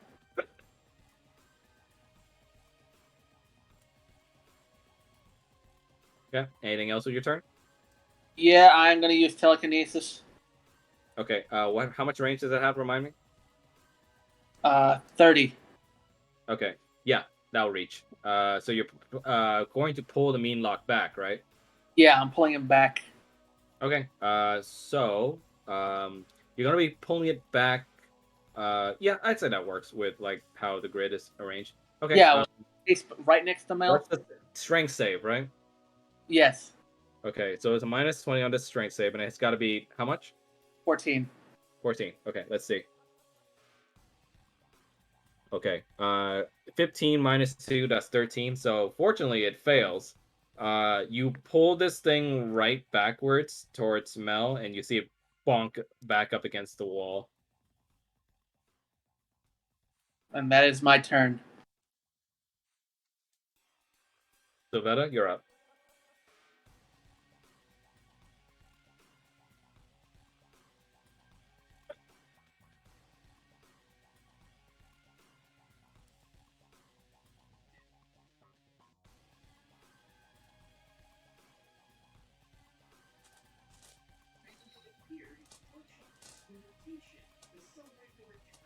Is he here?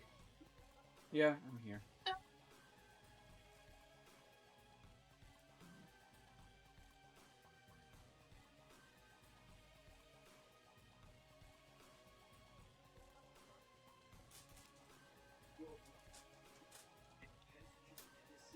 Why is it for reason it's not letting me move any further? Like, I literally can't move the token. You're probably hitting a wall. No, I'm going in other directions. Like, I can't go even back the way I came. How's that? No, I still can't move at all. Try refreshing.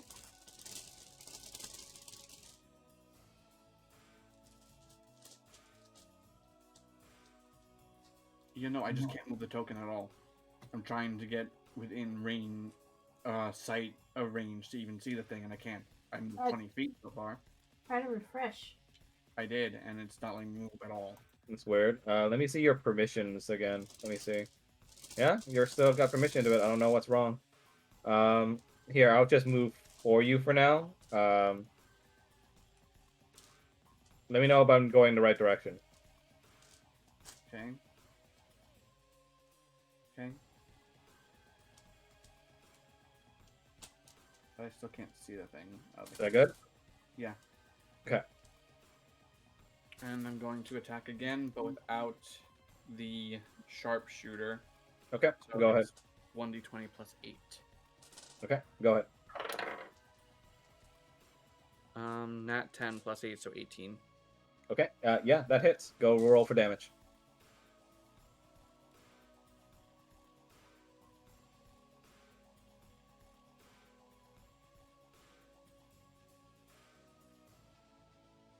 And since it's damaged, I can roll another 1d8 this turn since it's a new turn for Colossus Slayer.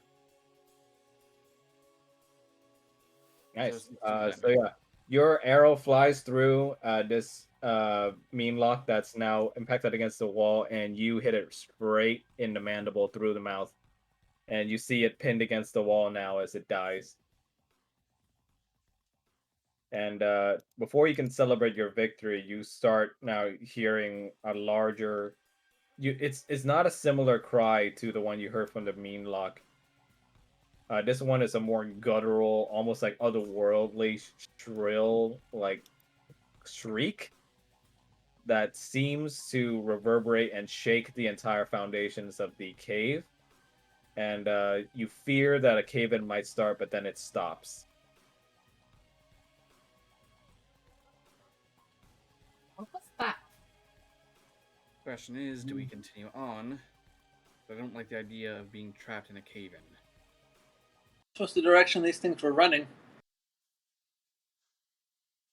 All you know that it was running in this direction because you killed it right at that juncture.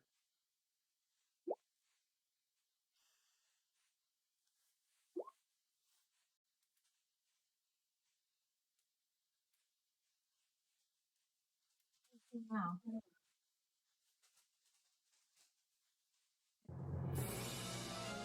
Who's that scared me? That's delayed victory music there. I didn't even mean to play that, to be honest. I was just trying to play the other song, but I accidentally pressed that one.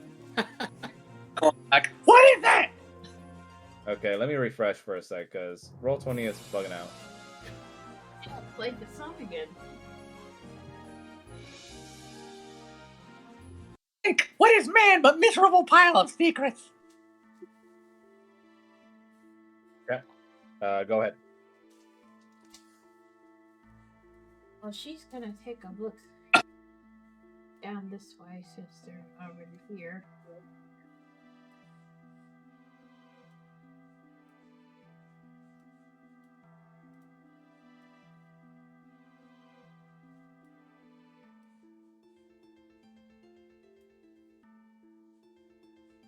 Seems like a bigger room.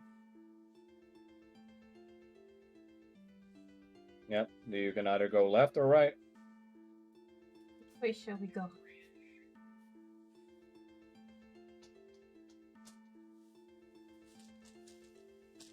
On the path to the right. Seems to lead further in.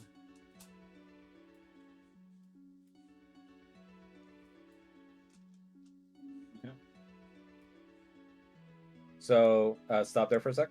Okay, so I can describe the room. So, right as you're entering the room, you start smelling these new scents that greet your nose. An almost like offensive, foul, musty funk of decaying fabric and old fur.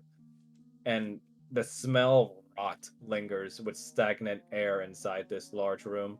You see thick pillars of moss-covered stone supporting like 20-foot high this 20-foot high ceiling, and also a waist-high stone slab that dots the cavern.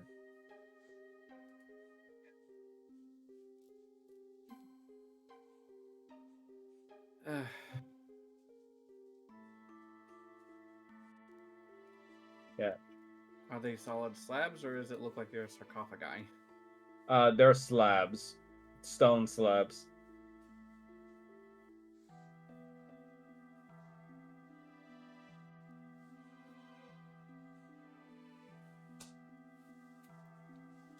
Well,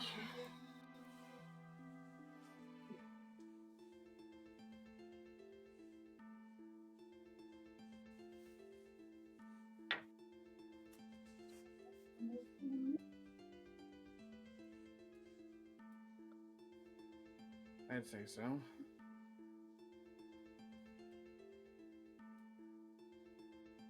Make a make a perception score for me. Or what am I saying? Make a perception check, everybody, for me.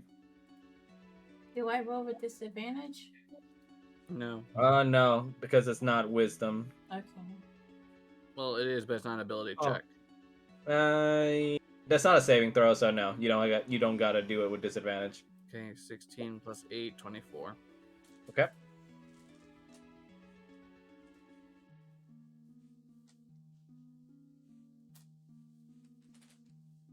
You okay, Drag? Yeah, I'm good. Okay. Okay. So you guys, as you're entering, you stop straight at your steps, and you start seeing on the far slab over here. Looks like the site of like just a terrible transformation happening, as like this you look like looks like a very decayed looking half of a human body, with the other half already transforming into one of those creatures. As you see, like this half human, half meanlock mid transformation hybrid, just looking out in great pain and basically asking for death. I am very happy to. What do you say?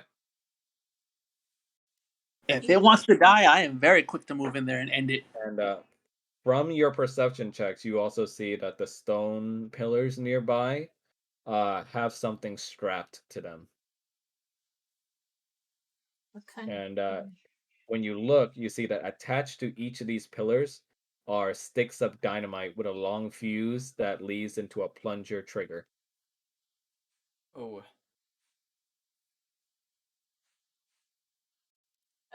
okay. Good thing I extinguished the torch earlier.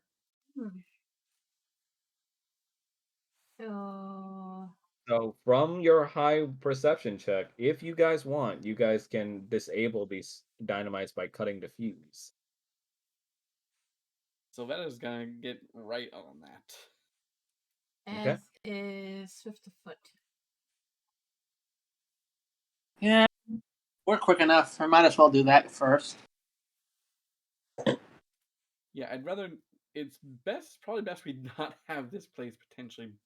Actually, how far apart are all these dynamite sticks? They're strapped to each pillar. I'm using to pull them off. You're using what? Telekinesis. Okay. Yeah. Well, you don't. Are you pulling them off, or are you killing the fuse? Yeah, I'll kill the fuse. Okay. Cutting. So you guys cut the fuse off of the pillars you see, and you manage to disable these traps.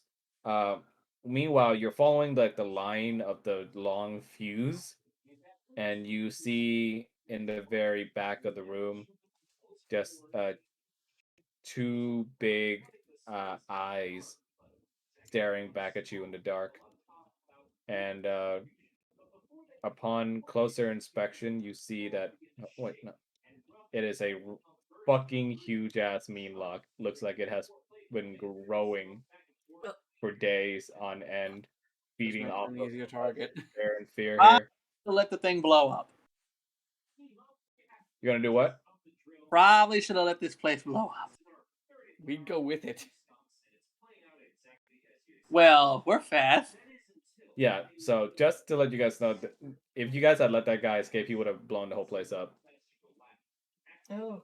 Because these things used to be deminers, so they're using their old knowledge of how these dynamites work as a last resort tactic.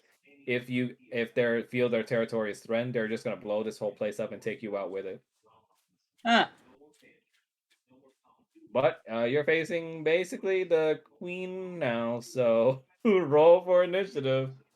Okay.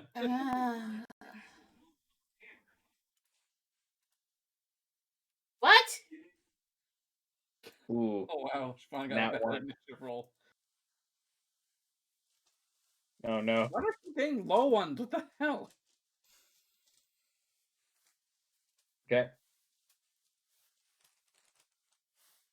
Let me roll for the queen. Protect the queen. Which one's the queen? I'm the queen. No, you're not. Oh, she rolled a 2. Wow. Okay, I'll take it. Okay, well, there you go. At least you rolled a 2. Okay. There you go. And let's put this in order. And there we go. Where's my boss music?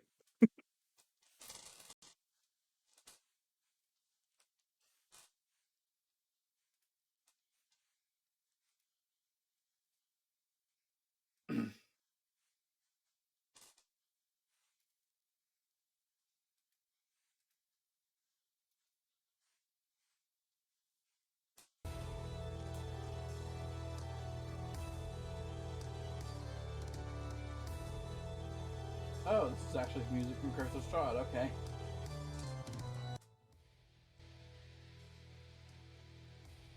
Okay, so what stands before you is this big hulking Meanlock, the mother of all these infernal creatures you've been facing, the cause of all this pain, fear, and suffering. The hellish creatures have been feeding off on these people, using their greatest weaknesses against them and turning into each one into one of them. So- You stand at the opportunity now to end it all, as she sees the same opportunity looking at you in order to take out the ones that have been fucking up her children. So is this the thing that was giving me nightmares? I'm gonna assume yes. So Meanlocks work by a hive mind, and she's like the big mind. So yeah, she's she's a big, large part of the powers they have to prey on fear and weakness. So it was you that was giving me these horrid dreams. Cormac, you're up first. Alrighty. I'm activating my my astral arms, Yes. and as I do so, I straighten up a little bit and then rush forward. Okay.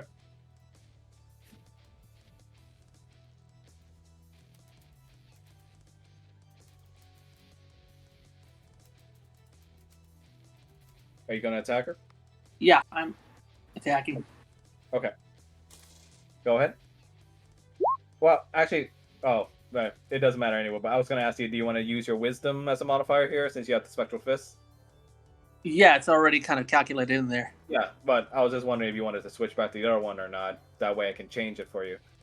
Oh yeah, no. If you want to, what did it? Wait, did it not switch I back? have it right now on wisdom, so if you want to change it to anything other than wisdom, let me know so I can change it back. Do me a favor. Just make another one that's just applied with my wisdom, Okay. because I think even as a monk, I'm capable. Yeah, I use my dexterity instead of my. This was,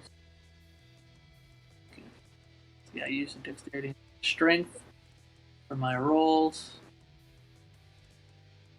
Yep. Ow. It's 1d6, right, for the unarmed? Yes. Okay. Okay.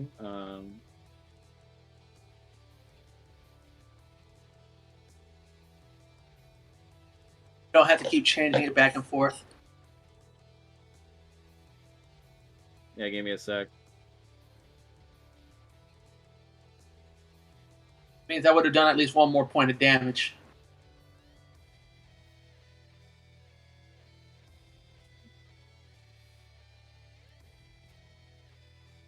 Love you.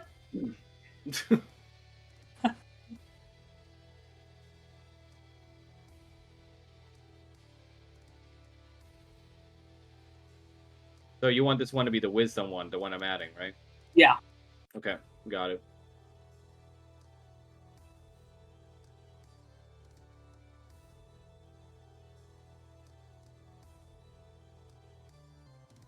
There you go. It should be called Spectral Fist Attack.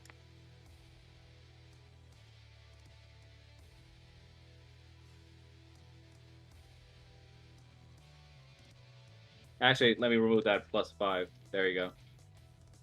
Now it makes sense.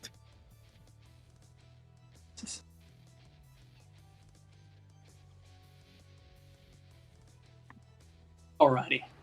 Oh wait, I need to put that as bludgeoning damage. Technically, it's force damage. Is it force damage? Yep. Okay, I'll put force then. Okay, you're good to go. And So, are we gonna count this initial attack that you have as a dex one then, or? no, I'll just count it as Okay. the. So you're just gonna use that as a spectral, right? Okay. And I attack Uh, it from 2 feet away. Yeah. So you definitely hit. You bash her against like one of her mandibles with your fist, and you deal her 3 damage. And I'm gonna burn another key point for flurry of blows. Okay. Go ahead and make 2 more attacks. Oh wait, hold on. I keep forgetting I have an extra attack. Oh yeah. Go ahead. So let me deal with that first.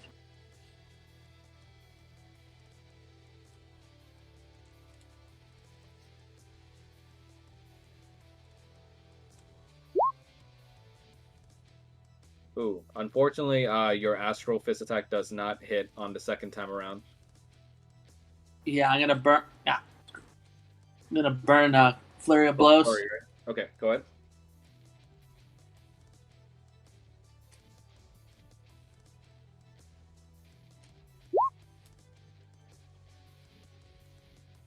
Nice. That one does hit. Go do another one. Nice. That hits too. You together you deal 15 additional damage to her. You punch her back and forth, trading blows with her like big arms with your spectral fists, and you eventually like hit her in the chest for 15 damage total.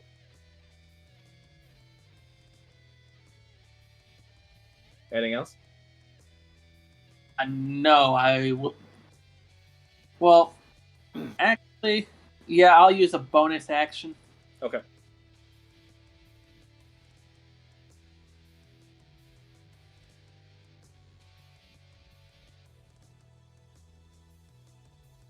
Ceiling?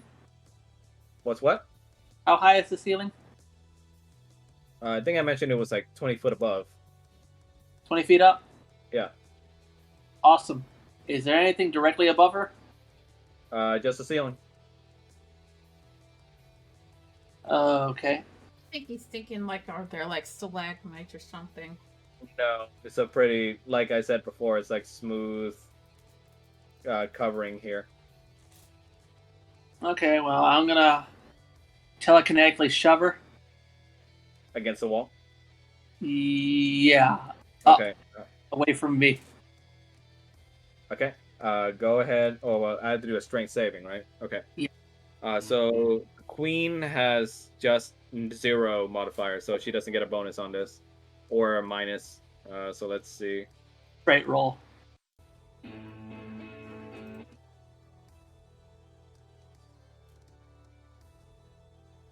Ooh, she only rolled a 3. So she's gonna get bashed up against the wall as you use your telekinetic force to push her big body back. And she's gonna take, I'd say, 1d6 bludgeoning. I mean, it's really shove. That's gonna be a full 6. Okay, I just cool. count it as damage because she's being pushed back against the wall and it hits. Yeah, the objective was just to move her away from me, but yeah, okay, cool. Yeah. Cramped quarters combat. And I'm just holding her to the wall with the power of my little tiny mind. Okay. Anything else? Nope, that's my turn. Savetta, your turn. Okay. For a bonus action, I'm going to cast Hunter's Hunter's Mark. Mark. Okay. So, the queen is as marked as my target. She will take an extra 1d6 whenever I hit. Okay. I'm going to move a little bit to line of sight to get her in line of sight, and I'm going to roll for the 2 attacks, both Okay. with sharpshooter. Go ahead.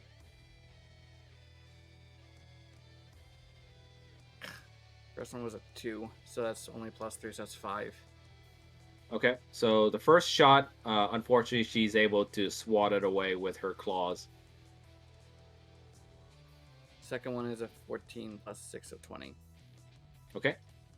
So let me check her AC. Okay, that definitely hits. Okay. So roll for damage.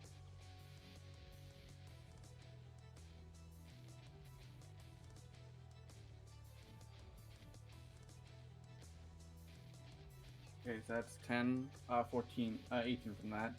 Nice. Plus another 1d8 from Colossus Slayer. Okay. Okay. So 19. And then 6d6 for that from Okay. the 24. mark, so that's 24 damage. Okay, so she takes 24 damage total. You fire like your arrow straight at a focal point in her body where you see that there's a soft spot between her arm and her main body. She screeches out in pain as you do it, and in reaction, she's gonna activate her telekinetic ability to involve psychic torture on you.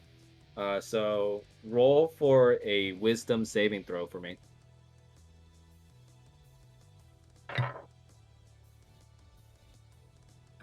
14 + 4 is 18. Okay. Luckily, you're able to resist these images of fake life with this silver dragonborn that it's been putting in your mind, and you're able to resist against their control. Anything else with your turn? No, that ends my turn. Okay. Mel, you're up. Okay, so Swiftfoot is going to rush at the mean block, Okay. and she's going to, let's see, she's going to jump and take a shot at her mandible with an unarmed attack. Okay. Go ahead and roll for it. Okay. And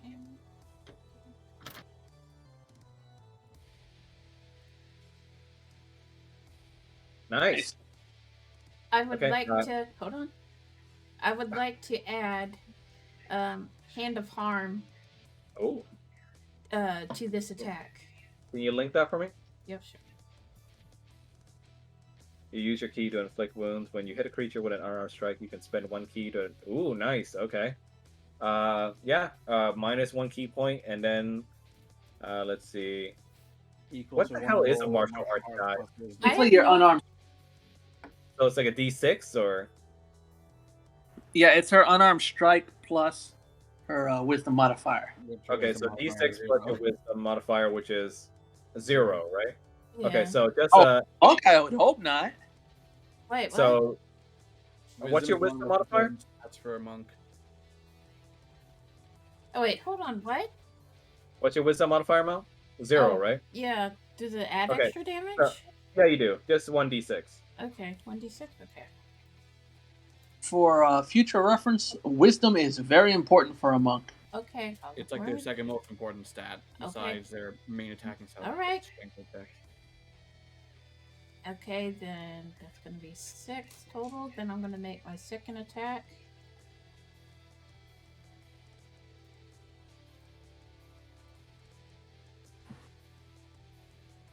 -13. Unfortunately, that does not hit. Then I'm going to, let's see. I'm gonna end my turn. Okay. So in total, the queen takes 6 damage from you right now. Okay.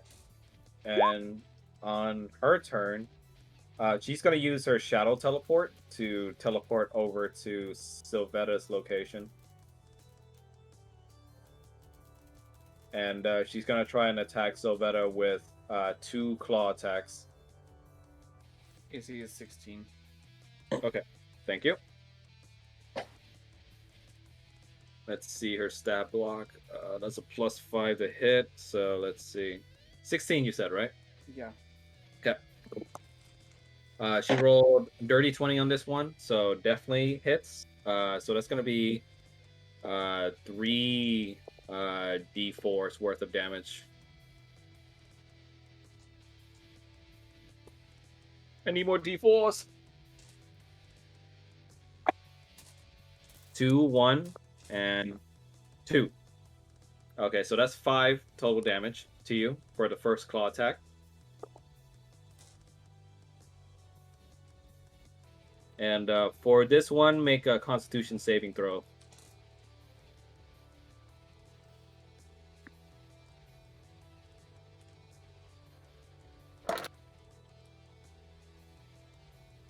Um, 16 plus 2 is 18 Constitution save. Okay, so 18, right? Yeah. Okay, so luckily you're able to resist against this attack after it deals 5 damage to you, and it's going to swing at you for a second claw attack now. Luckily, this one does not hit. So it swipes away at you, but is unable to touch you. Okay.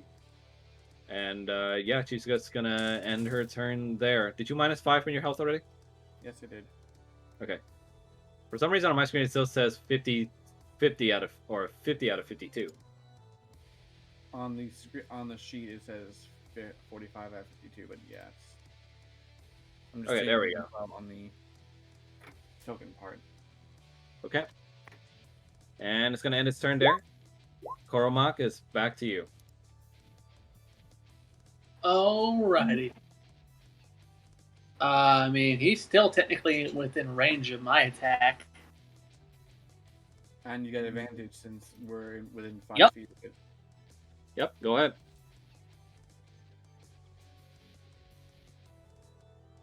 I am making an attack.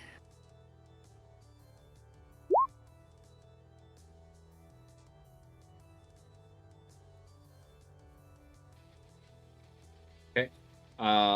Unfortunately, even with the advantage, the Astral Fist attacks don't connect for this one. Second one does, though.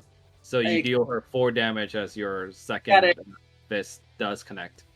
I got a ability here called Focused Aim. Okay. I could What's it? spend the last remaining key point to raise my attack roll by 2 for each key point I. Okay, so are you going to do that for the first attack, or?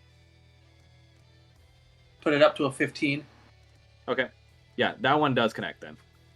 All right, so then that's another 9 points of damage. Yep. You see that she's taken a lot of abuse, but she's still raring to destroy you on sight. And I will use the bonus action to do telekinesis again. Okay. Push her away where?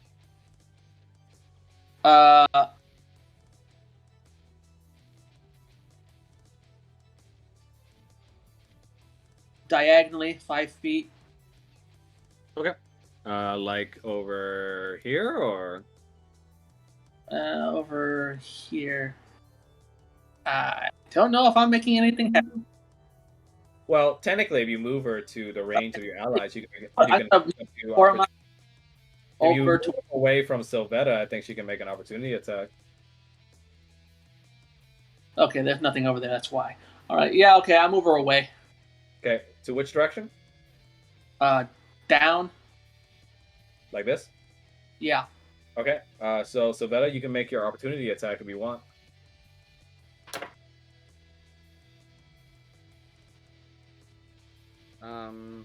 No sharpshooter, 15 plus 6, so 21. Okay.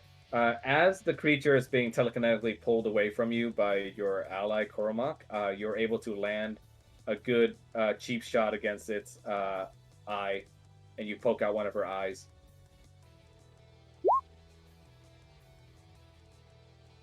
Okay, I'll And you respect deal it 11 damage. Is that right? Yeah. Okay, 11 damage to it. Right? Yeah, looks like she's still raring to go, but you see that she's starting to come out of breath. Anything with your turn? Or anything else with your turn, Cormac? Nope, that was the last thing I could do. Sylvetta, your turn. Okay. Repeating the 2 sharpshooters. Okay. First one is 15 plus 3, so 18. And the second one is an 8 plus 3, so 11, so the second one misses.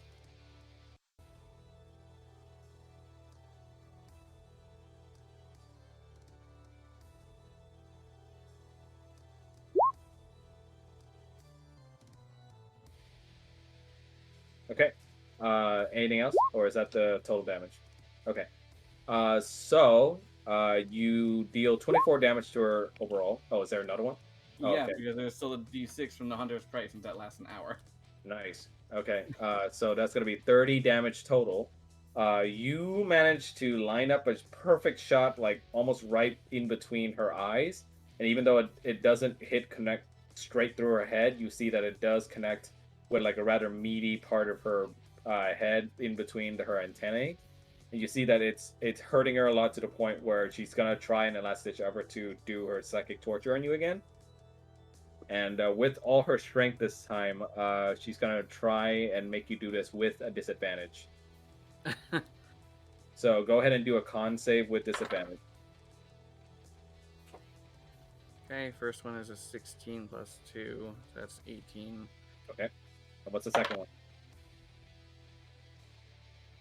And the second one is a 17 plus 2, so 19. Okay. So which one is the lower one? The first one, right? Yeah, it's an 18. Okay. Luckily, you're able to resist against her advance towards your mind again. Okay. Anything else for your turn?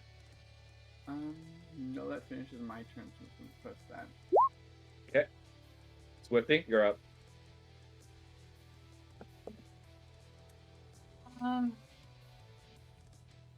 He's going to run towards the queen and try and jump on her head. Ooh. And then Okay. she's going to take her short sword to try and stab her in the head. Okay. Roll for it. She's gonna pull a McConaughey. Nice. That does hit. Okay. Okay. 7 damage. You stab her straight, and you said it was the head, right? Yeah, straight in the head. Straight in the soft spot that was created by Sylvetta, you find an opening and you stab right through it, through her carapace, and you see her start to screech at you as you like get all these like green blood and like almost spittle in your face, but it doesn't deter you as you like drive the blade into that opening and you deal 7 piercing damage to her. And you can see that she's very close on her last legs now. She's gonna fucking take it out and stab her again. Okay, roll for it. Ooh. Nope, Wait. fuck that. What, you said you did it as an unarmed strike? No. I think you meant to press the sword, right? Yeah, whoops. Yeah. So go ahead and press the sword I instead. fucked that up, sorry. Okay, that one does hit. And this is gonna be a killing blow, so Okay. you tell me how you want to kill this thing. Alright. Even with splattered in the blood of the queen, she is not deterred from finishing her task. She takes the blade out and then drives it again even further into the skull of the queen, screeching, "You filthy creature! Okay. To hammer. It's me no more!" You drive the blade so deep into her head that you start to see her screeching stop as like a gush of like green blood starts just spraying out of the hole you created. And you pull the sword out as she stands still for a second before falling to her knees.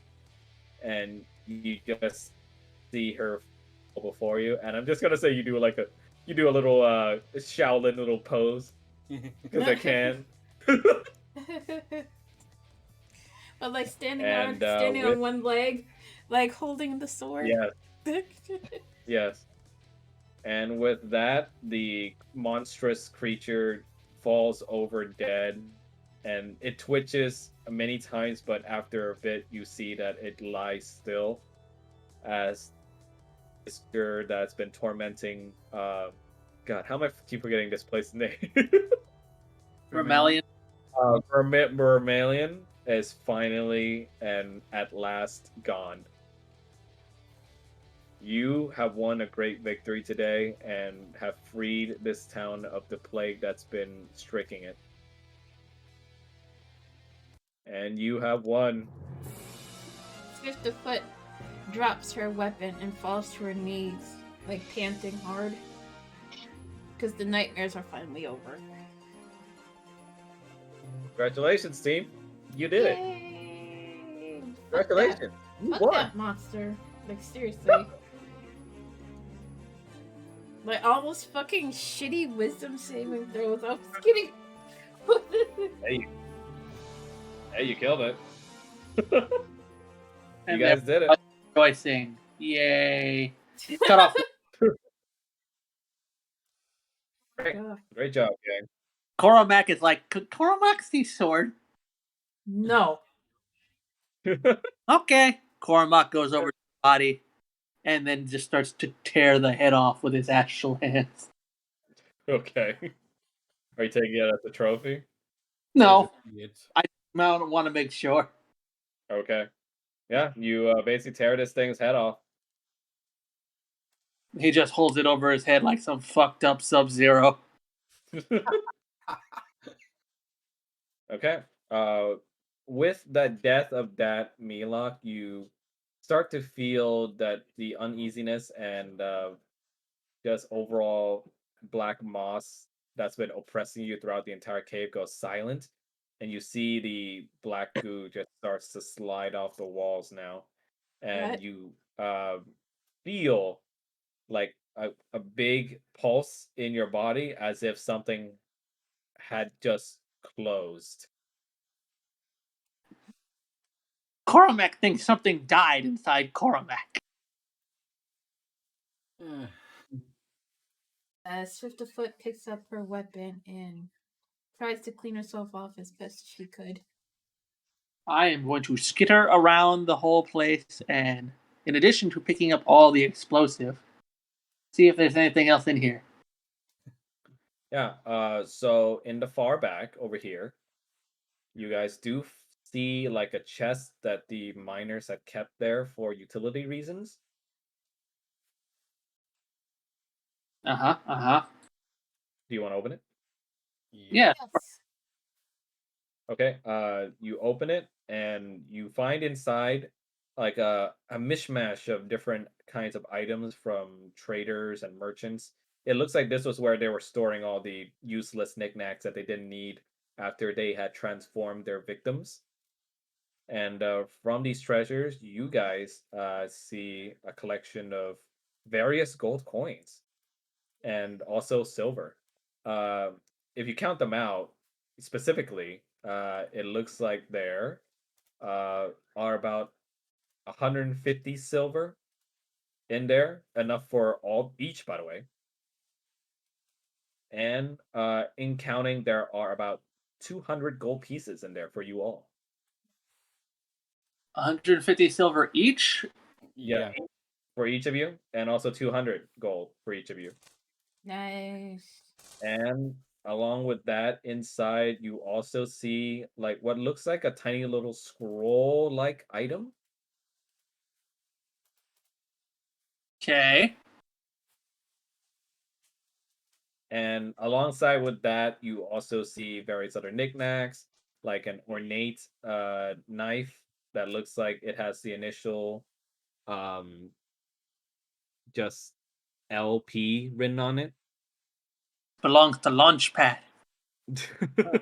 And you also see like just various trinkets and accessories of not worth of no worth or mention, but you also see what looks like a fancy looking sword in there and still in its sheath. She's gonna take a look at that sword. Okay. You're gonna go ahead and pick up the sword, and when you draw it, you see that it is a sword with a black-looking blade. And you can see your reflection on it, speaking to the craftsmanship of the blade. And it's like a straight style sword, Mhm. like straight blade. Like a Gian? Yeah, basically. Oh, this is a beautiful blade. You want to keep it. You hide! Don't show anyone! Okay. She's gonna sheath the sword. Yeah. Go ahead and keep the sword, and at a later time, I'll let you know what the sword does. Okay, so what do I call the sword? Just Curve! a question mark, question mark, question mark, black sword. Okay, and just put it in my inventory? Yes, for now. Okay. Short sword or just sword? Sword. You're not quite sure of the nature of it yet until later. Okay. Alrighty. She's gonna get up and walk over here, continuing to try and clean herself off of the monster blood. I'm just imagining a cat licking itself. Oh no, she oh god. But yeah, you guys all, if you guys want to distribute it that way anyway, you guys all get 200 gold pieces and also 150 silvers. 200 goals? 200 gold pieces. Okay. Yep. I'm gonna grab my share. Same. Yep, and like I said, I'm grabbing the explosives. Because you never know when that might come in handy. Yes.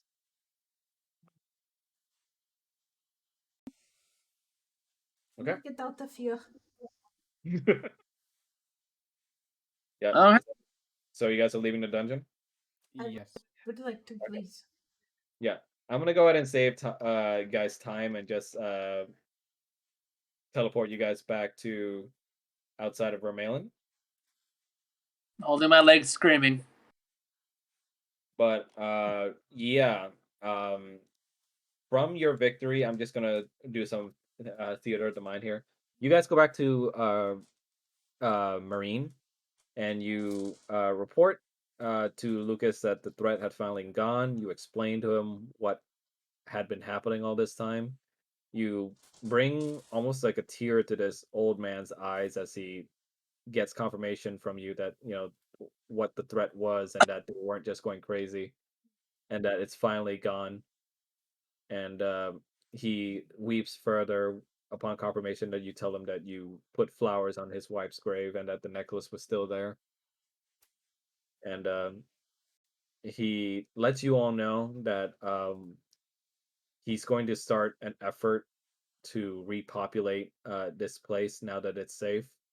And he's going to spread the word that you guys were the ones that did this.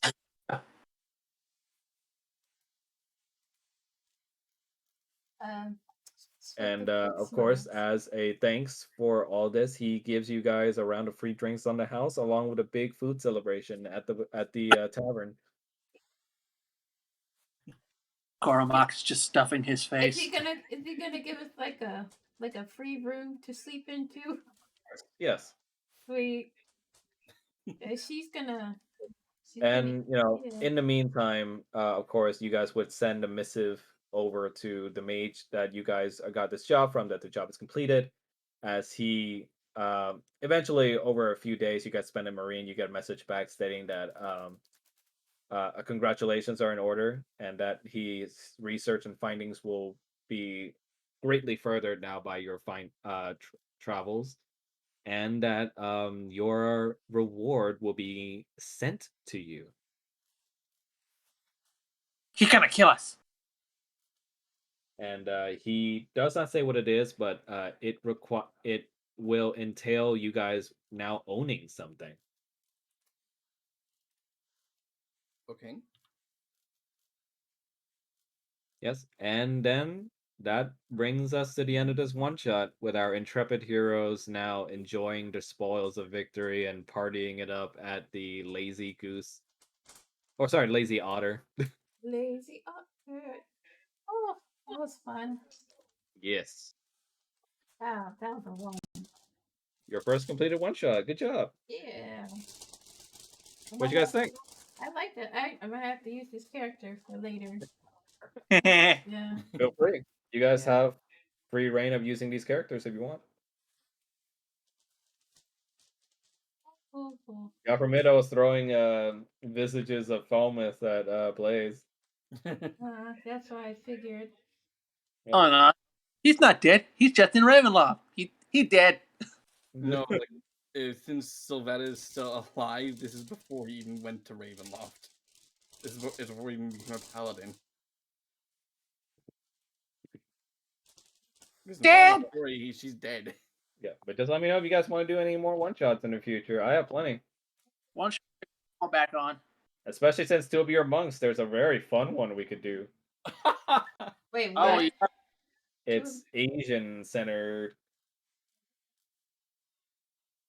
We have to find the Daimyo. We gotta kill the Daimyo. No, but it does involve a character that I meme with a lot. Oh, Dear. goody. Oh shit! If we gotta fight Goro in the Mortal Kombat tournament to prevent Yeah. Shao Kahn from taking over Outworld. But yes, bask in your victory. I will. Thanks. No problem. Alright, let's Goro Mac see. roof. Goro Mac is Yeah. strongest. What do you guys think? Good one shot? Yes. I had Okay. I had fun. Great. I'm Can't wait. gonna hop off now and get this uploaded on YouTube. Yeah. Alright, see you guys later. Later. See you guys. Thanks for playing. Yep. All right, I'm gonna start winding down. Yep. Good job, everybody. Proud of you guys. Yep. All right, later.